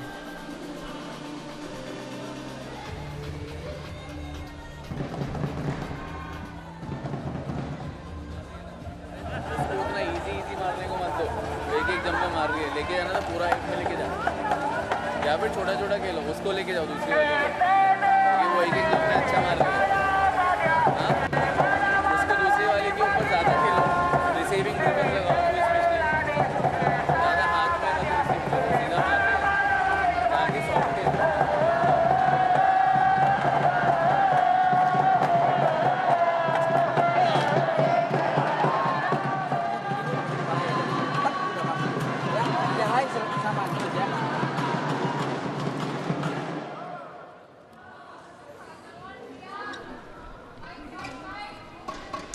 Well, still lots of discussion going on between the two Indian players. Play. Yeah, I like that because they're obviously saying we can do this or we should be doing that. And definitely. Yeah. Exploring things that might work. Weeding out things that doesn't work against players of this level here. Try to weed it out.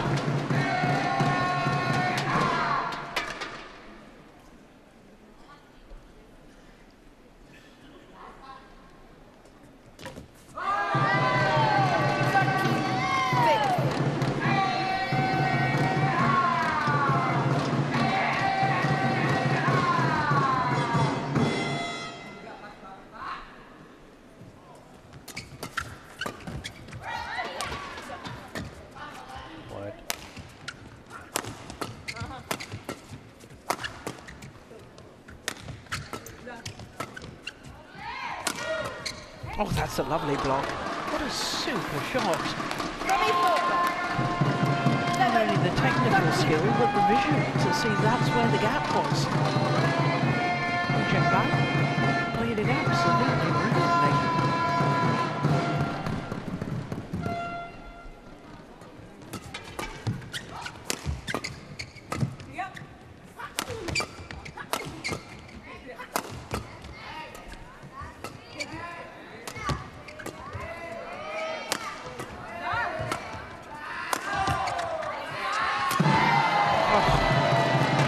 That's a shot of a confident player. Instead of going for the simple smash, Ramadanti playing an angled slice.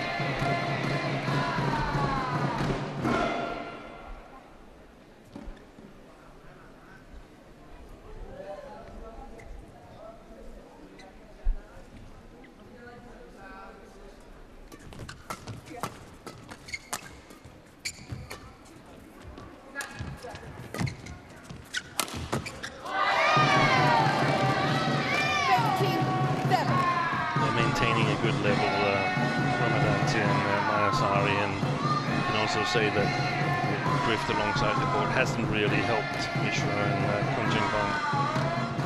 second game here.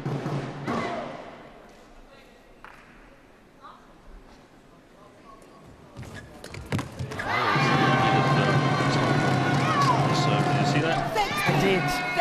And when you mentioned that before, my mind flashed back to the tournaments earlier in the year, especially in January, because you were talking about the fact that the now #1 pair in the world, Liu Shengshu and Tang Ning, they have it, and you said everybody's going to have to, in the women's doubles, is going to have to learn this. I think so. Yeah. So and I think they are. You're at a disadvantage. Absolutely. There might be some, there will be some that think they can't learn it, just like we have some serving forehand serve. Yeah. But it's just, it lets you stand taller as a server and cover more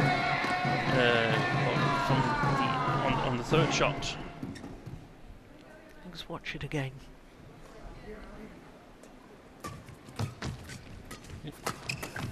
Not at all. Sometimes you see players are afraid of getting hit if their serves are a little bit dubious or something like that. That's not at all what we see here. No. Well, this is 6 straight points. And 2 points away. Confirming Indonesia as the winners of this tie. So, of course, we will play the 5th match.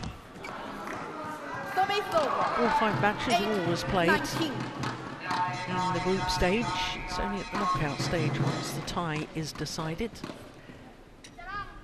Any further matches are not contested.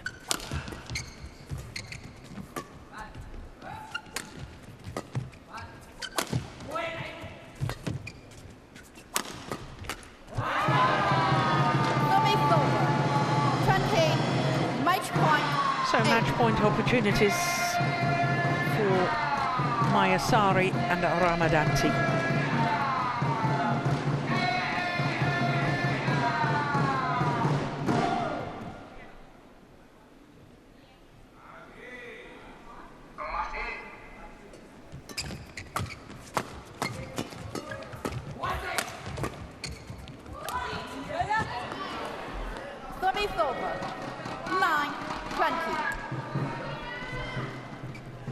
Second half of this second game, the Indonesians have really been totally dominant, haven't they? They have.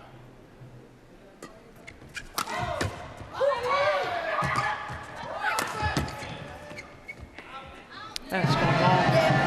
And on their second time of asking, Indonesia secure the 3rd point of the best of 5 match tie. Doubles in the form of Mayasari and Ramadanti. 2 straight games against Fenghuang and Mishra. 21-10, 21-9 in just 34 minutes.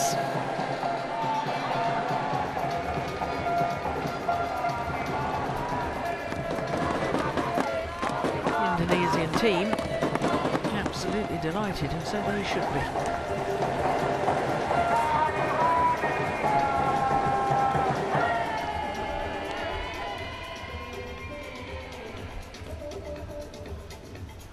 This is the final rally.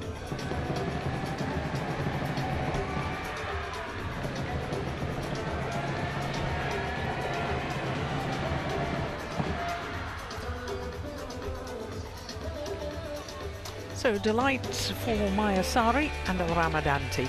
Victory in the women's doubles, 21-10, 21-9. 34 minutes only for that victory. Well, just one more match to come this evening, and it's men's doubles. Fikri and Martin for Indonesia against Amsa Karunan and Ritanas Babati for India.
Welcome back to Xiamen.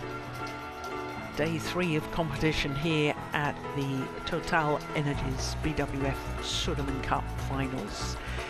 It's a Group D encounter, and Indonesia are short of the win, but we will play the men's doubles, the 5th match of the tie. It's Mohammed Sohibul Fikri and Daniel Martin for Indonesia against Hariharan Amsakurunan and Ruben Kumar Retinas Bapati.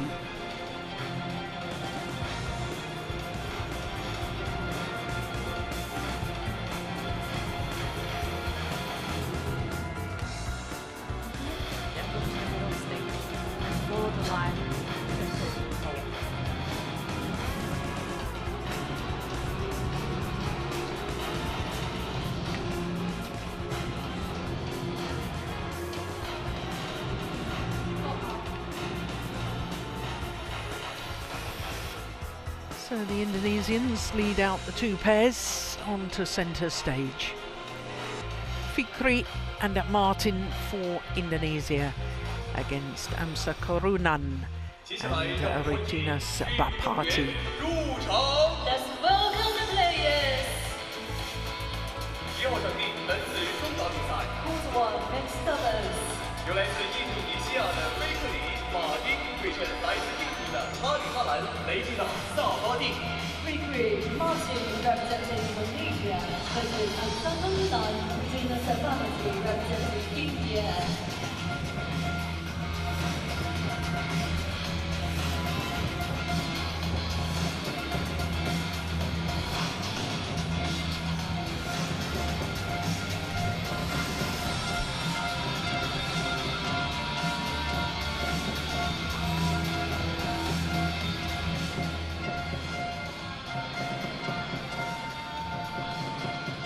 Well, this will be a first meeting between these 2 pairs. Not altogether surprising, considering that the Indian combination are only just beginning this year to play on the World Tour and have played just 3 tournaments this year at 300 level on the World Tour. They've played 4 tournaments in total. This side? So the Indonesians have Who chosen Who ends. service? Who receives? Okay.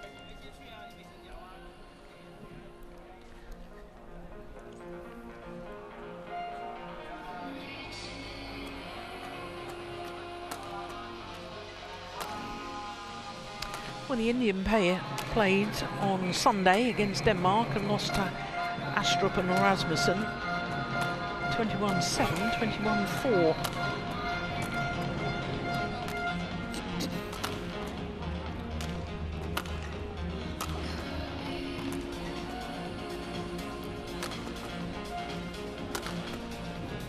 Ruben Kumar Retinas Bapati, 21 years of age, and both of them actually from Tamil Nadu states on the southeastern tip of India. Hariharan Amsakurunan will turn 22 next month, and just 1 centimetre shorter than his partner. They're enjoying their 3rd consecutive week at 42 on the world ranking, their highest ranking to date. Daniel Martin, he's 23 years of age from the Indonesian capital of Jakarta. Tall man, 182, that's just about 6 foot tall, and he has been as high as 9 on the world ranking with his former partner, Leo Roli Kanando, but currently at 10 on the world ranking with his partner of today, Mohammed Sohibul Fikri. Well, number 10 on the world rankings, this Indonesian pair, but the 4th Indonesian pair on the world ranking, which of course means that there's 4 pairs from Indonesia in the top 10.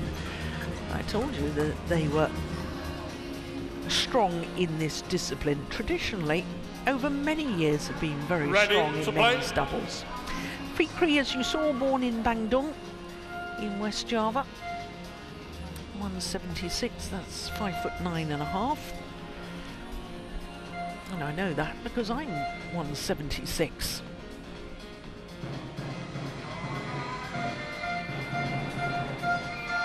Well, our court officials for this one will be Jakob Sinberg in the umpire's chair and Su Xiaofeng of China, the service judge. Service judge Su Xiaofeng from China.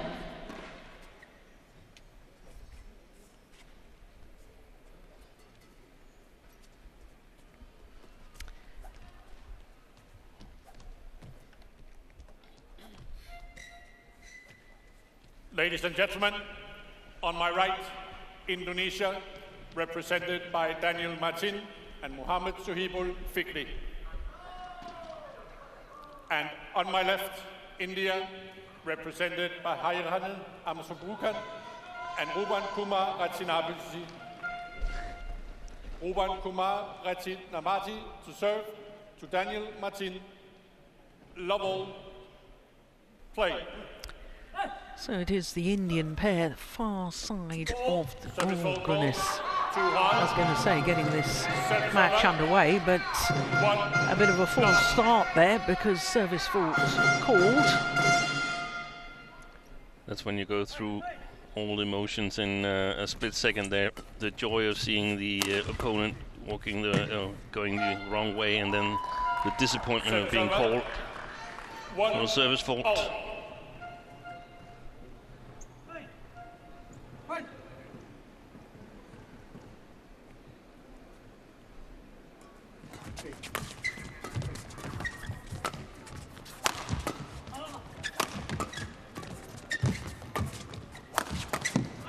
Nice. 2-1. Well, I thought on Sunday the Indian combination looked extremely nervous, didn't they, against the world number ones, Astrup and Rasmussen. Hopefully they've got rid of their nerves and they will settle into this match a little more. That was their debut and totally changed expectations after Rankireddy and Shetty withdrew.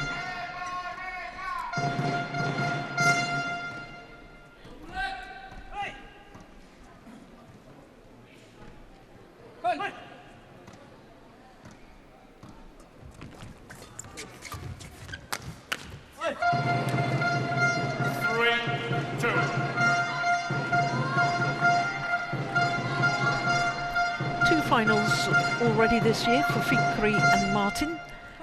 That was the Thailand Masters and the Swiss Open. Only 2 finals they've ever been in as a combination. Whatever you're getting feedback, if you're here, then you I can't still figure out whether I think this split of the 2 Indonesian men's doubles, whether I think it's successful or I think they actually were better in the old pairings. So, pending decision for me. Yeah, of course, Fikri used to play with Maulana, with whom he won the All England Championships of 2022. That was a huge result for them, totally unexpected. And Daniel Martin used to play with the Uroli Kanando. And they won tournaments. They won tournaments. They came through the winning the World Junior Championships together. Yeah. And maybe that's part of it, Steen, that they played together for so long. They wanted to, you know, just to freshen things up. Exactly. 4-0.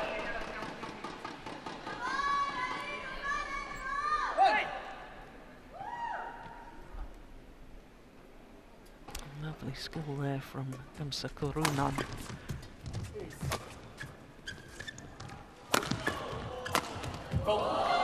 I think one of the interesting things, if they were somehow planning on reforming the partnerships, could be to mix them the other way around. So you took the 2 front court players and let them play together, see who is taking care of the front court now, what kind of plan do we play, who is evolving as a back court player, and the other combination with the two backcourt players, who takes a bit more responsibility at the front court and so on, because they're basically playing the same roles as they did before, just with a different partner.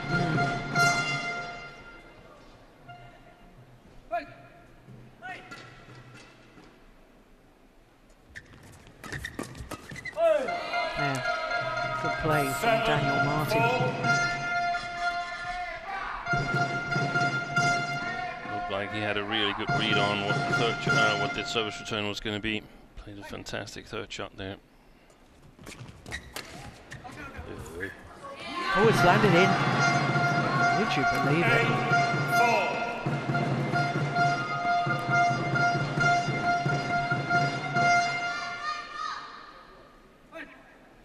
When it's that short, you might as well just put it away. Yeah.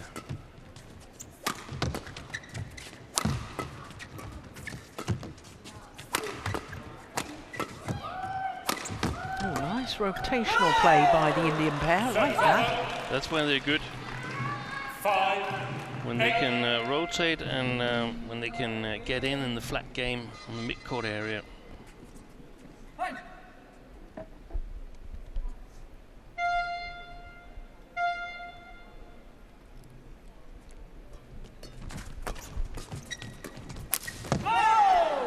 Broken strings, that didn't sound right. Yeah, I thought so.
With venom from feet 3. 9, 8.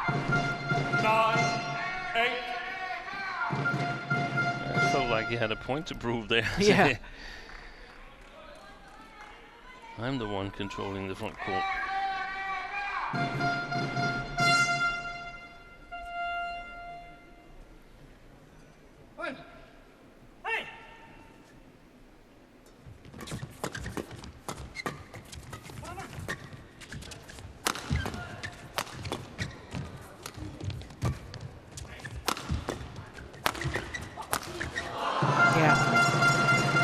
Broken strings again, feet 3.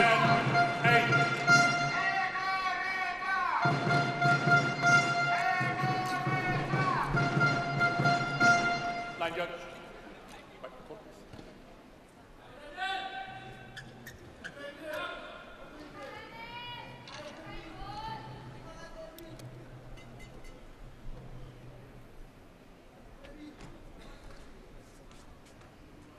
Thank you.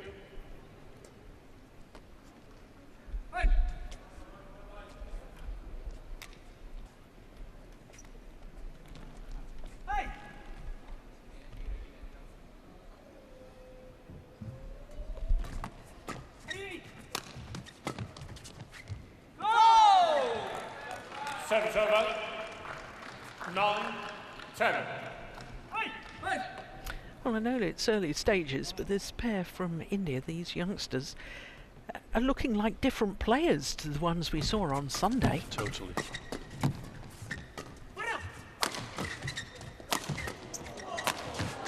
Super. 10-all.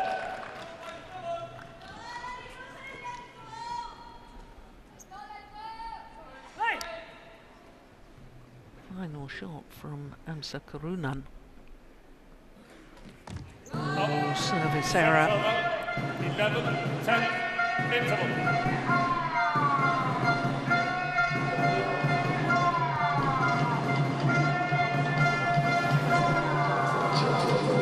So just 1 point in it at the mid-game interval.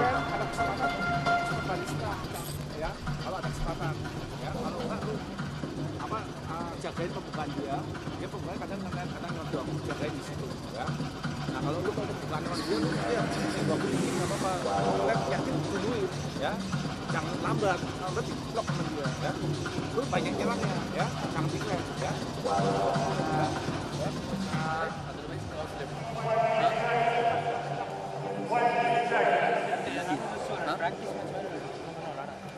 There's no pressure at all. Just play your game.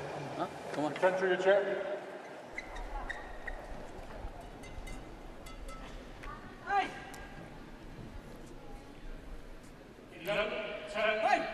So 11-10 the advantage to the Indonesians, Fikri and Martin. I like that last comments from Manu Atri, the Indian coach. No pressure, just play your game. Play your game, yeah. The tie has already been won by Indonesia. They can relax a little bit more and it wasn't. They're not here because they're expected to beat Fikri and Martin, so they can play without too much expectations. Of course, they play with hope, creating a good result, creating a good match. I think we can already say that they're playing much better today. Yes. Than 11-12 on their Sunday debut match. Yeah.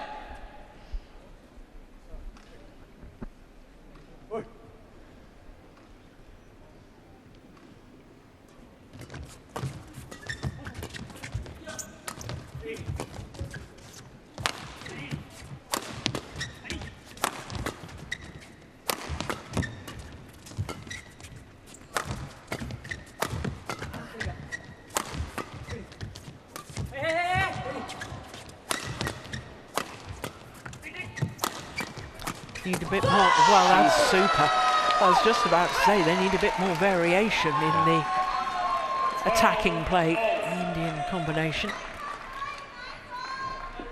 Good persistency, not afraid to work hard. Yeah, that final interception by Rutinas Bapati, absolutely brilliant. Look at that placement.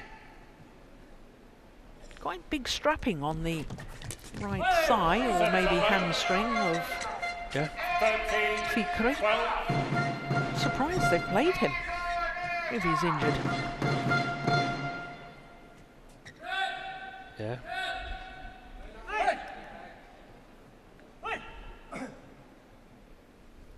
They've got Maulana and Alfian and Arianto.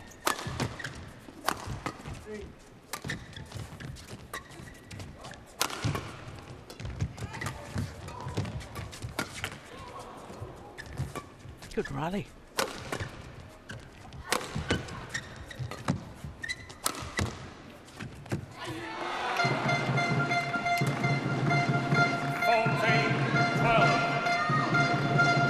Yeah, Manu Atri just smiling at his players.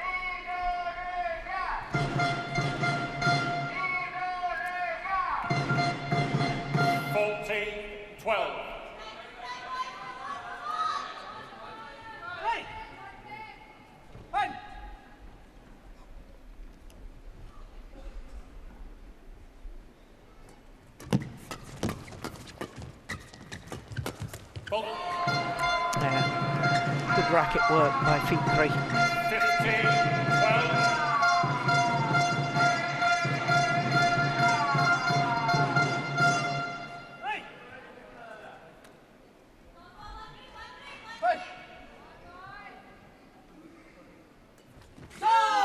Service over.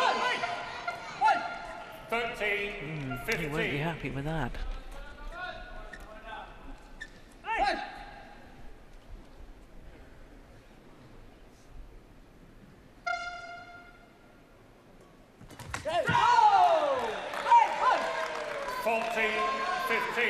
watched both the Indian players, of course, but also a little bit the Indian team throughout this team match here. And I think there's been extremely good team spirit and support from outside. Yeah. It's a small team now with the withdrawals, but it's really support and cheering. 16-14.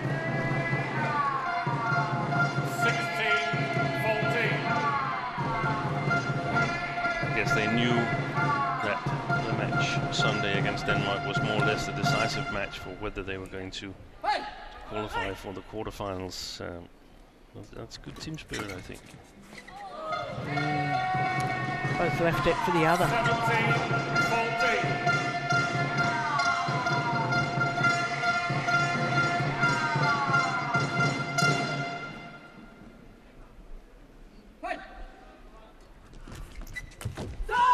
Service over.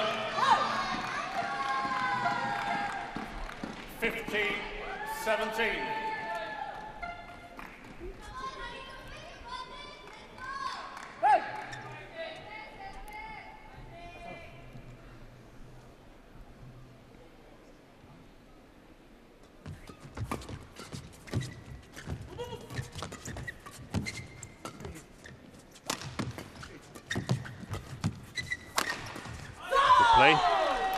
Yeah, there's been a couple of angled smashes across court that have found their mark.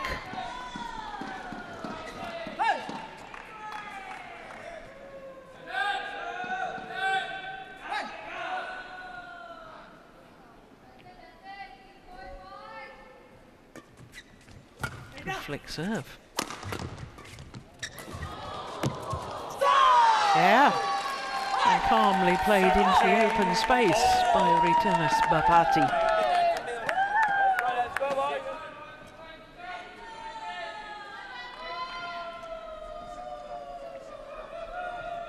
That's nice. 17 all in this opening game.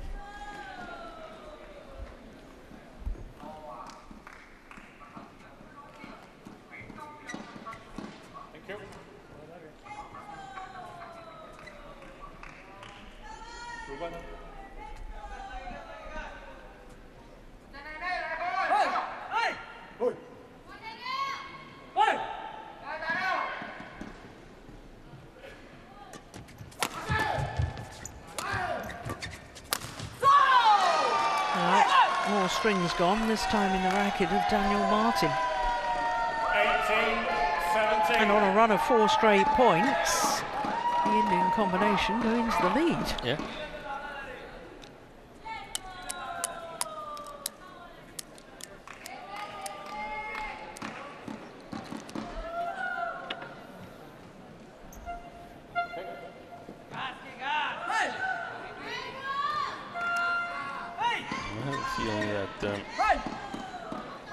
Daniel Martin is in danger of having his tension level a little bit too low.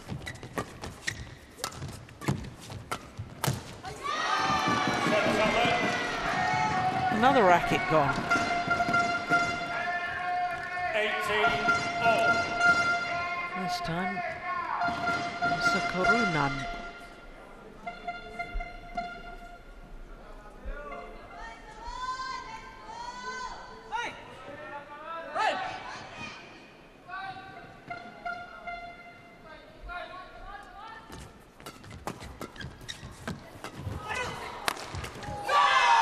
Brilliant.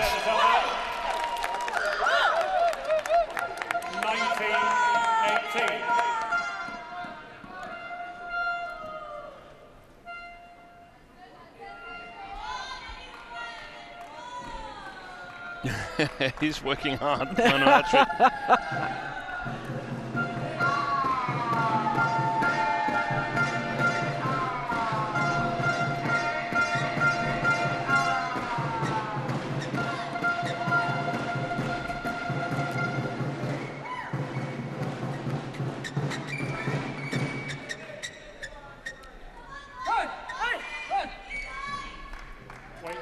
Wait. 19-18.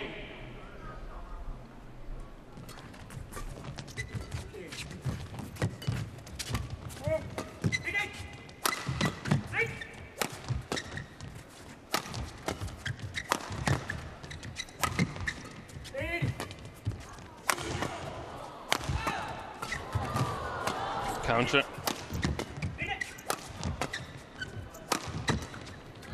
Lovely block.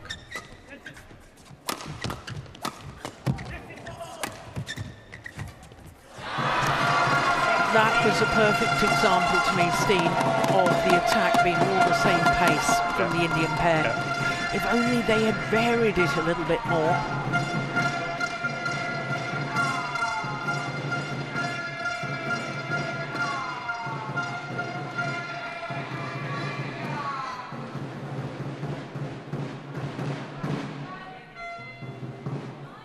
Players back on court. So 19 all. 40 shots, that's a long rally in men's doubles. It is. Hey! 19 all. Just to get the heart rhythm going.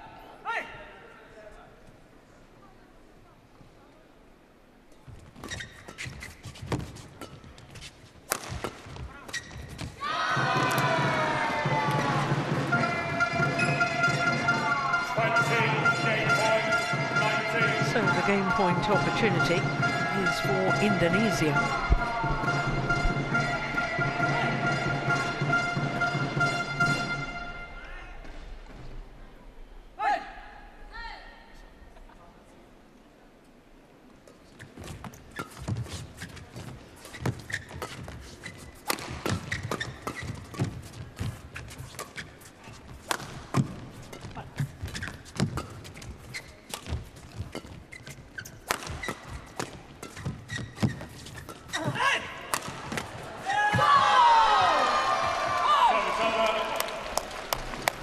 Second time he's lying there, Fikri. Is that a sign that he's protecting his right leg a little bit? I wonder. I think you might be right.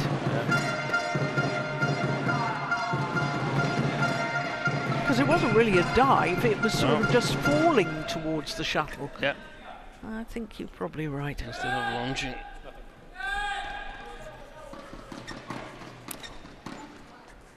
So 20 all, and extra points required until there's a clear 2-point winning margin. 20 all.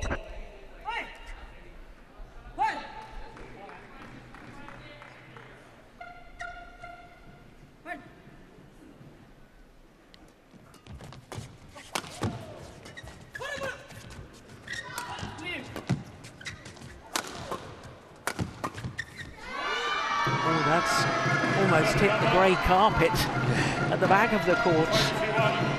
Now we were asked for variation in the pace of the Indian smashes. Oftentimes the same could be said for this man here, Mohamed Fikri. He does have to give him that, that he plays some nice disguised drop shots once in a while. So second game point opportunity for Indonesia.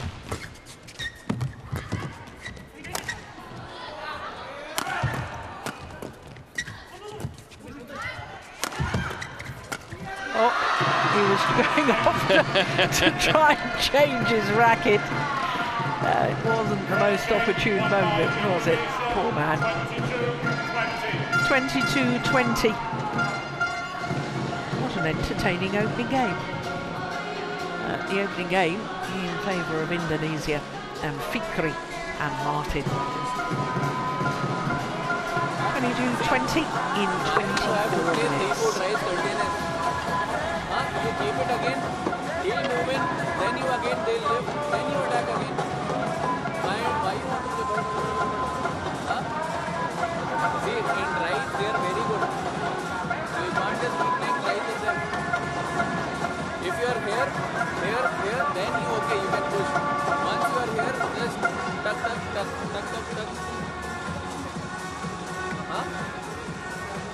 Ya, karena dia balik ya. Servisnya jagain, ya dia pasti naruh, nodong, lalu tungguin dulu ya, sabarin dulu, ya, jangan langsung buru-buru pakai, nggak gampang, ya, itu aja ya, jagain pembukaan dia sama itunya, silang-silangnya dia. sama kalau kamu lagi defend nih ya, defend nih 5 kali pukulan defend nih, lu maju dikit, bolanya pelan, dia nggak tajam dia, tapi pelan, tajam doang, jangan mundur-mundur. Kata maju dikit tuh balik serang di situ, gampang ya. Oh udah rally lo ya, jangan mundur-mundur ya, maju dikit. Oke, ya fokus terus ya, jangan kendor ya.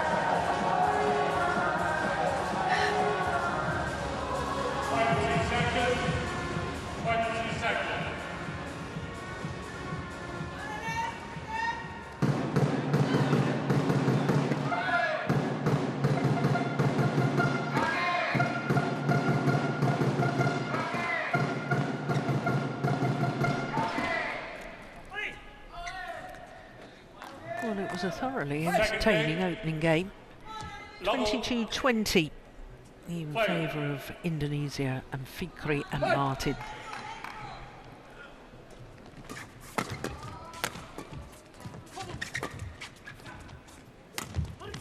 Oh, that's just delightful. There you are. There's the change of pace we both wanted, Steen. Exactly.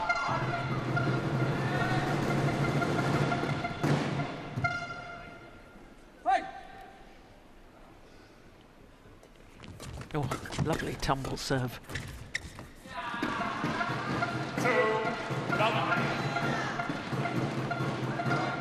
I can understand that Antonius, the Indonesian coach, has asked his players to show him what they've got for the future matches. 1-2. Indonesia and Denmark are short of qualification from this Group D.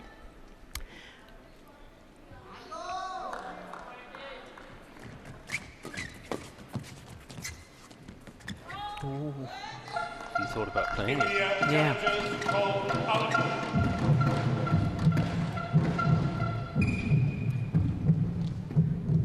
I doubt if these Indian players, apart from this week, have ever played with Hawkeye, the instant review. Yeah, I don't think they have. No. They might have played some Super 300, but you have to go to the semi-final to play with it. And they haven't been in a semi-final of the 300. Service over. 3-1. Play. Undecided. So, the umpire is asking for Hawkeye to adjudicate for him. Very experienced umpire, Jakobsenberg.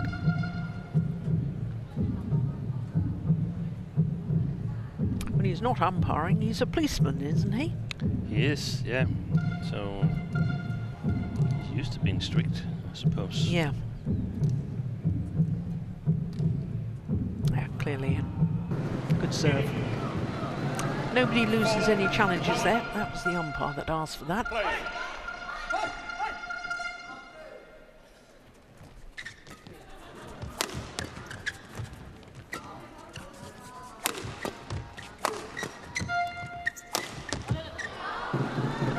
Lost his patient there. 5-1. Comes the corner.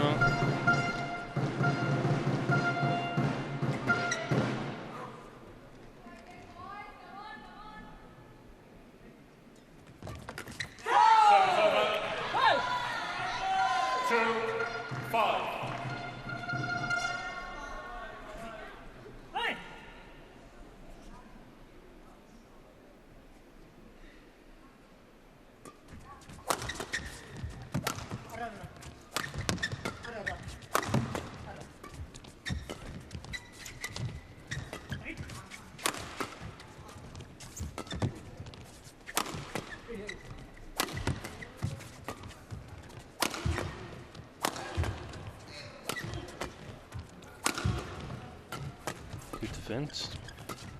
Good rally.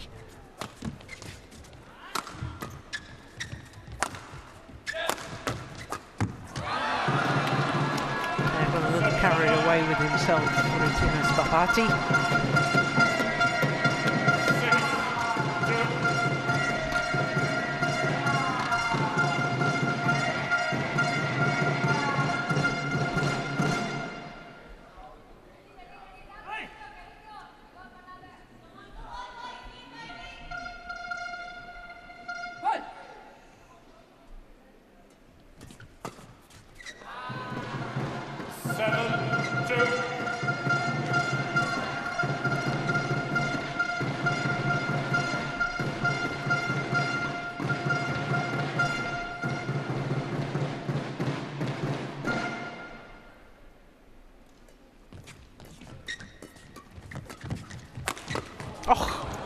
defence there from Martin.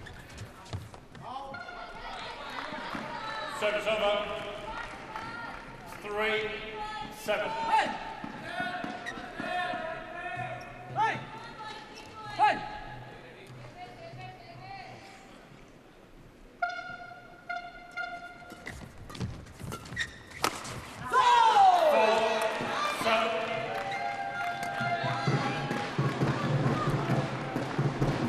Shots from Fenghuang there.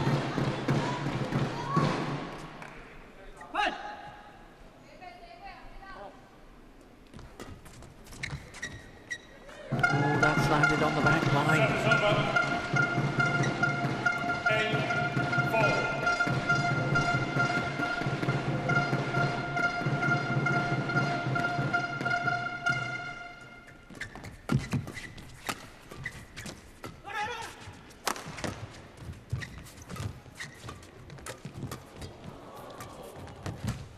Oh, lovely.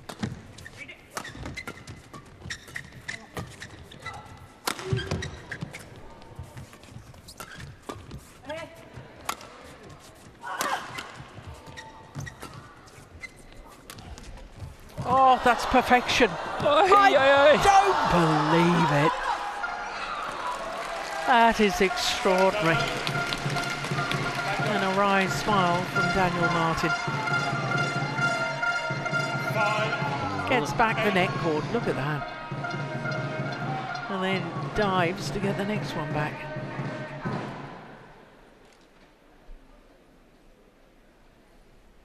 Another long rally.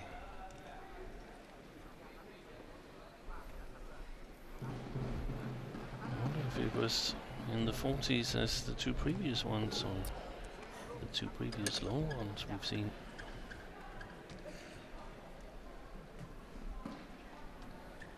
The defense is definitely holding up much better. Tina Sabapati and Amsakuran. Amsakarunan, I beg your pardon. They had big difficulties against Astrup and Rasmussen. Yeah. Take that as a sign that you're correct in your analysis, that they were really tensed. Yeah, I'm very nervous. Thank you.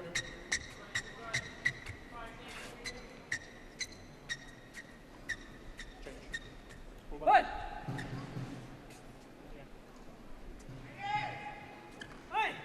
5-8.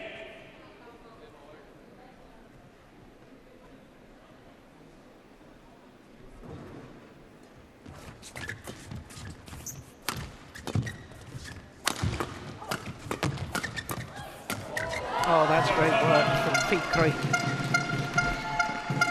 9-5.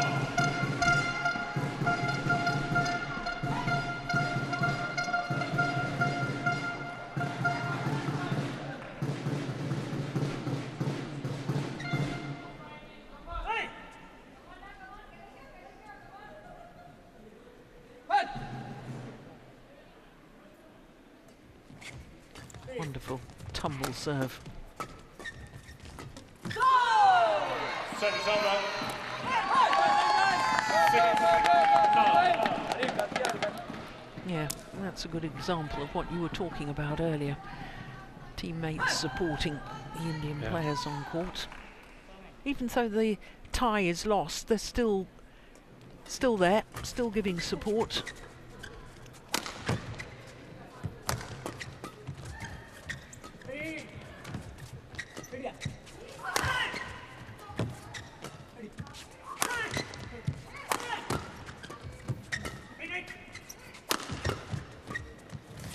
Boy, that's a good one. Fantastic save.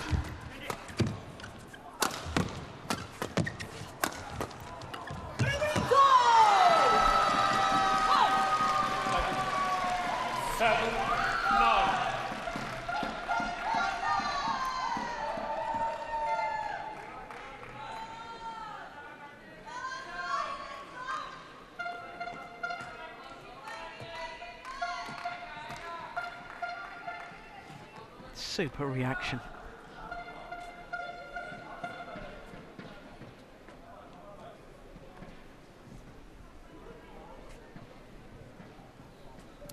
you.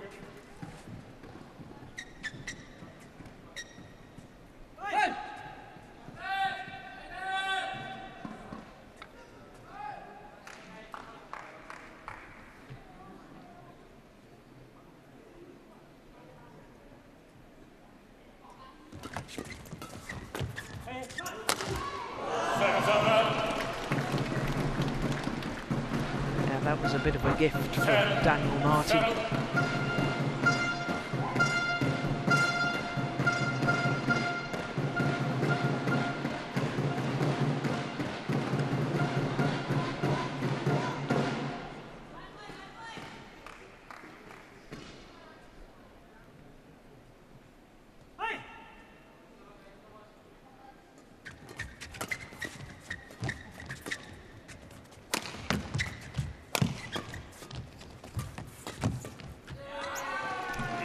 So it is Indonesia that have the advantage at the mid-game interval, a 4-point advantage for Mohammed Sohibul Fikri and Daniel Martin.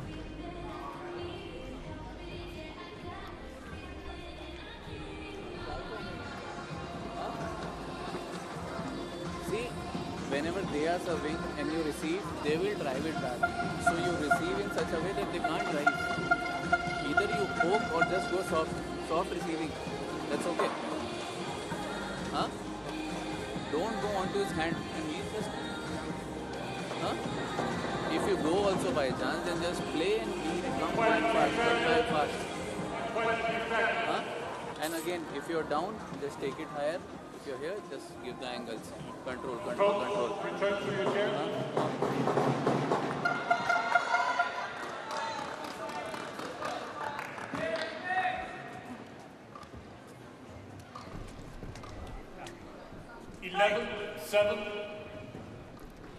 So 11-7, the advantage to Indonesia and Fikri and Martin. 12-7. But I'm really pleased, Steen. I mean, regardless of the outcome of this match, I'm really pleased to have seen Amsakarunan and Ritanas Bapati play this sort of style of play. We didn't see anything like this on Sunday. No, they were shocked and nervous, and yeah, that was an experience that they probably want to forget. And this one, I think they will cherish. No matter how this ends, they played a good match. They have.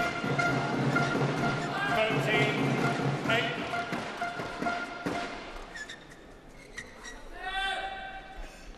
And at the age of both of them, just 21 at the moment, they're only going to get better. Yeah.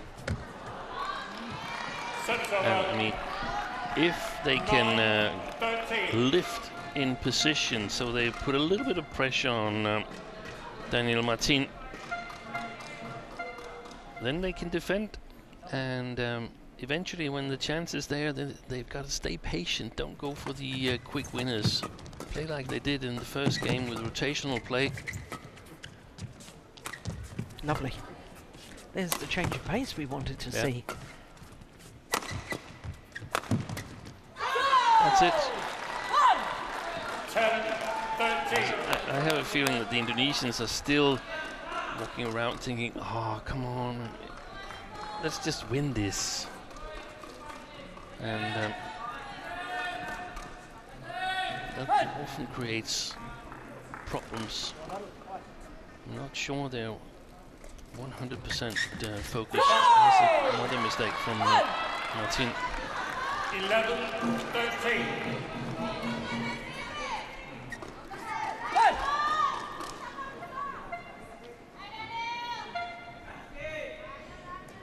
Three straight points.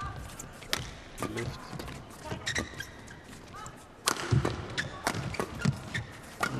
They can't put it away.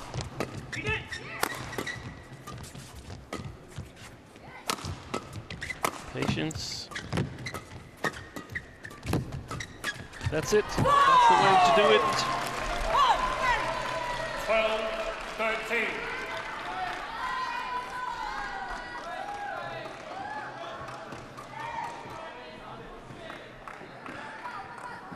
Well, if they continue like this, we could have a deciding game. He could.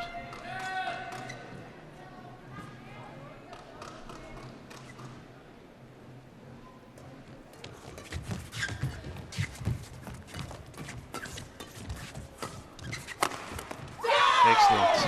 And the back level. Yeah. 5 straight points. Wonderful.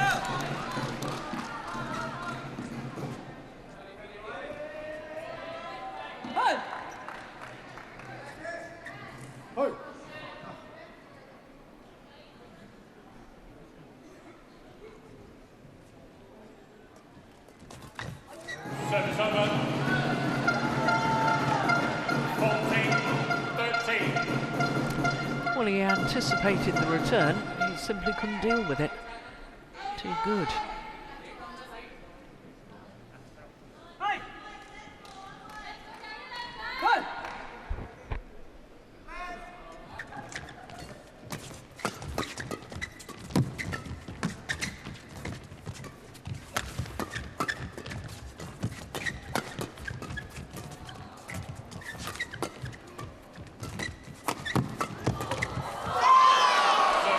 Lucky net court from Amsa Korunan.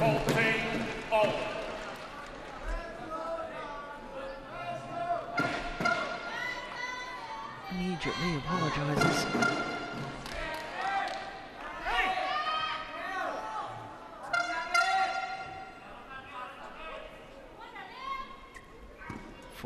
all. And got that back as well.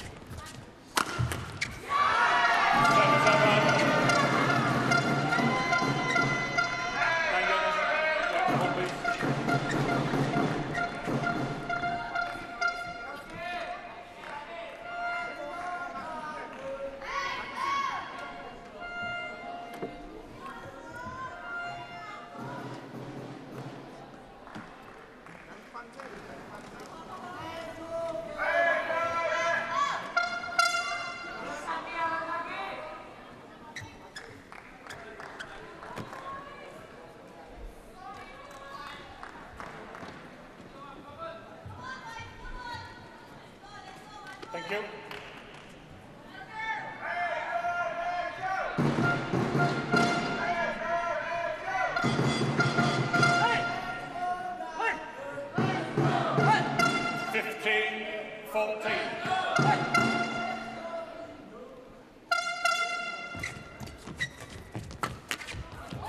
That's well played. And a lot of times when Martin has played flat from his forehand, the Indians have got the better of him and Fikri. I think sometimes that's a little bit of a weakness, that the formation is so polarized that it has to be Fikri at the front court. Sometimes I would like to see Daniel Martin follow forward when he's put good pressure on in the flat game. Very often he's oriented towards the back of the court.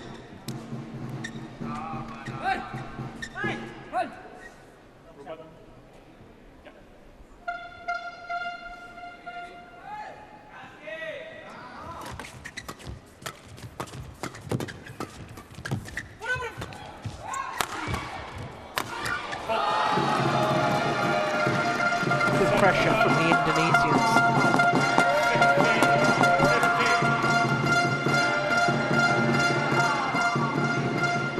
No lack of support from the Indonesian side either.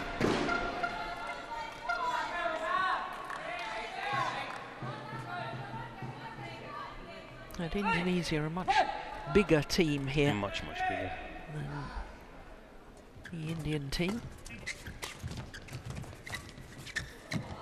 What's that one? They're going to challenge. If they're wrong, they've got no challenges left in this second game.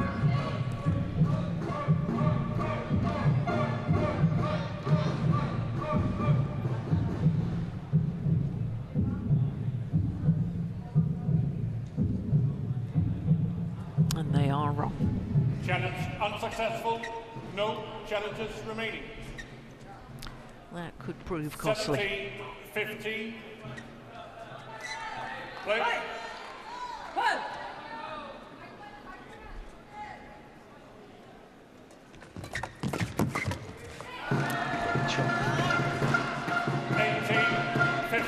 Yeah, he kept it very flat over the net, didn't he? Held it a little bit, so he got extra power in it.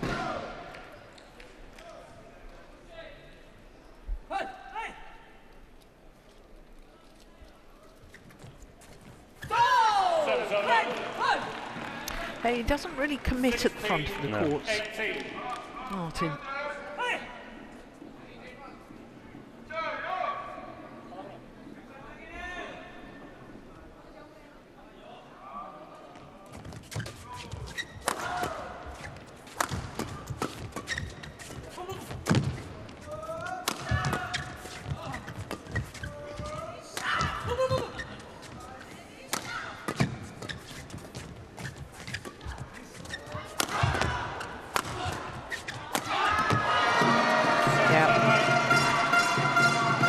Relentless pressure once again in that rally from the Indonesians.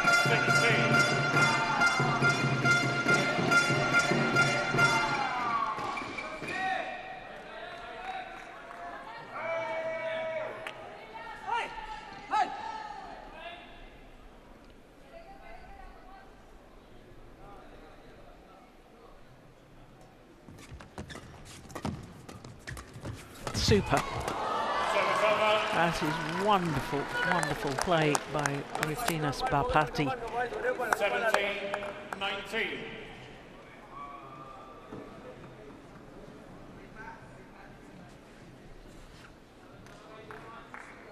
Good play, side to side, with pressure. Excellent.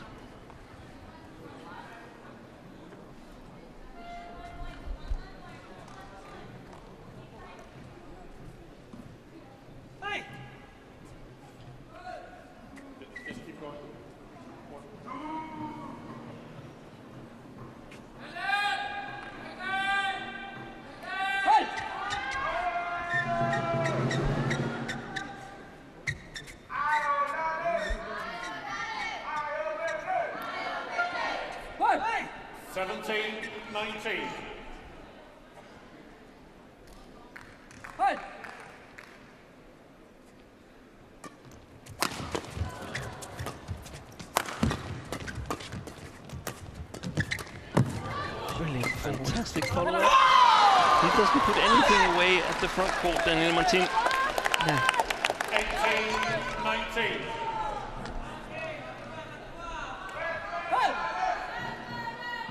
Yeah, and look at the movement forward there. Searching. Ruben Kumar. Searching for the opportunities. Yeah.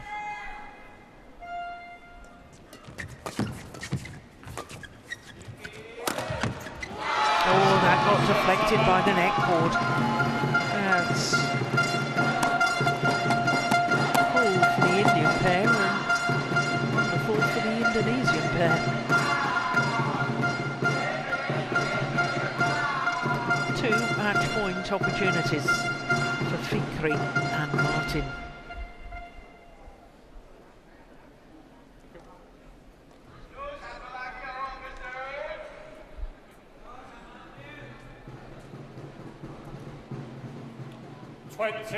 Match point 18.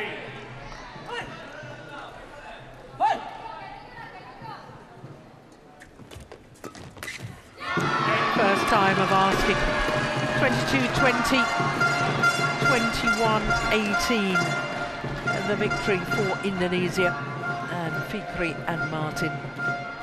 49 minutes for that men's doubles. And it means that Indonesia win the tie by Indonesia, by 4 matches to 1. 21-18. Umpire just confirming that scoreline. A moment of reflection, silent prayer for the two Indonesian players.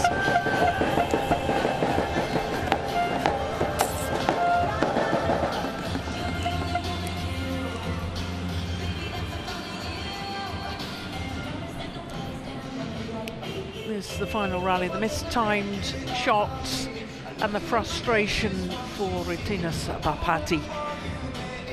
My goodness, the Indian pair, the youngsters, showed us today that they are a huge talent And I'm looking forward to seeing their development in the years to come. But their confirmation that Indonesia won the men's doubles 22-20, 21-18. So, as I was saying, that means that Indonesia have won the tie 4-1. It all started so brilliantly for India with Kapila and Crasto coming through from a game down to win that one. Then Wardani beat the former world champion Jonathan Christie and Pranoy. That was a super match, 3 games, but won by the Indonesian. Mayasari and Ramadanti were a class above today, their Indian opponents, and Fikri and Martin had to work exceptionally hard to come through that men's doubles. So tomorrow we start at 09:30 local time. It's a Group A encounter, Hong Kong, China against Algeria, and then the Group A decider at 5 o'clock. Steen and I will be back for that. It's China against Thailand. In the meantime, from all of us here, bye for now.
大家好，我是汇康全球品牌大使安塞尔，汇方与